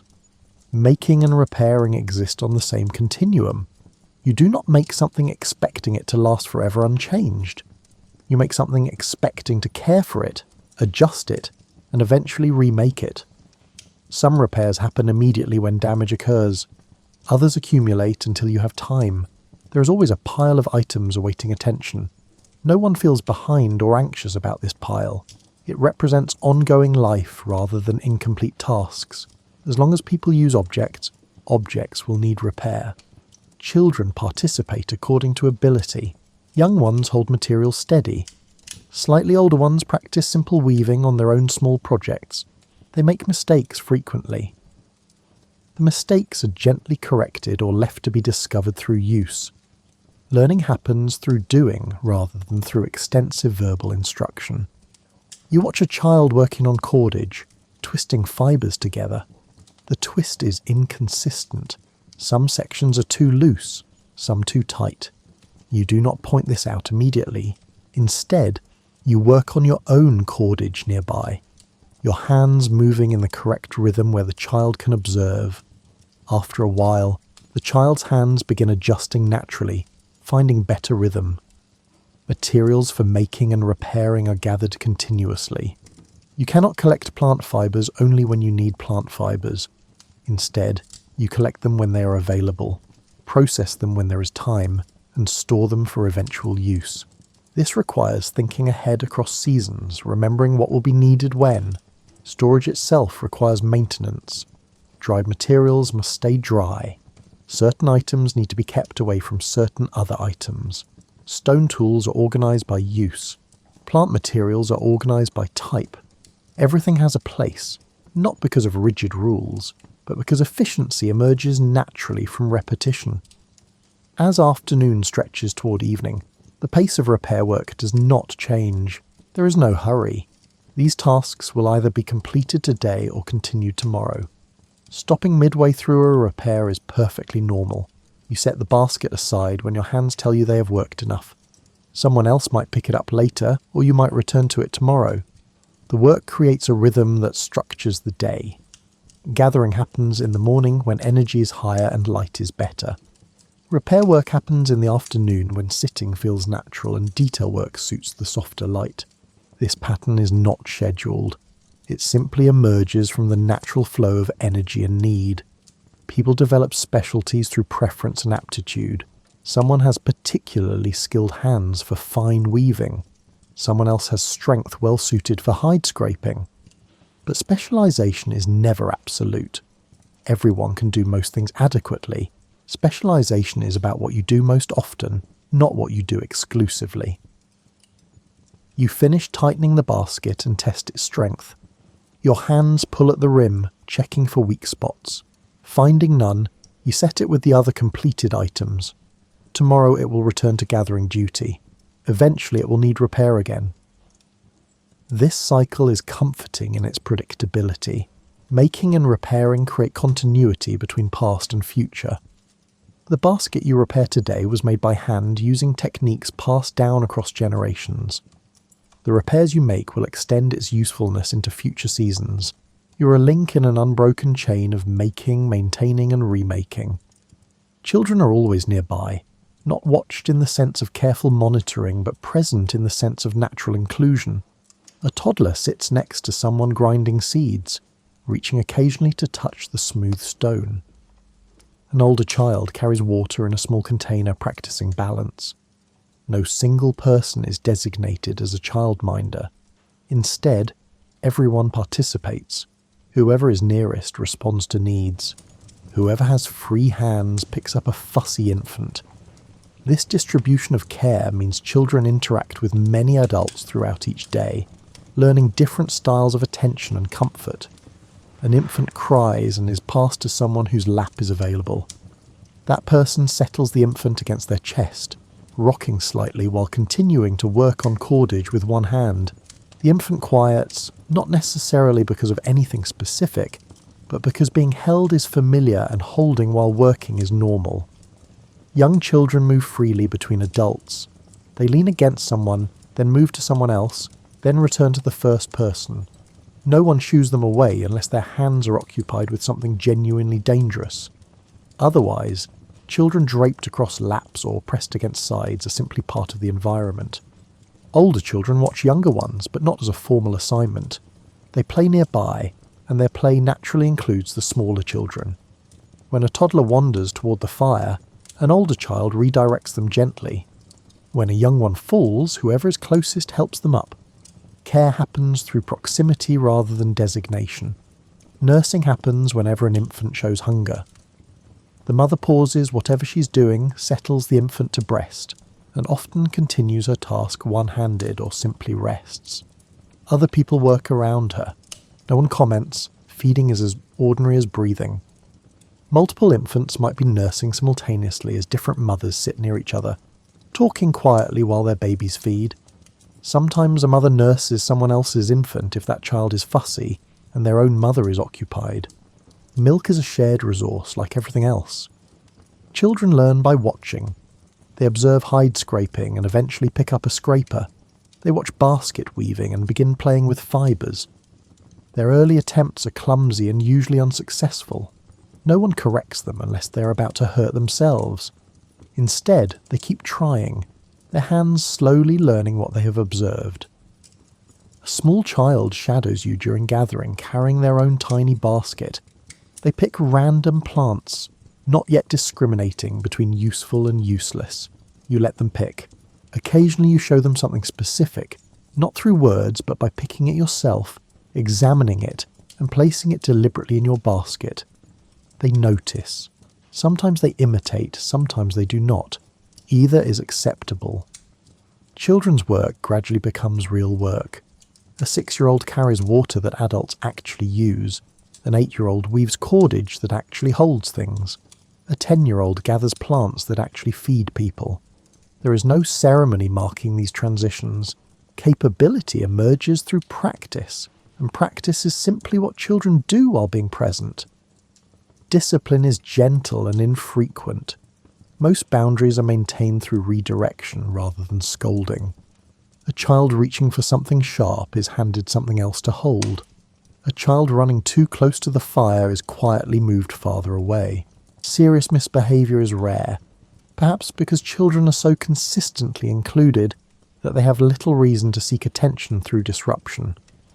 When correction is necessary, it comes from whoever witnesses the behaviour rather than waiting for a parent. This means children learn that expectations are communal rather than individual. Every adult has some authority. Every adult also has some responsibility to guide. Older children mind younger ones during camp moves. A 12-year-old might carry a toddler on their hip, while adults carry heavier loads. The older child is not burdened. This is simply what older children do. They remember being carried themselves, and they will eventually watch their own children be carried by the next generation of older children. Play happens constantly, but is rarely separate from work. Children play at grinding seeds while seated next to adults who are actually grinding seeds. They play at hunting with small sticks while adults prepare real hunting tools. Play is practice, and practice is play. The boundary between the two is barely visible. Children are rarely bored. There is always something to watch, something to try, and someone to follow.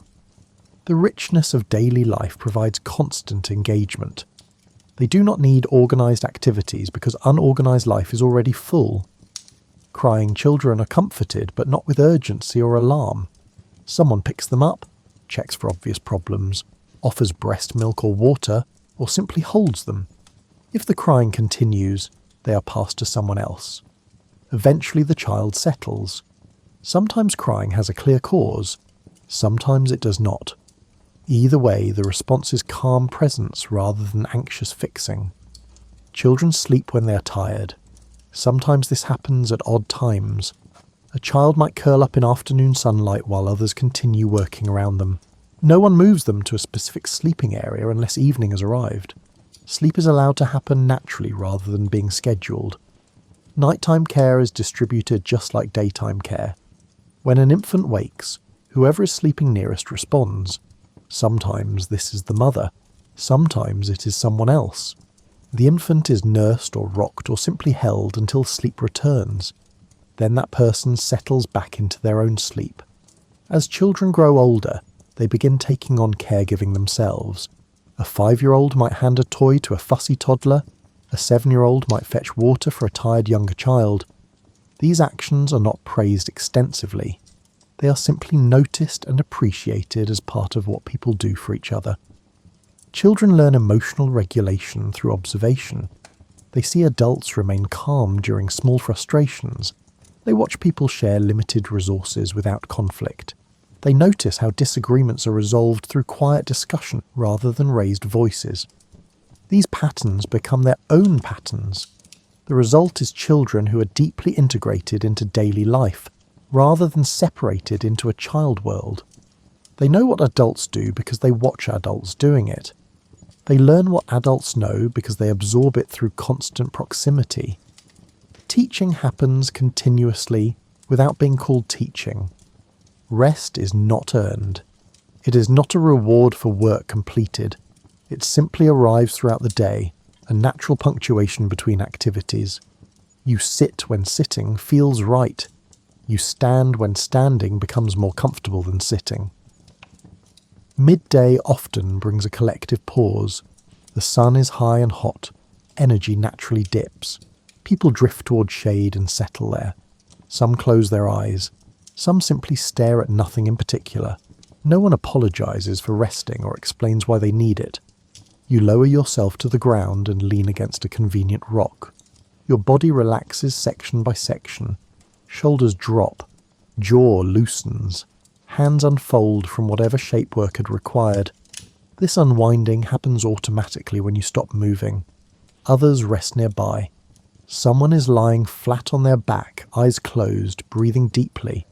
Someone else sits with knees drawn up, chin resting on folded arms. A few people talk quietly, their voices soft and unhurried. The content of conversation does not matter much. The companionship is what matters. Children rest too, though their rest looks different. They sprawl in heaps, limbs tangled together, still touching even in sleep. Occasionally one wakes, blinks, shifts position, and returns to dozing. They seem to drop into sleep and emerge from it with equal ease. Rest during the day feels different from sleep at night. It is lighter, briefer, and less complete. You remain partly aware of your surroundings. If something required your attention, you would notice. But nothing requires your attention, so you float in the pleasant space between waking and sleeping. Time passes unmeasured. You do not know if you've been resting for moments or much longer. It does not matter. When your body feels ready to resume activity, you will move. Until then, you remain still. The shade you sit in shifts gradually as the sun moves. Eventually the warmth finds you again. That warmth is part of what prompts you back into motion. Not uncomfortably hot, but warm enough to make sitting less appealing than standing. You rise slowly. No sudden movements. Your body needs time to transition from rest to activity. Others are also stirring, stretching, and looking around as if remembering where they are. No one rushes this process. Evening brings another rest rhythm. After the main meal, after food preparation is complete, people settle around the fire. This is not sleeping, but a quieter version of waking. Postures soften, movements become minimal, conversation continues but grows simpler and more repetitive. You sit with your back against someone else. This is comfortable for both of you. Their breathing is steady behind you. Your breathing matches theirs without conscious effort. Paired breathing happens automatically when people rest together. The fire is hypnotic. Flames move in patterns that your eyes follow without purpose. You're not thinking about the fire or analysing its behaviour. You're simply watching because watching is restful. Someone is working on a small repair nearby, but slowly, with long pauses between actions. Their hands move, then stop. Move, then stop. The work provides something to do with hands that want gentle activity without providing enough challenge to interrupt the restful mood. Children are quieter now, but not necessarily asleep. They sit close to adults, leaning heavily, their eyes half closed. Some are still playing, but their play has slowed to a drowsy version of daytime energy. They push small objects around, building and unbuilding tiny arrangements. Rest is permitted to last as long as it lasts. There is no pressure to resume activity. Work that remains undone will still be there tomorrow. This moment is for sitting, for warm proximity, for thoughts that drift rather than focus. Sometimes rest includes drowsing while sitting upright. Your eyes close. Your head might nod forward and then jerk back. This half-sleep is perfectly acceptable. No one minds. No one wakes you unless something genuinely needs your attention. The transition from evening rest to nighttime sleep is gradual and blurry. At some point, You realise you're more asleep than awake. You shift into a lying position without fully waking. Someone pulls a hide over you, or perhaps you do it yourself. Either way, the action is automatic. Rest happens in layers throughout each day. Brief pauses during work, longer midday settling, extended evening unwinding. These layers create a rhythm that prevents exhaustion. You never push beyond tired because rest arrives before you reach that point. Physical comfort.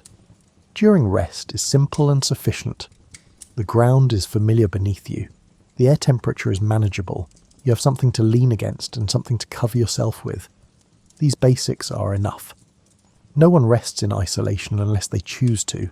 Even when resting apart from the main group, you remain within sight and sound.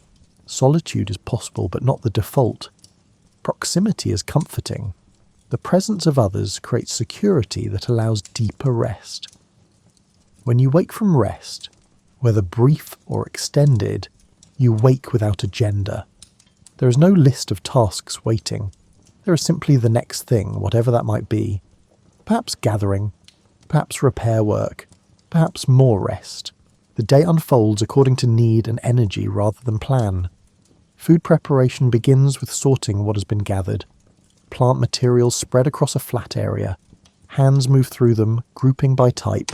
Leaves here, roots there, seeds in a separate pile. The sorting requires no discussion. Everyone knows what goes where. You sit near the sorting area and begin processing greens.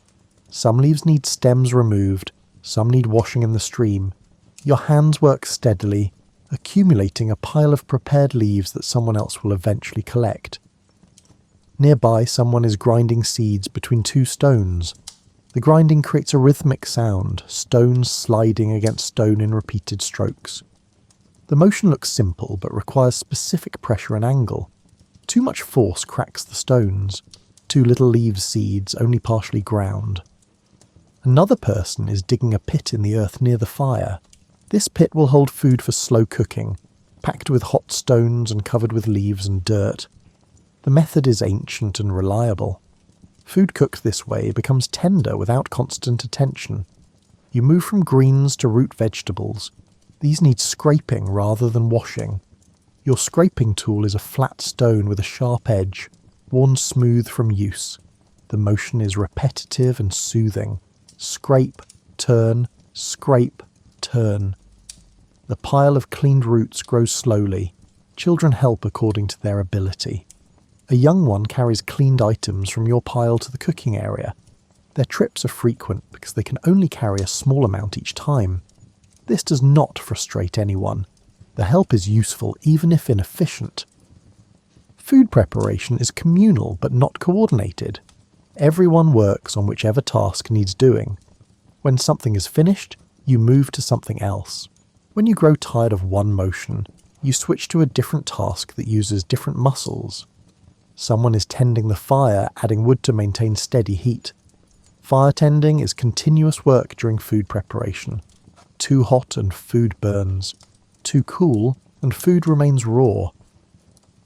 The person tending has done this countless times and reads the fire automatically. Water is carried from the stream in multiple trips.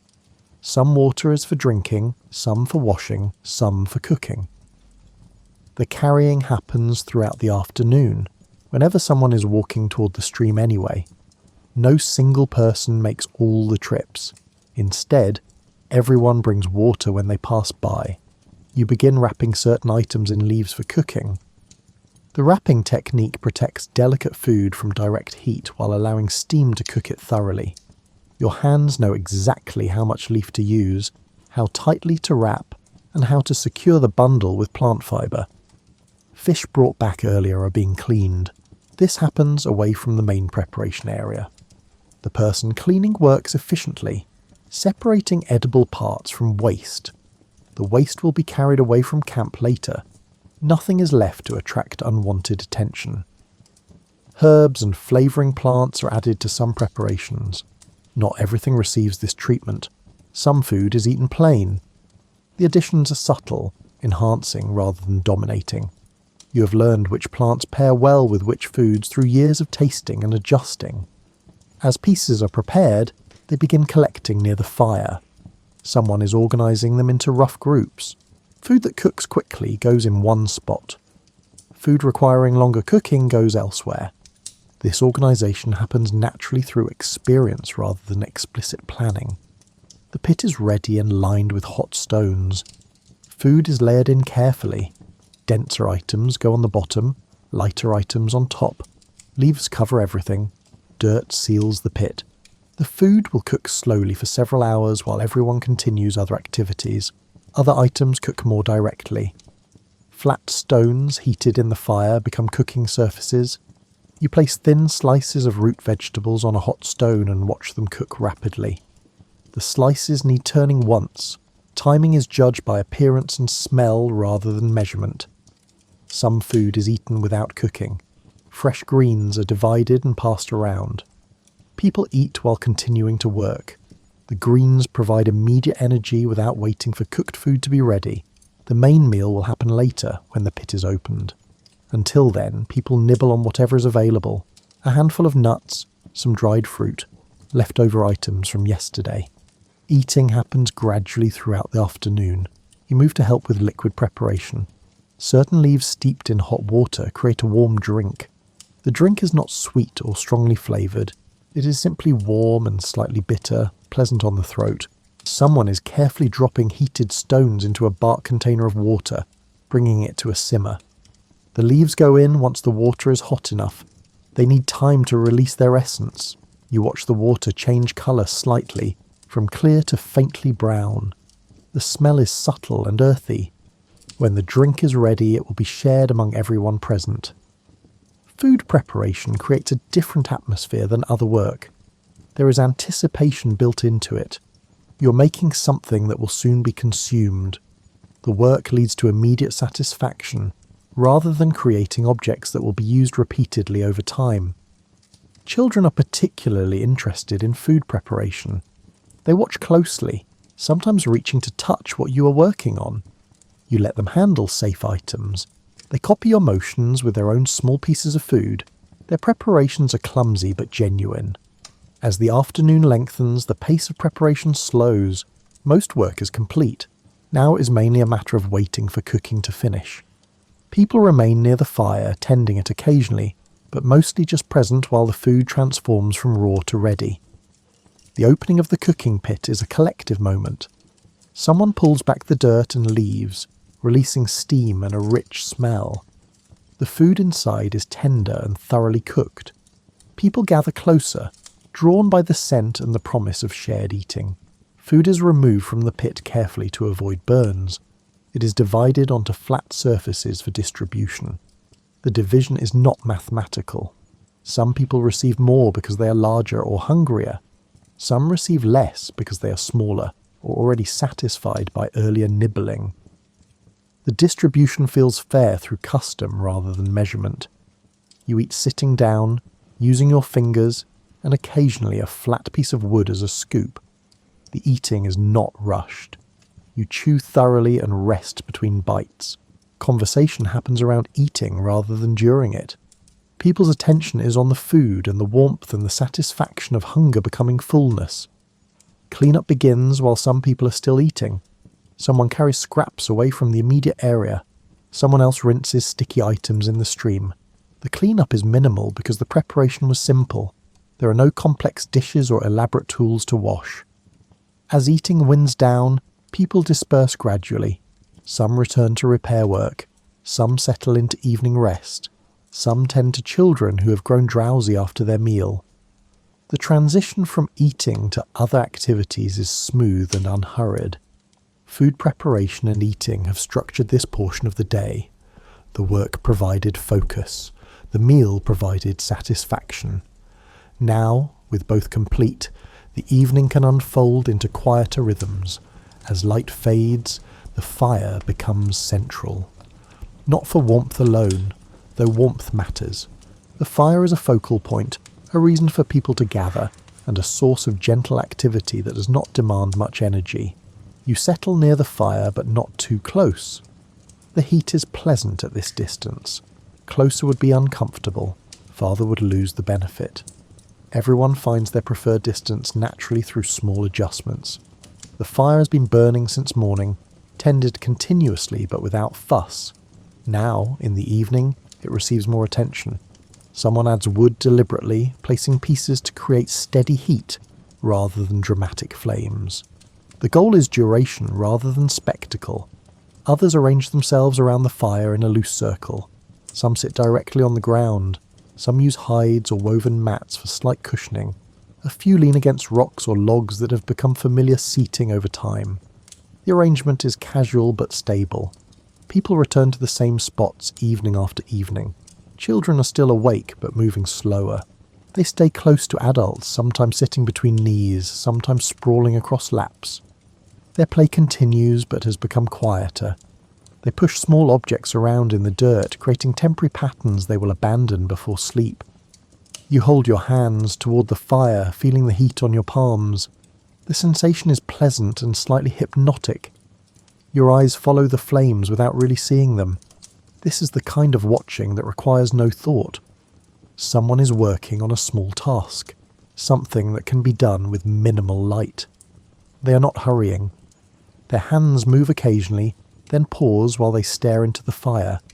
The pauses grow longer as evening deepens. Eventually the work will be set aside entirely. The smoke rises steadily, creating a column that disperses into darkness above. The smell is woody and familiar. The smoke smell is so constant that you barely notice it anymore. It is simply what air smells like here.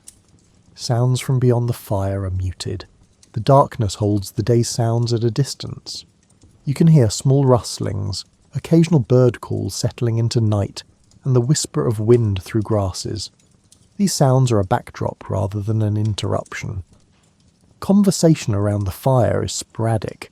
Someone comments on tomorrow's weather. Someone else mentions a tool that needs repair. The comments do not build into extended discussion. They are simply thoughts spoken aloud, acknowledged with nods or brief responses. A child asks a question about something they saw during the day. An adult answers simply. The explanation is brief and factual. There is no elaboration beyond what the child actually asked. Explanations here are direct rather than expanded. Someone begins a quiet song. Not performance singing, but the kind of singing that happens without self-consciousness. Others join gradually, their voices blending without effort. The song has no clear beginning or end. It continues until it stops, whenever that happens to be. You're not singing, but you listen. The melody is ancient and simple. Everyone knows it. The words, if there are words, are more sound than meaning. The song is another form of fire watching, something to do that requires no particular focus. A baby fusses and is lifted to a shoulder. The person holding them sways slightly while remaining seated. The motion is minimal but effective. The baby quiets and returns to dozing, head heavy against the holder's chest. The fire burns lower. Someone adds more wood. The action is automatic, noticed but unremarkable. The fire will continue through most of the night, kept alive with periodic additions, but allowed to diminish to coals by morning. As darkness deepens, people begin shifting into sleeping positions. Some move away from the fire to their usual sleeping spots. Others remain where they are, simply lying down and pulling hides over themselves. The transition from waking to sleeping is gradual. Children are already mostly asleep.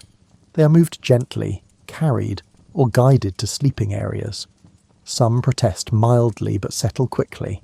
Their resistance is minimal, more reflex than genuine objection. You remain by the fire a while longer. Your body is not quite ready for sleep. You're comfortable in this in-between state, too relaxed for activity, but not yet drowsy enough for lying down. The fire makes small sounds as it burns. Wood pops occasionally. Flames whisper. These sounds are comforting in their regularity.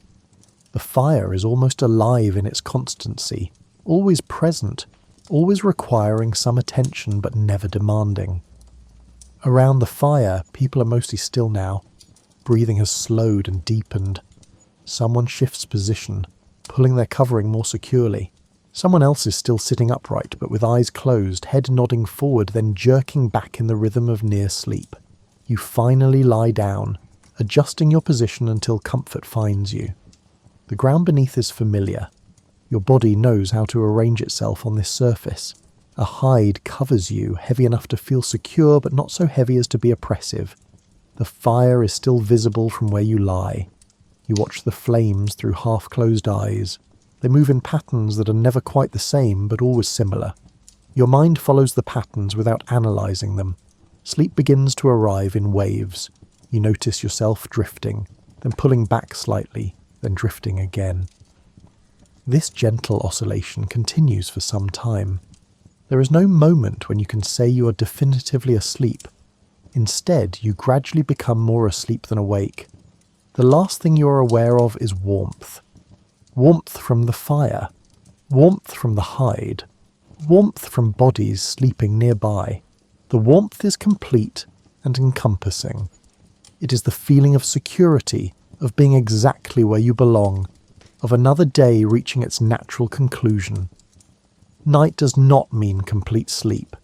You wake periodically, briefly aware of darkness and the continued presence of the fire now reduced to glowing coals. Someone is tending it quietly, adding small pieces of wood. The motion is practiced and nearly silent. You drift back towards sleep without fully waking. This shallow waking is normal. No one sleeps continuously through the entire night. Instead, sleep comes in layers, deep stretches broken by brief surfacings. An infant cries somewhere in the darkness. The sound is not alarming, just a signal of need. You hear someone moving, the soft rustle of hides being pushed aside.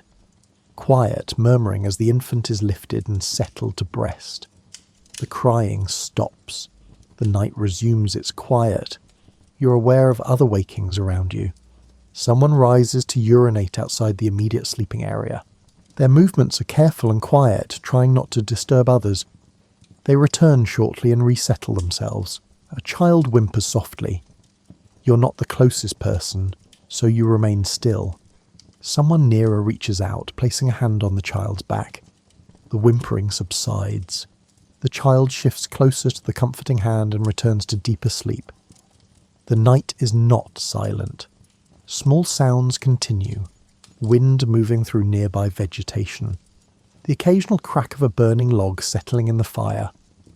Breathing all around you, a collective rhythm of people sleeping.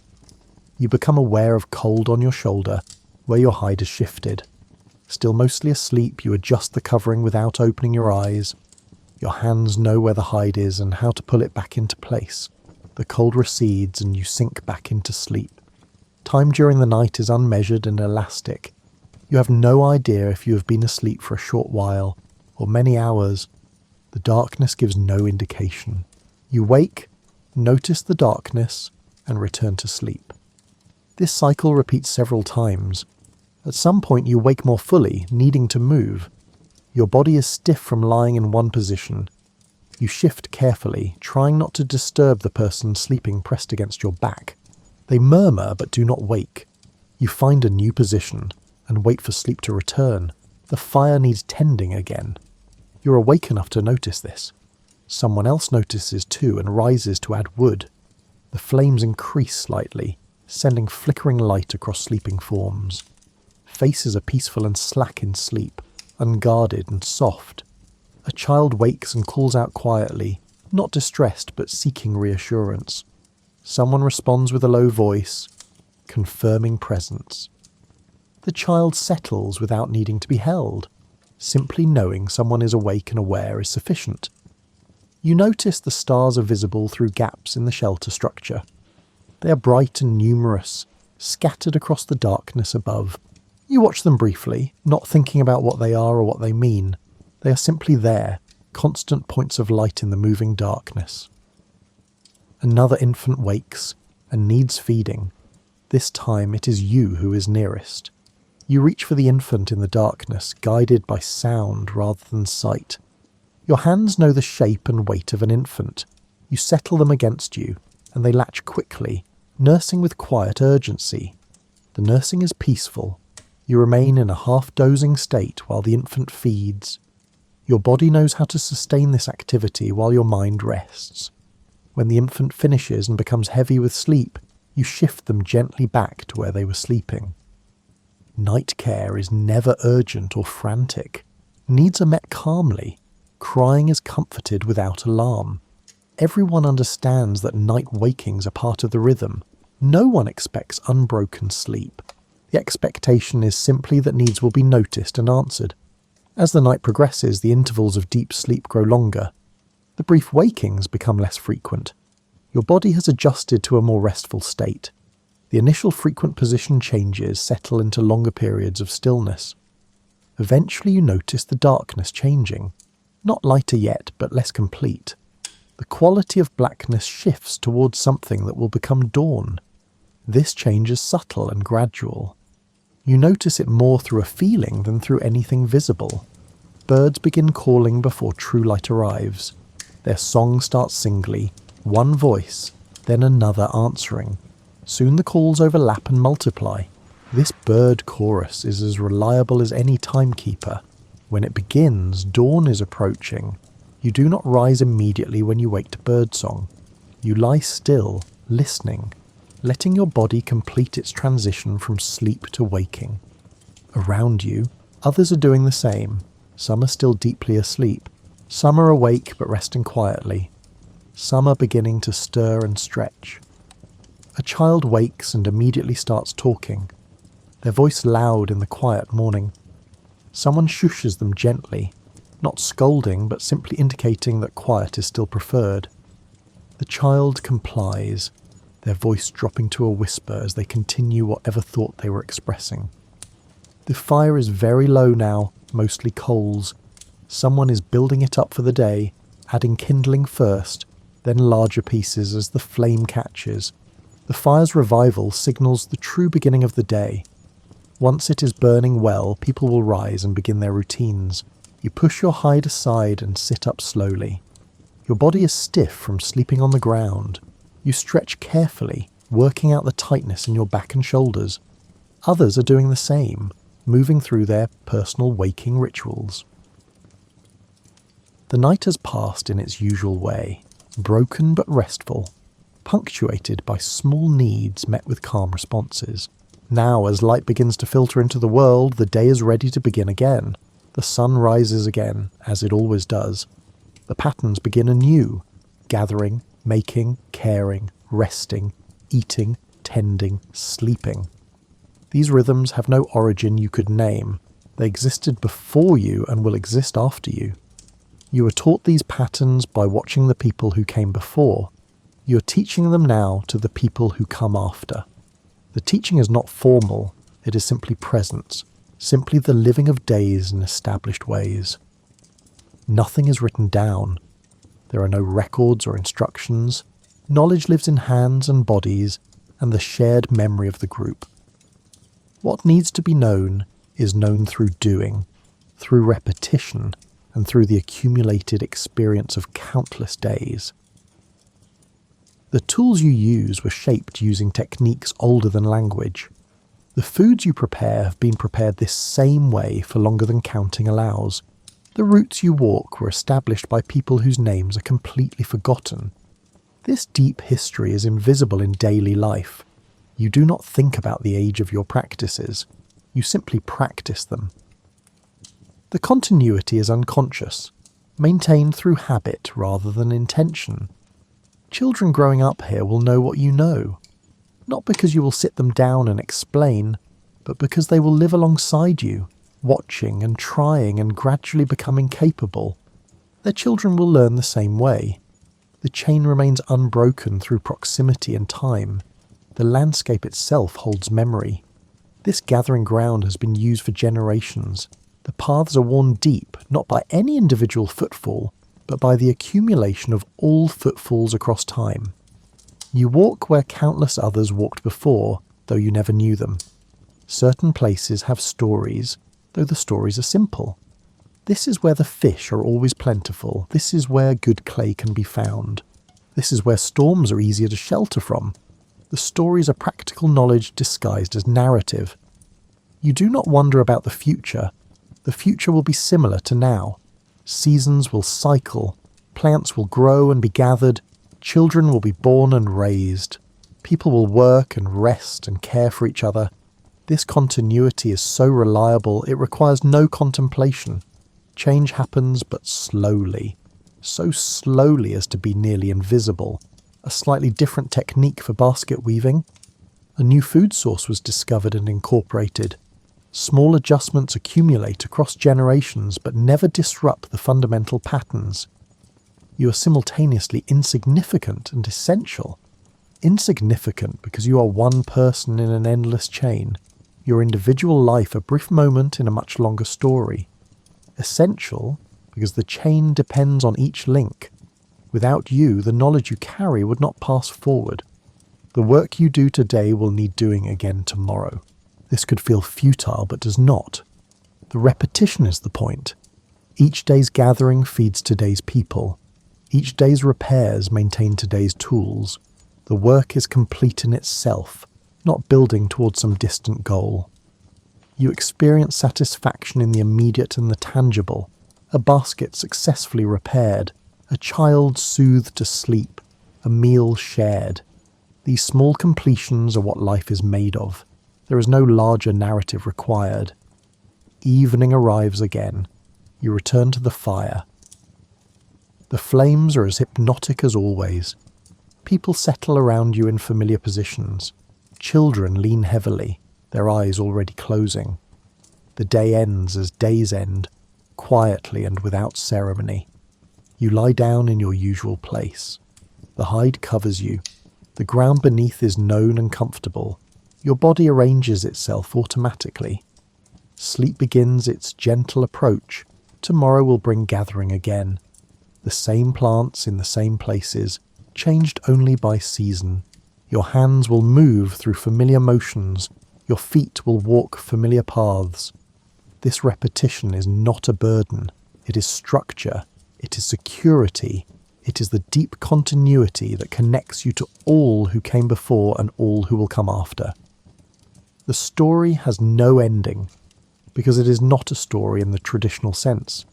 It is simply life, continuing as it has continued, one day following another in patterns worn smooth by time. The fire burns low. Breathing around you deepens into sleep. The night settles over everything, warm and dark and safe. You're exactly where you have always been. You're doing exactly what has always been done. In this deep sameness, there is profound peace. Your eyes close. Your breathing slows. The day releases you into sleep. Tomorrow, when light returns, you will wake and begin again. The cycles will continue. The patterns will hold. The quiet continuity will remain unbroken, carrying forward into a future that looks remarkably like the past, which looks remarkably like now. And in that endless, gentle repetition, humanity has always found its rhythm, its meaning, and its rest.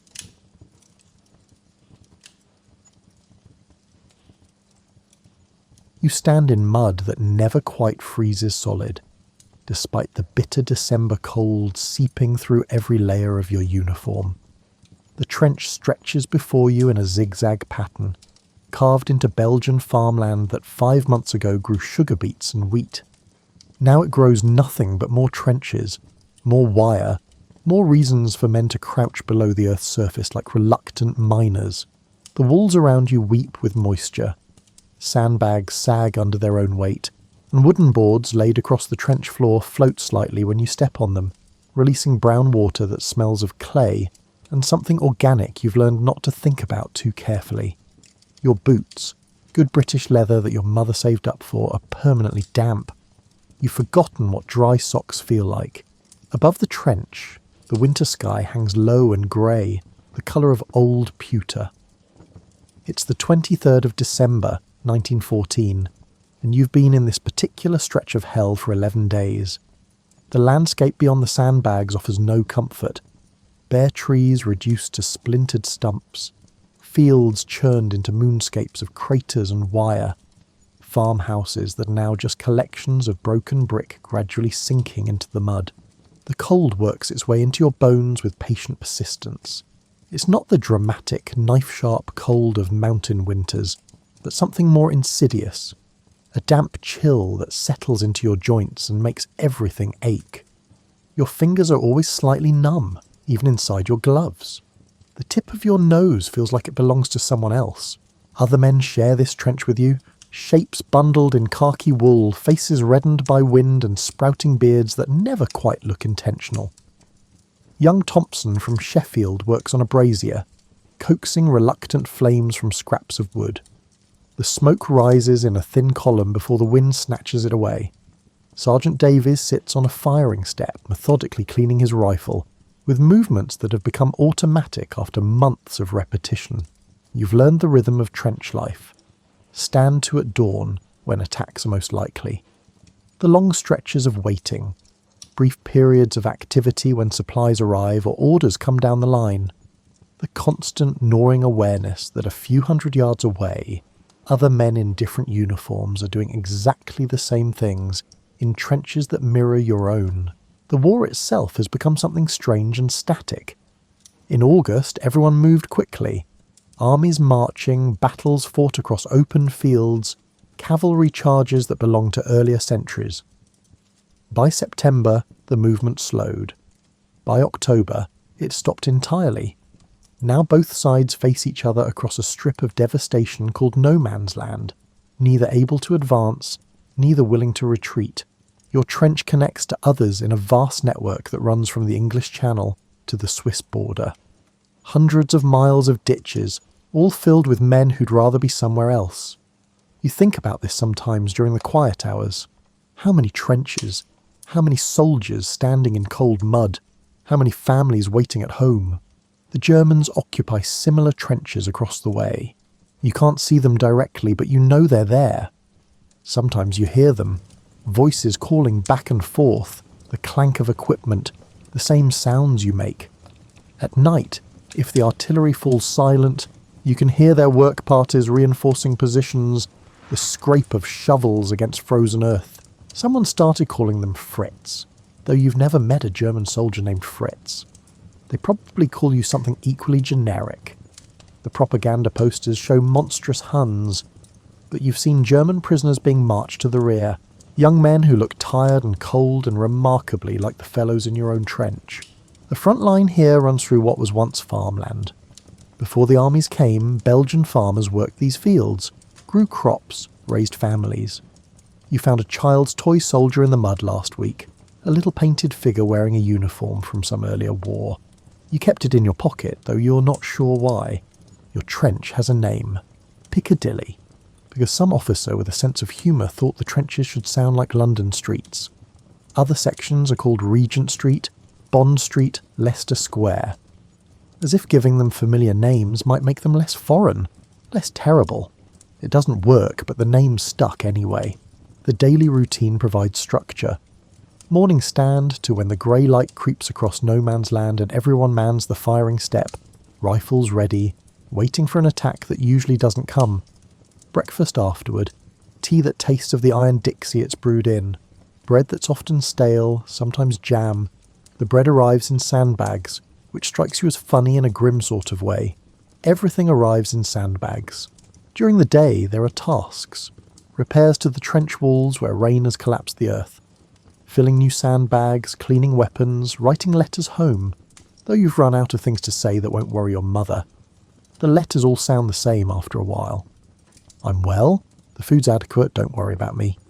You don't mention the mud, the cold, the rats, the body you saw last week still hanging on the German wire. The rats deserve their own paragraph. They're everywhere, bold and fat, unafraid of men. They scurry along the trench at night and you've stopped trying to chase them away.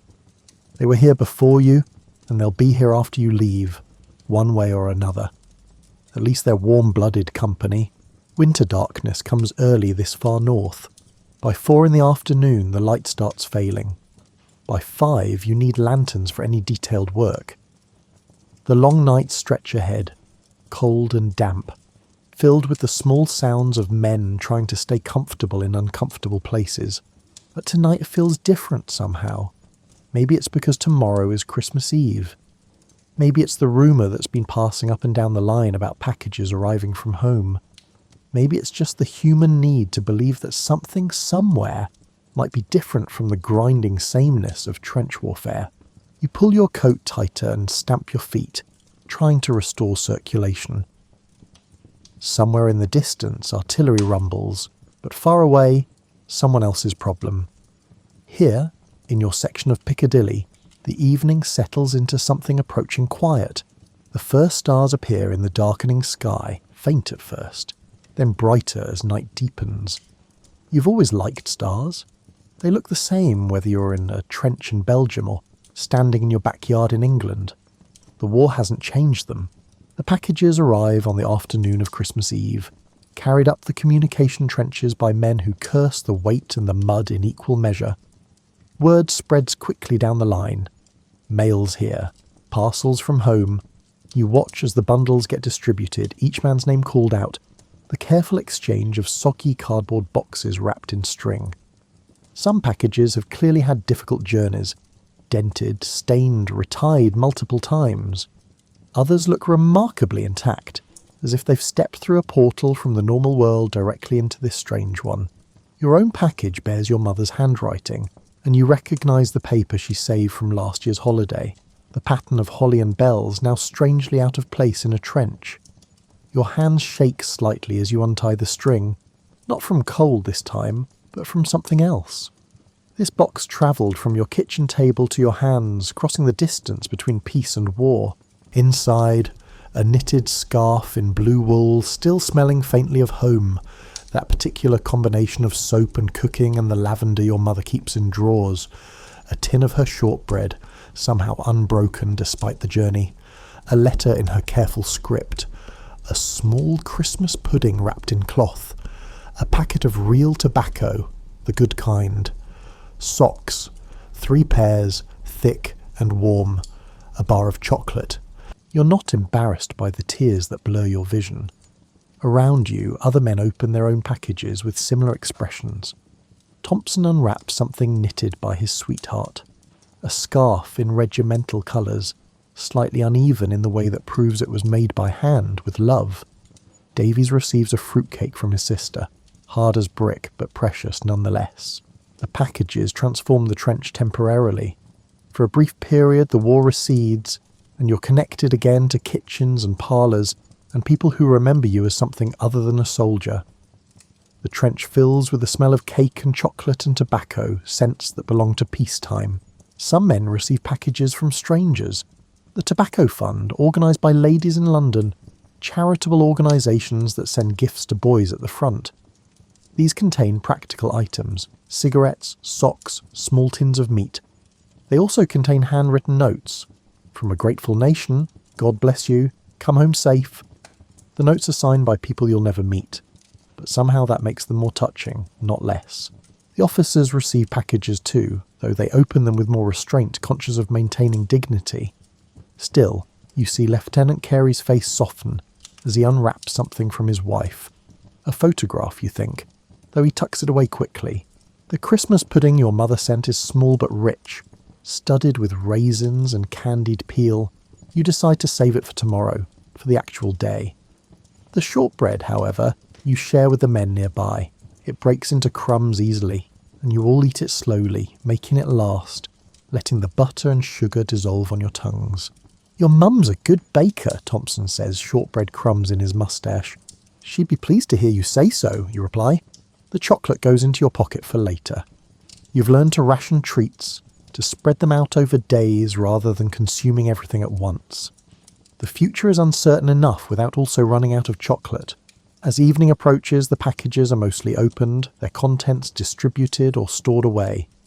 The trench settles back into its usual rhythms, but something has shifted. The presence of these objects from home, these tangible connections to another world, has reminded everyone of what exists beyond the wire and mud. This sky clears as darkness falls, unusual for December in Belgium. Stars appear, bright and sharp in the cold air. No clouds means the temperature will drop further tonight, but it also means visibility. You can see all the way across no man's land to where the German trenches are marked by similar lines of sandbags. Then someone notices the trees. Small evergreen trees appearing along the German parapet. At first, you're not sure what you're seeing. Are they camouflage? Some new defensive arrangement? But no, they're Christmas trees.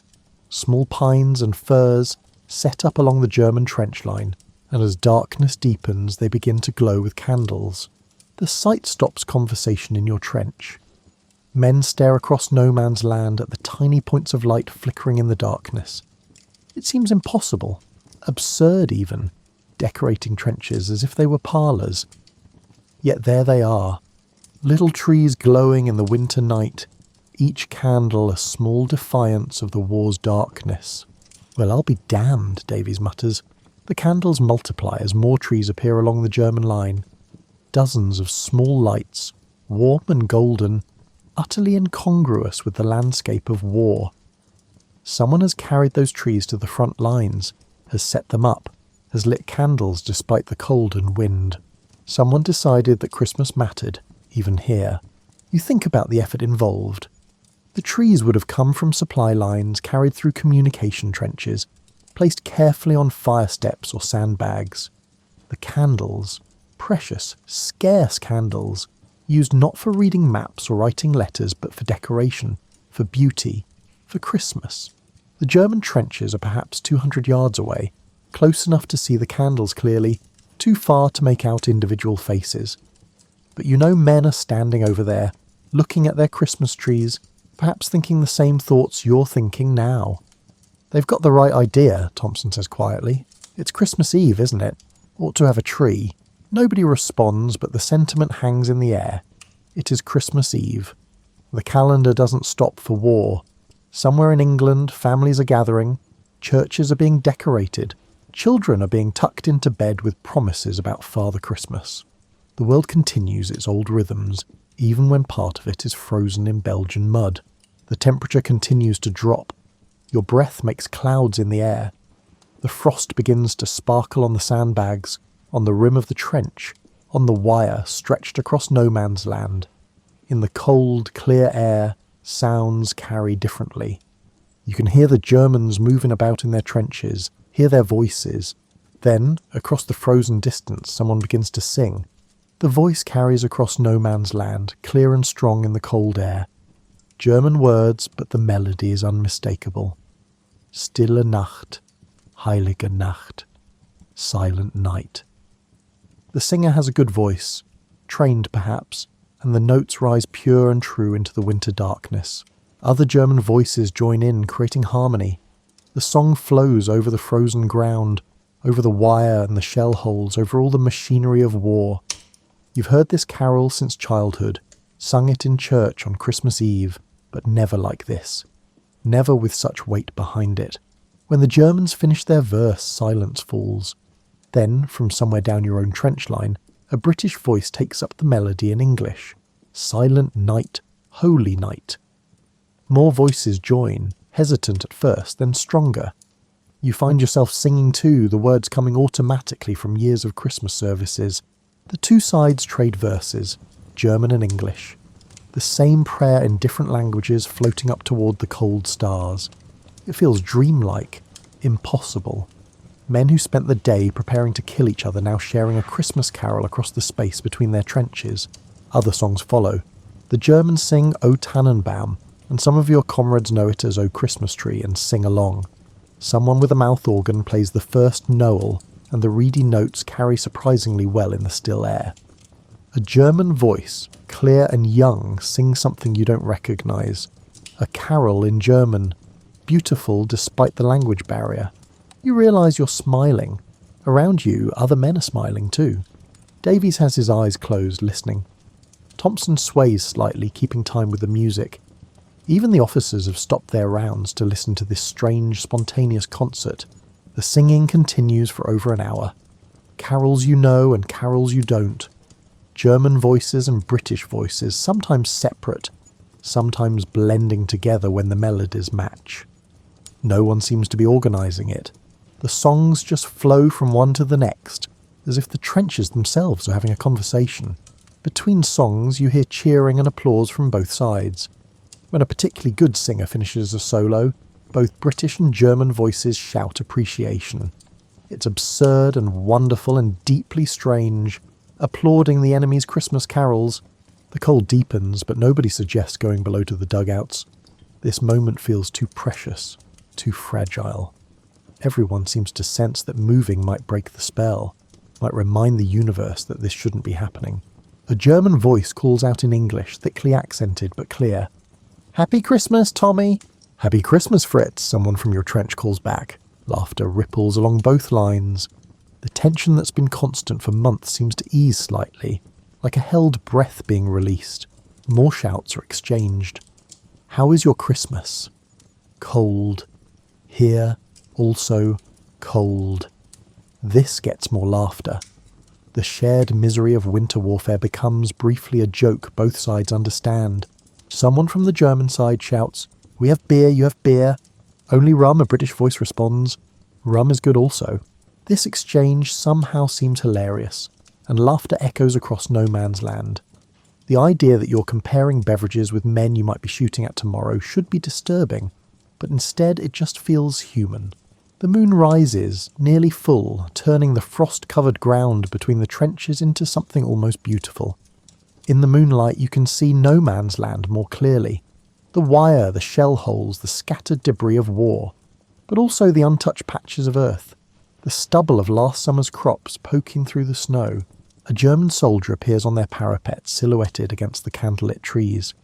He's waving something, a bottle maybe. For a moment everyone tenses.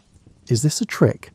But no, he's clearly just showing off their Christmas beer, proving they really have it. A British soldier from further down your trench line stands up on a firing step visible above the parapet. Your heart stops. This is how men die, exposing themselves like that. But nobody shoots. The German soldier waves, the British soldier waves back. Then both drop back into their respective trenches, and you realise you've been holding your breath. Lieutenant Carey appears, moving along the trench. He's been to the command post and he carries news. "Stand down from alert," he says quietly. "Normal watch only tonight. Command says the Germans seem to be observing an informal truce." He pauses, then adds, "It's Christmas Eve, try to get some rest." "I too." Rest seems unlikely with all the singing and shouting, but the order to stand down from full alert means something. It means the officers recognise that tonight is different. It means perhaps that they trust the strange peace that's settled over the front line. More carols drift across the frozen ground.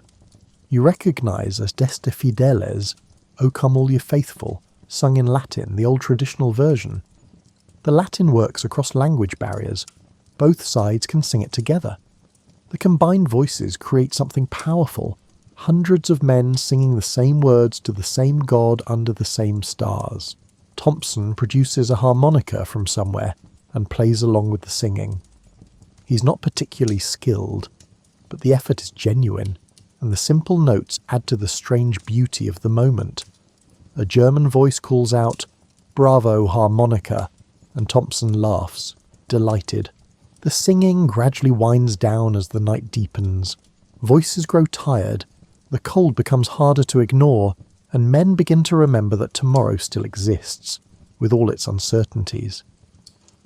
But the candles on the German Christmas trees continue to burn, small flames steady in the still air. You settle onto a firing step, wrapped in your coat and the new scarf your mother sent. The scarf still smells like home, and you pull it up around your nose and mouth, breathing in that scent. Around you, the trench grows quieter, men finding places to rest or wrapping themselves in blankets for watch duty.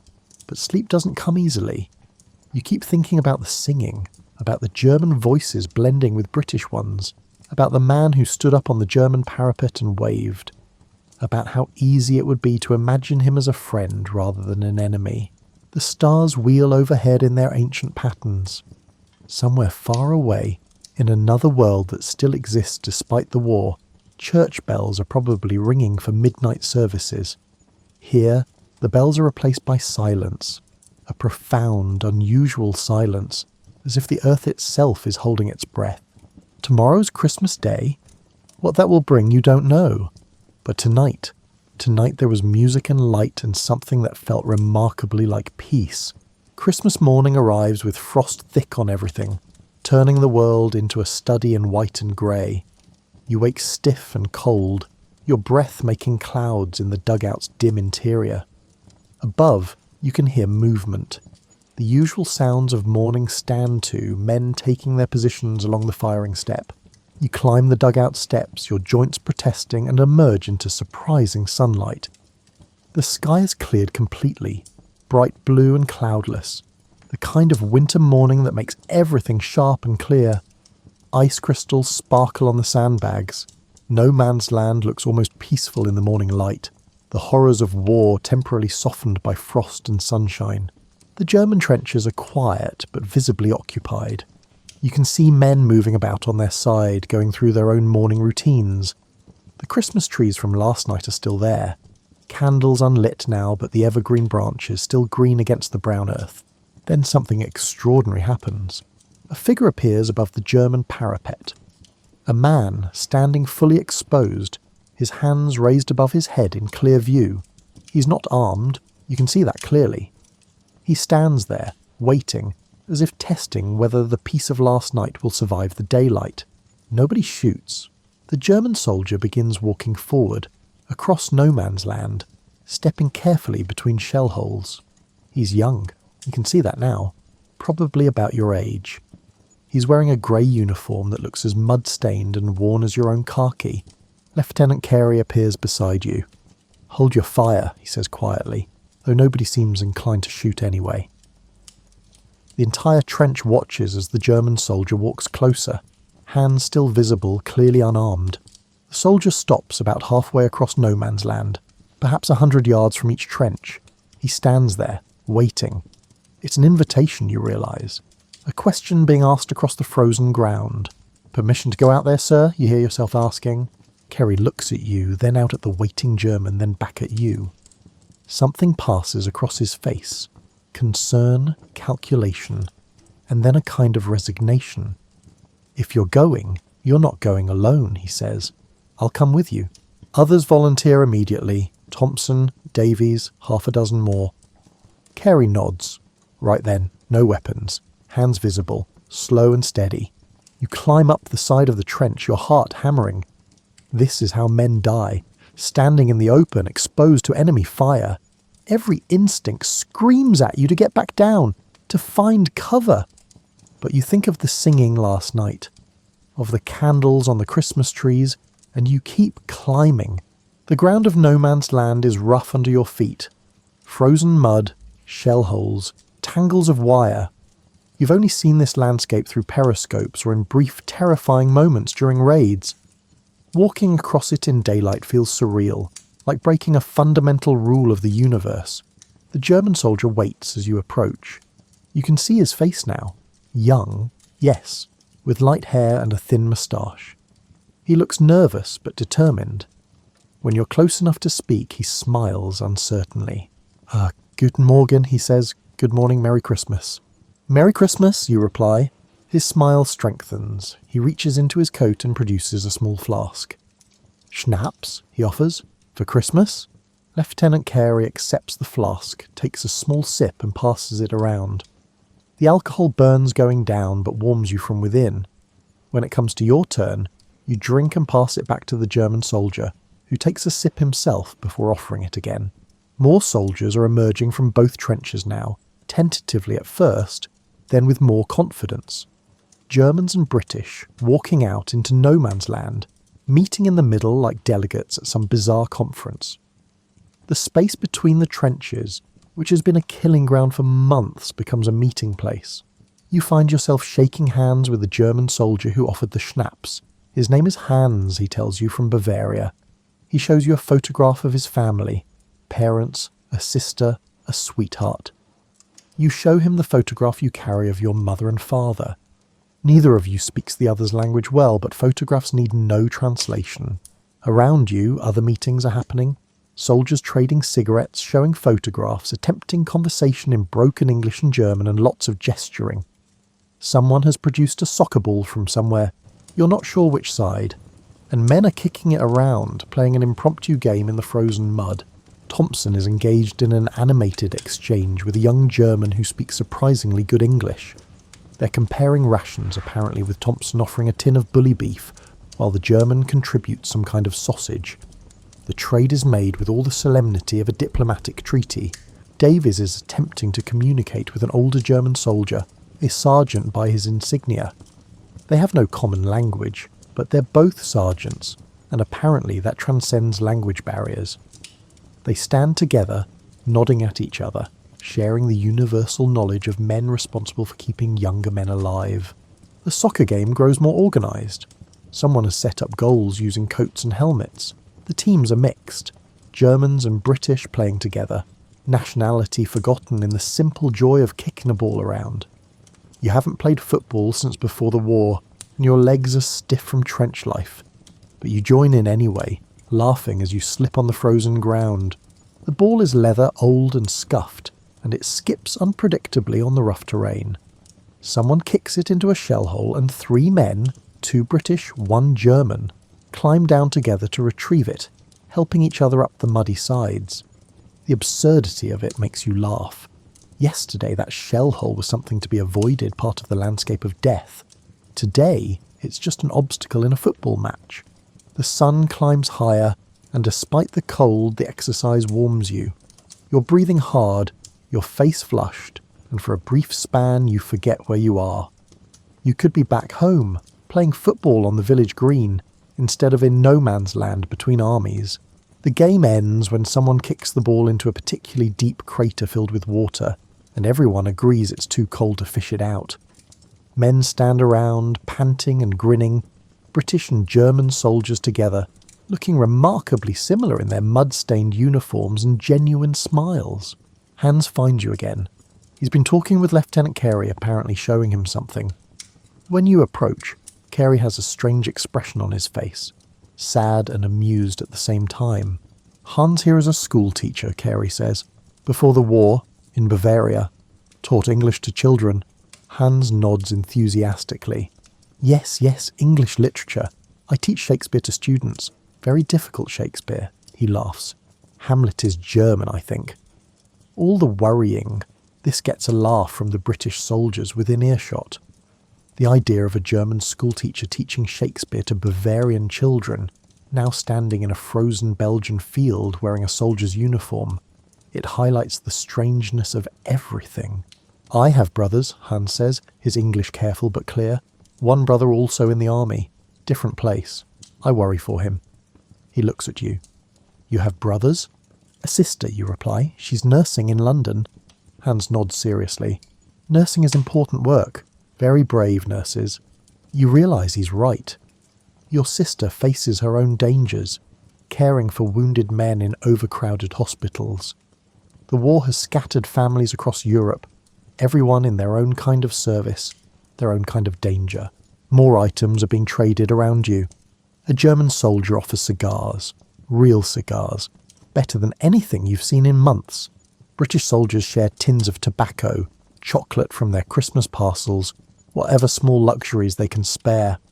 The trading has a ritual quality, each exchange a small act of trust and goodwill.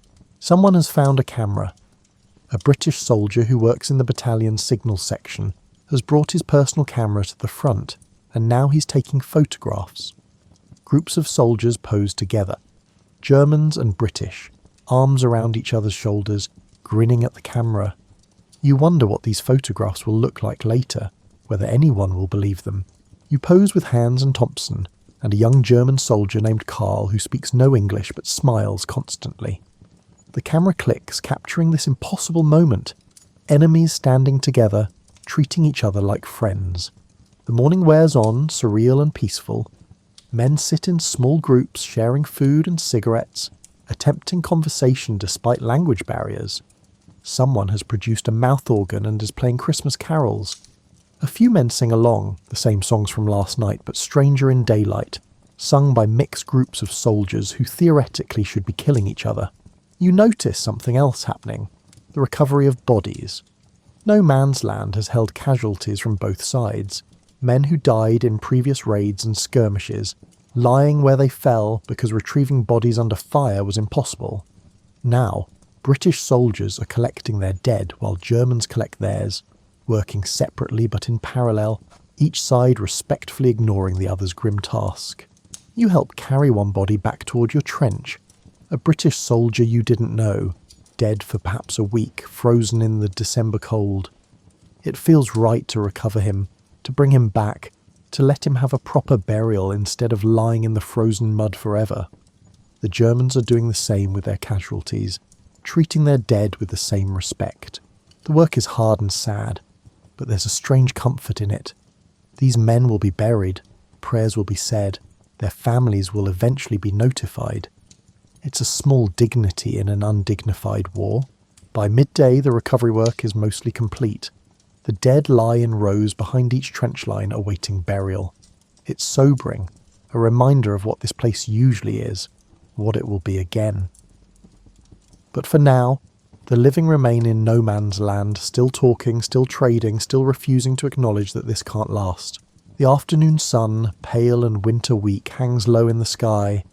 You sit on the edge of a shell crater with Hans and 2 other German soldiers, sharing the remains of your mother's shortbread and a tin of German cheese that tastes sharp and strange. The conversation flows in broken English and even more broken German, supplemented with gestures and drawings in the frost. One of the German soldiers, older than the others with grey threading through his dark hair, sketches a house in the ice crystals coating a flat piece of shrapnel. He points to it, then to himself. "Mein Haus," he says. "My house." He adds figures. A woman, 3 children, his family. You understand without needing more words. He's showing you what he's fighting for, what waits at home. Or perhaps he's just reminding himself that such things still exist, that somewhere beyond the trenches and the wire, normal life continues. Thompson has found another English speaker, a German soldier who spent 2 years working in Manchester before the war. They're engaged in an animated discussion about football, proper football, not the impromptu game from this morning. Thompson supports Sheffield United. The German fellow supported Manchester City. They're arguing about a match from 1912 with the passion of men who have something normal to talk about, something that has nothing to do with war. The ref was blind, Thompson insists. No, the call was correct, the German responds, grinning. Your defender was offside. It's absurd and wonderful. 2 men who might be trying to kill each other tomorrow, arguing about a football match from before the war, as if refereeing decisions matter more than artillery barrages.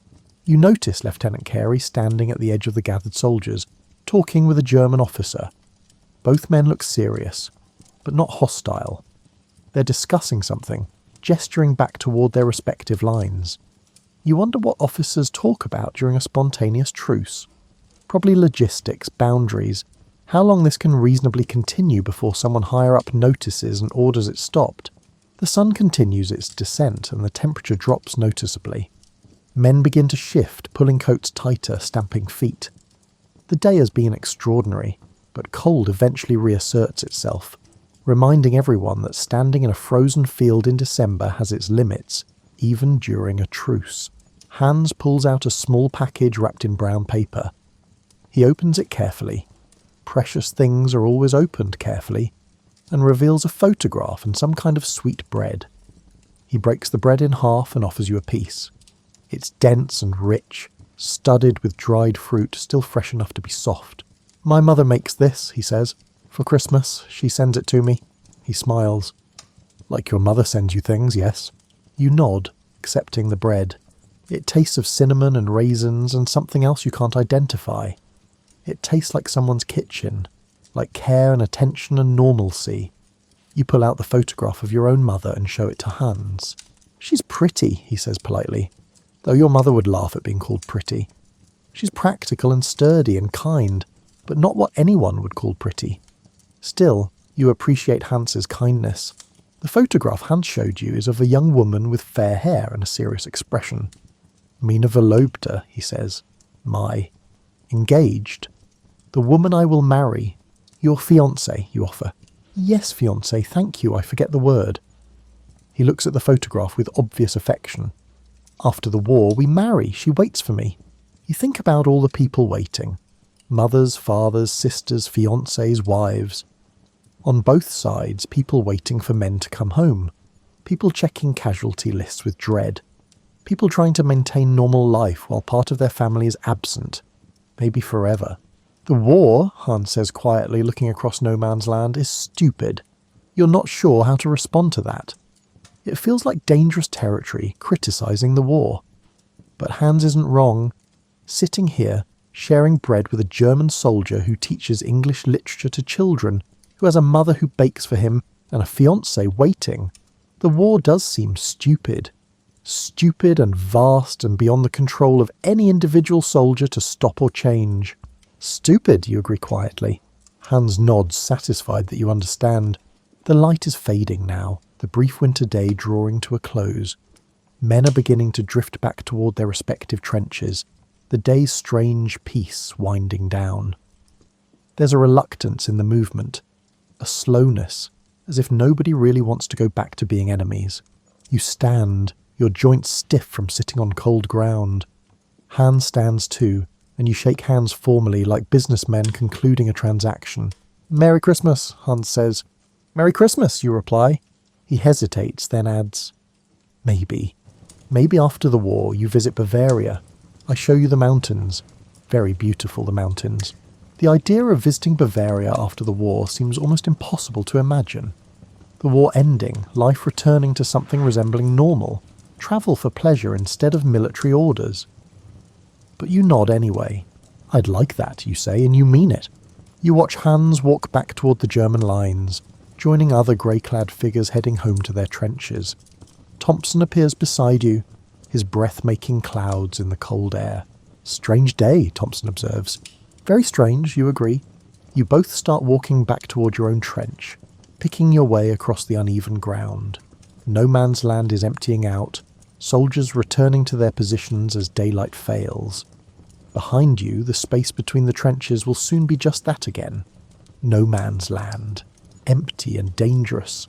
A place of wire and mud and death. But for now, you can still see footprints everywhere.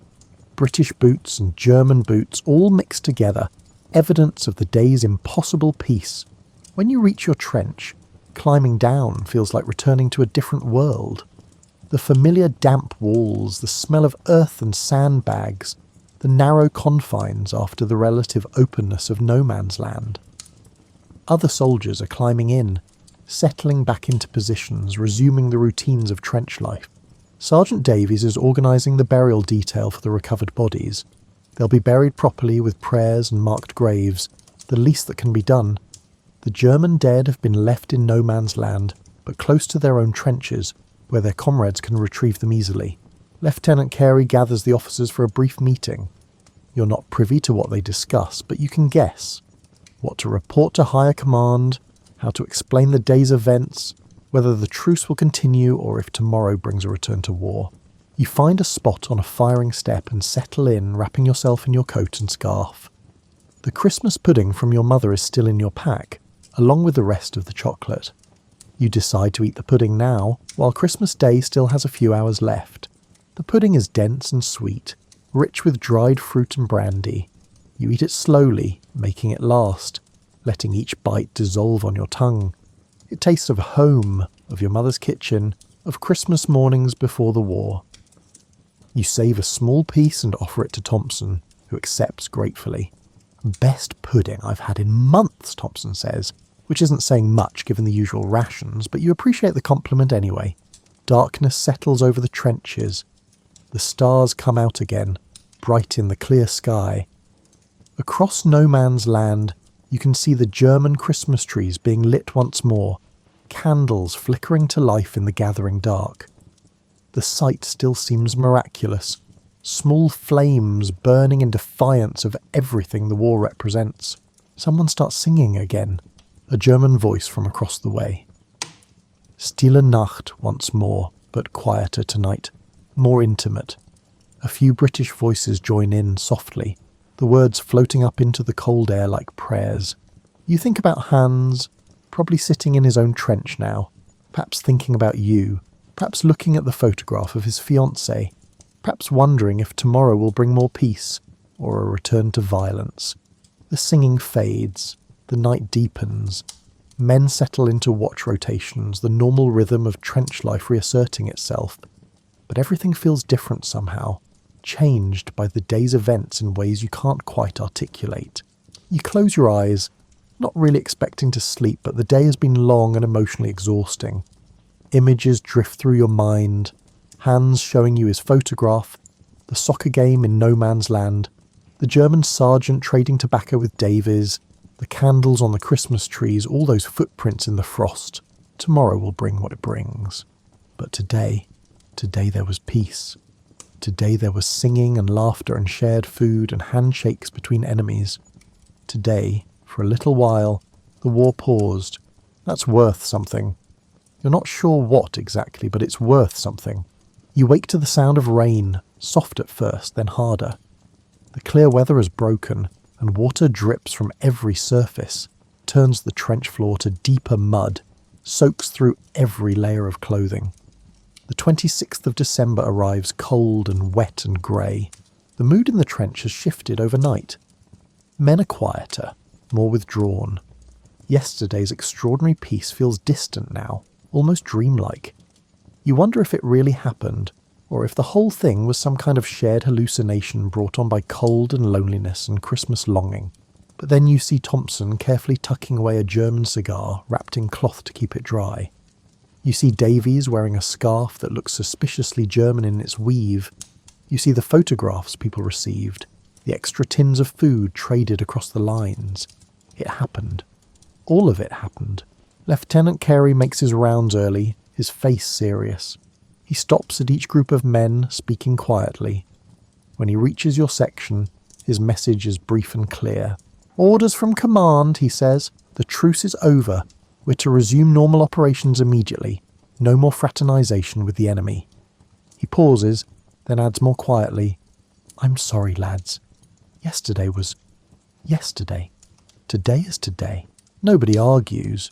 You all knew this was coming. Yesterday was a gift, an anomaly, a brief suspension of the war's reality. But the war itself hasn't gone anywhere. The same trenches, the same wire, the same guns, all still here, all still waiting. The rain continues, steady and cold.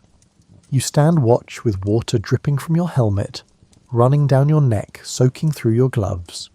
Across no man's land, the German trenches look the same as they did before Christmas. Sandbags and wire, and the occasional glimpse of grey uniforms. The Christmas trees are gone, you notice. Taken down during the night, perhaps. Or maybe the rain put out the candles and someone decided there was no point keeping them up. Either way, the German parapet looks ordinary again, functional and hostile and empty of decoration. The day passes slowly. Normal routines resume. Stand to at dawn and dusk. The usual watch rotations, the usual maintenance of equipment and trenches. The rain makes everything harder, turning the clay walls slippery, filling shell holes with water, transforming the duckboards into floating hazards. Around midday, the rain stops, but the clouds remain low and heavy. In the afternoon you hear artillery fire in the distance, not close, someone else's sector, but a reminder that the war continues along the rest of the front. The sound carries in the wet air, dull thuds that echo across the landscape. No shots are fired in your sector, though. Not yet. The officers on both sides seem to be maintaining a quiet understanding. No shooting unless someone starts it. It's not peace exactly, but it's not quite war either. It's something in between, uncertain and temporary. Thompson sits beside you during a break in watch duty, cleaning his rifle with movements that have become automatic. "Think we'll see them again?" he asked quietly. "The Fritz lads from yesterday?" You shrug. "Maybe. We're not going anywhere. They're not going anywhere. That Hans fellow you were talking to," Thompson says, "seemed nice. Funny that. Nice Fritz. He's a school teacher, you say? In Bavaria.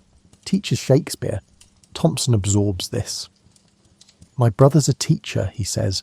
"Primary school in Sheffield. Wonder if they get along, him and Hans." You wonder the same thing. You wonder about a lot of things. Whether Hans made it back to his trench safely yesterday. Whether he's standing watch right now in the rain just like you. Whether he's thinking about the same things you're thinking about. The afternoon wears on. Rations arrive. The usual stew, bread, tea. You eat mechanically, not really tasting anything. The food is warm at least, which matters more than flavour when you're cold and wet. As darkness approaches, men prepare for another night in the trenches. The routine is so familiar now, checking weapons, arranging equipment, settling into positions for the long, dark hours ahead. You've done this 100 times. You'll probably do it 100 more, but tonight feels different. You can't quite explain why, but something has changed. Maybe it's just the memory of yesterday, the knowledge that the men across the way aren't faceless enemies, but people with names and families and Christmas pudding sent from home. The clouds break briefly as night falls, and you catch a glimpse of stars before the clouds close in again. You think about the stars being the same everywhere, in England, in Bavaria, in no man's land. The same stars looking down on everyone, indifferent to human conflicts and truces and the rain that soaks soldiers on both sides of the wire. Somewhere in the darkness you hear singing again. Just one voice this time, distant and faint, singing something German that you don't recognise. The voice is young and clear, and it carries across no man's land like a message in a bottle, reaching anyone who cares to listen. Nobody sings back. The moment doesn't feel right for it somehow. But you listen, and you think others are listening too, standing in their respective trenches, hearing that lone voice singing in the dark. The singing stops. The night settles into silence broken only by the drip of water and the occasional sound of men moving about in trenches. You lean against the wall of the trench, your rifle beside you, and close your eyes. Tomorrow will bring what it brings. Maybe the informal truce will hold. Maybe someone will fire a shot and everything will escalate back to normal warfare. Maybe orders will come down from command to resume active operations. You can't control any of it. But you had Christmas Day. You had singing and football and shared food and handshakes in no man's land. You met a German school teacher named Hans who wants to get married after the war and who thinks Shakespeare is German because of all the worrying. You saw Christmas trees lit with candles in the trenches and heard men from different armies singing the same carols. That happened. It really happened, and nobody can take it away from you, whatever comes next. The days after Christmas blur together in a sequence of cold rain and grey skies. The unofficial truce doesn't exactly end, but it erodes gradually. First come the long-range shots, distant and impersonal. Then, a few days into the new year, the artillery starts up again. Tentative at first, then more insistent. By mid-January 1915, the war has resumed in full. The trenches are the same trenches, the wire the same wire. But the brief period of peace might as well have been a dream. You stand watch and fire when fired upon, duck when shells come over, maintain the deadly routine that has become normal. But something has changed, even if the war hasn't. You find yourself looking across no man's land during quiet moments and wondering about Hans. Is he still there, in the trenches opposite yours? Did he survive the winter? Did he get more packages from his mother? More letters from his fiancée? You'll probably never know. Thompson still has the German cigar, though he hasn't smoked it. Saving it, he says when anyone asks, for when the war ends. His tone suggests he's not entirely sure the war will end, but the cigar remains carefully wrapped and stored away, a talisman from that strange Christmas. The photographs people took during the truce get passed around, examined in quiet moments. You're in one of them, standing with Hans and Carl and Thompson, all of you grinning at the camera like old friends. Looking at it now, it seems impossible. You and a German soldier with arms around each other's shoulders, both smiling. But there you are, captured on film, proof that it really happened. Davies mentions once that the German sergeant he met on Christmas Day waved to him one morning during a quiet period. Just a brief wave across no man's land acknowledged, and then both men went about their business. They didn't speak, didn't meet again, but that small gesture of recognition meant something. The war grinds on. Men are transferred in and out of your section. Some face north to other parts of the front, others to hospitals, others to cemeteries. New soldiers arrive to replace casualties. Young men who weren't here for Christmas, who don't understand when the veterans sometimes pause before firing, as if remembering that the targets in grey uniforms have names and families too. In February, your unit is moved to a different sector. You leave the trenches where the Christmas truce happened. marching along muddy roads to take up positions further north. The new trenches are the same as the old ones, mud and wire and sandbags, but they feel different somehow. These trenches have no memories of singing, no invisible lines across no man's land where you once played football with the enemy. You write to your mother regularly, though you can't tell her much about what you've experienced. The censors would cut anything specific, and besides, how do you explain Christmas Day in a letter? How do you describe singing carols with German soldiers, or trading chocolate for cigars, or meeting a schoolteacher named Hans? So you write around it. You tell her the Christmas pudding was wonderful. You mention that Christmas was quieter than expected. You thank her for the scarf which has kept you warm through the winter. You don't mention that you shared her shortbread with a German soldier, though you think she might understand if you did. Spring comes slowly to Belgium. The mud doesn't improve, but the days grow longer, and occasionally the sun breaks through the clouds. The war continues its strange, static dance. Months of stalemate interrupted by brief, violent offensives that gain a few hundred yards at terrible cost. In May, you see someone being transferred through your sector who was at the Christmas truce. He's from a different unit, wounded in the arm but recovering, being sent to a hospital in England. You stop him, ask if he remembers it. "Remember it?" he says. "I've told the story 100 times, nobody believes me. They think I'm making it up or that I've gone shell-shocked." He laughs, but without much humour. "But it happened. I've got a photograph to prove it." "People will believe it eventually," you say, though you're not sure that's true. "Maybe," he says. "After the war, perhaps, when people want to remember the good bits instead of the rest." He's probably right. The Christmas truce will be the kind of story people tell when they need to believe that humanity persists, even in terrible circumstances. It will be simplified, romanticised, turned into a parable about peace and goodwill. The reality, the cold, the uncertainty, the knowledge that it couldn't last will fade, leaving only the bright parts.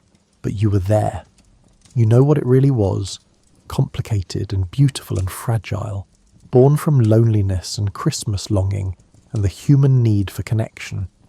It was men making a choice for one day to be something other than enemies. It was imperfect and temporary and perhaps, in the grand scheme of the war, meaningless. Except it wasn't meaningless. Not to you, standing in the Belgian mud, remembering Hans's smile and the taste of German cheese and the sound of mixed voices singing Silent Night. Not to Thompson, who still carries that unsmoked cigar. Not to Davies, who received a wave from across no man's land and waved back. The war changes you in many ways over the months and years. You become harder, more cynical, less shocked by things that would have horrified your younger self. You learn to sleep in impossible conditions, to eat food you wouldn't have fed to a dog before the war, to accept losses that once would have devastated you. But you never quite forget Christmas Day, 1914. The memory becomes a small, warm thing you carry with you, protected from the cold and mud and horror. On particularly bad days, you take it out and examine it. The candles on the Christmas trees, the football game, Hans showing you his photograph, the feeling of standing in no man's land without fear. You wonder sometimes if Hans survived the war. If he made it home to Bavaria, married his fiancée, went back to teaching Shakespeare to children. You like to think he did. You like to imagine him telling his students about the Christmas he spent singing carols with British soldiers, about the strange and temporary peace that came to the trenches. The war finally ends in November 1918. 4 years after that Christmas, the guns fall silent for good. Not for a day, not as a temporary truce, but permanently. The news comes down the line on the 11th hour of the 11th day of the 11th month. The armistice has been signed, the war is over. You stand in a trench, not in Belgium anymore but in France, and hear the silence. It sounds different from the Christmas truce silence. This silence is final, complete, official. This silence means going home. Men around you are cheering, crying, laughing. You feel oddly quiet inside. 4 years is a long time. The world you left in 1914 is gone, replaced by something you don't quite recognise yet. But the war is over, and that has to be enough. On the journey home, on the ship crossing the channel, you think about Christmas 1914. You think about all the men who were there that day, British and German, and how many of them didn't make it to this moment. How many are buried in Belgian soil, in French soil, in graves scattered across the continent? Hans might be one of them. You'll never know. Bavaria is a long way from England, and the war has made Europe strange and distant in new ways. Probably you'll never see him again, never know what happened to him, never get to visit those mountains he mentioned. But you remember him. You remember his kindness, his broken English, his photograph of a fiancée waiting at home. You remember standing in no man's land together, sharing bread, talking about families and football and the stupidity of war. You remember that for one day the war stopped. Not everywhere, not permanently, but in your sector of the front for one bright winter day, the guns fell silent and men chose peace over violence. That's worth remembering. That's worth carrying forward into whatever comes next. Years pass. The Great War becomes the First World War when a second one proves that humanity hasn't learned quite enough from the first. You grow older, the sharp memories of mud and trenches softening at the edges, while somehow remaining intensely clear at their centre. You never forget Christmas 1914. You tell the story occasionally when it seems appropriate, to your children when they're old enough to understand, to fellow veterans who nod knowingly. Some of them were there too in other sectors where similar truces spontaneously erupted, to historians later who want to document what happened before everyone who remembers is gone.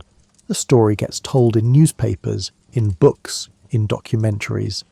It becomes famous, the Christmas truce, capitalised and turned into a proper historical event. People are amazed by it, moved by it, sceptical of it. Some call it propaganda. Some call it proof that humans are fundamentally good.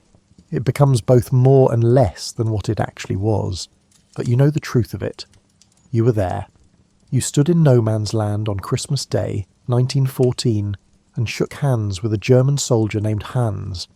You played football in frozen mud. You sang Silent Night in 2 languages.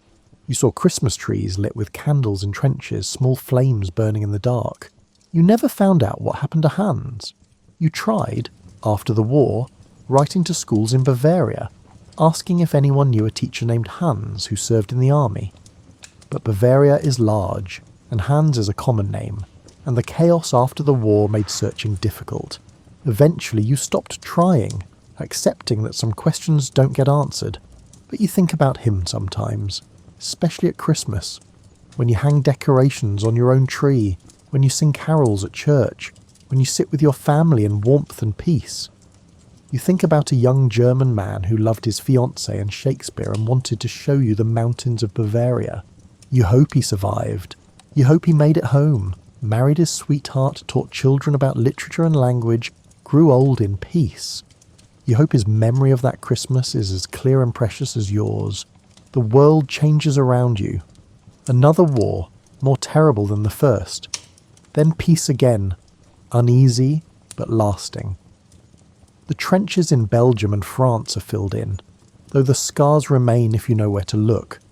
The generation that fought in those trenches grows old, then begins to fade, but the story persists.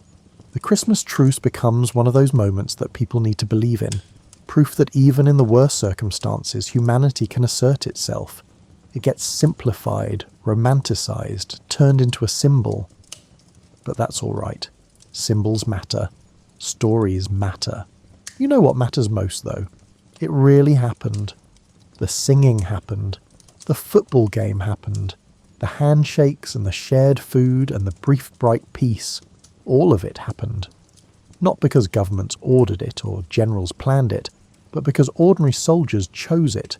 That choice echoes forward through time. It echoes in the lives you all went on to live, in the stories you told, in the simple fact that for one day, the war stopped, because men on both sides decided it should. On Christmas Eve in your old age, you sometimes stand by the window and look at the stars. They're the same stars that shone over Belgium in 1914, unchanged by human wars or truces or the passage of years. You think about all the men standing in trenches that long ago night, looking up at the same stars, hearing the same carols, And you remember the candles on the Christmas trees. You remember Hans's smile and Thompson's harmonica and the taste of German bread. You remember standing in no man's land without fear, celebrating Christmas with men who were supposed to be enemies but chose briefly to be something else. The guns fell silent once, and the memory of that silence carries forward.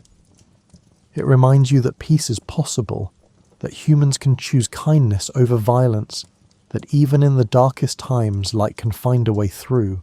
That's worth remembering. That's worth preserving. That's the gift those soldiers gave to the future. Proof that peace is always possible if enough people choose it at the same time. The story ends where it began, with men in trenches, cold and far from home, choosing to honour something larger than the war, choosing Christmas, choosing humanity, choosing peace, even though they knew it couldn't last. It lasted long enough. One day, one bright winter day, when the guns fell silent and the world briefly remembered what peace felt like. That was enough. That was more than enough. That was everything.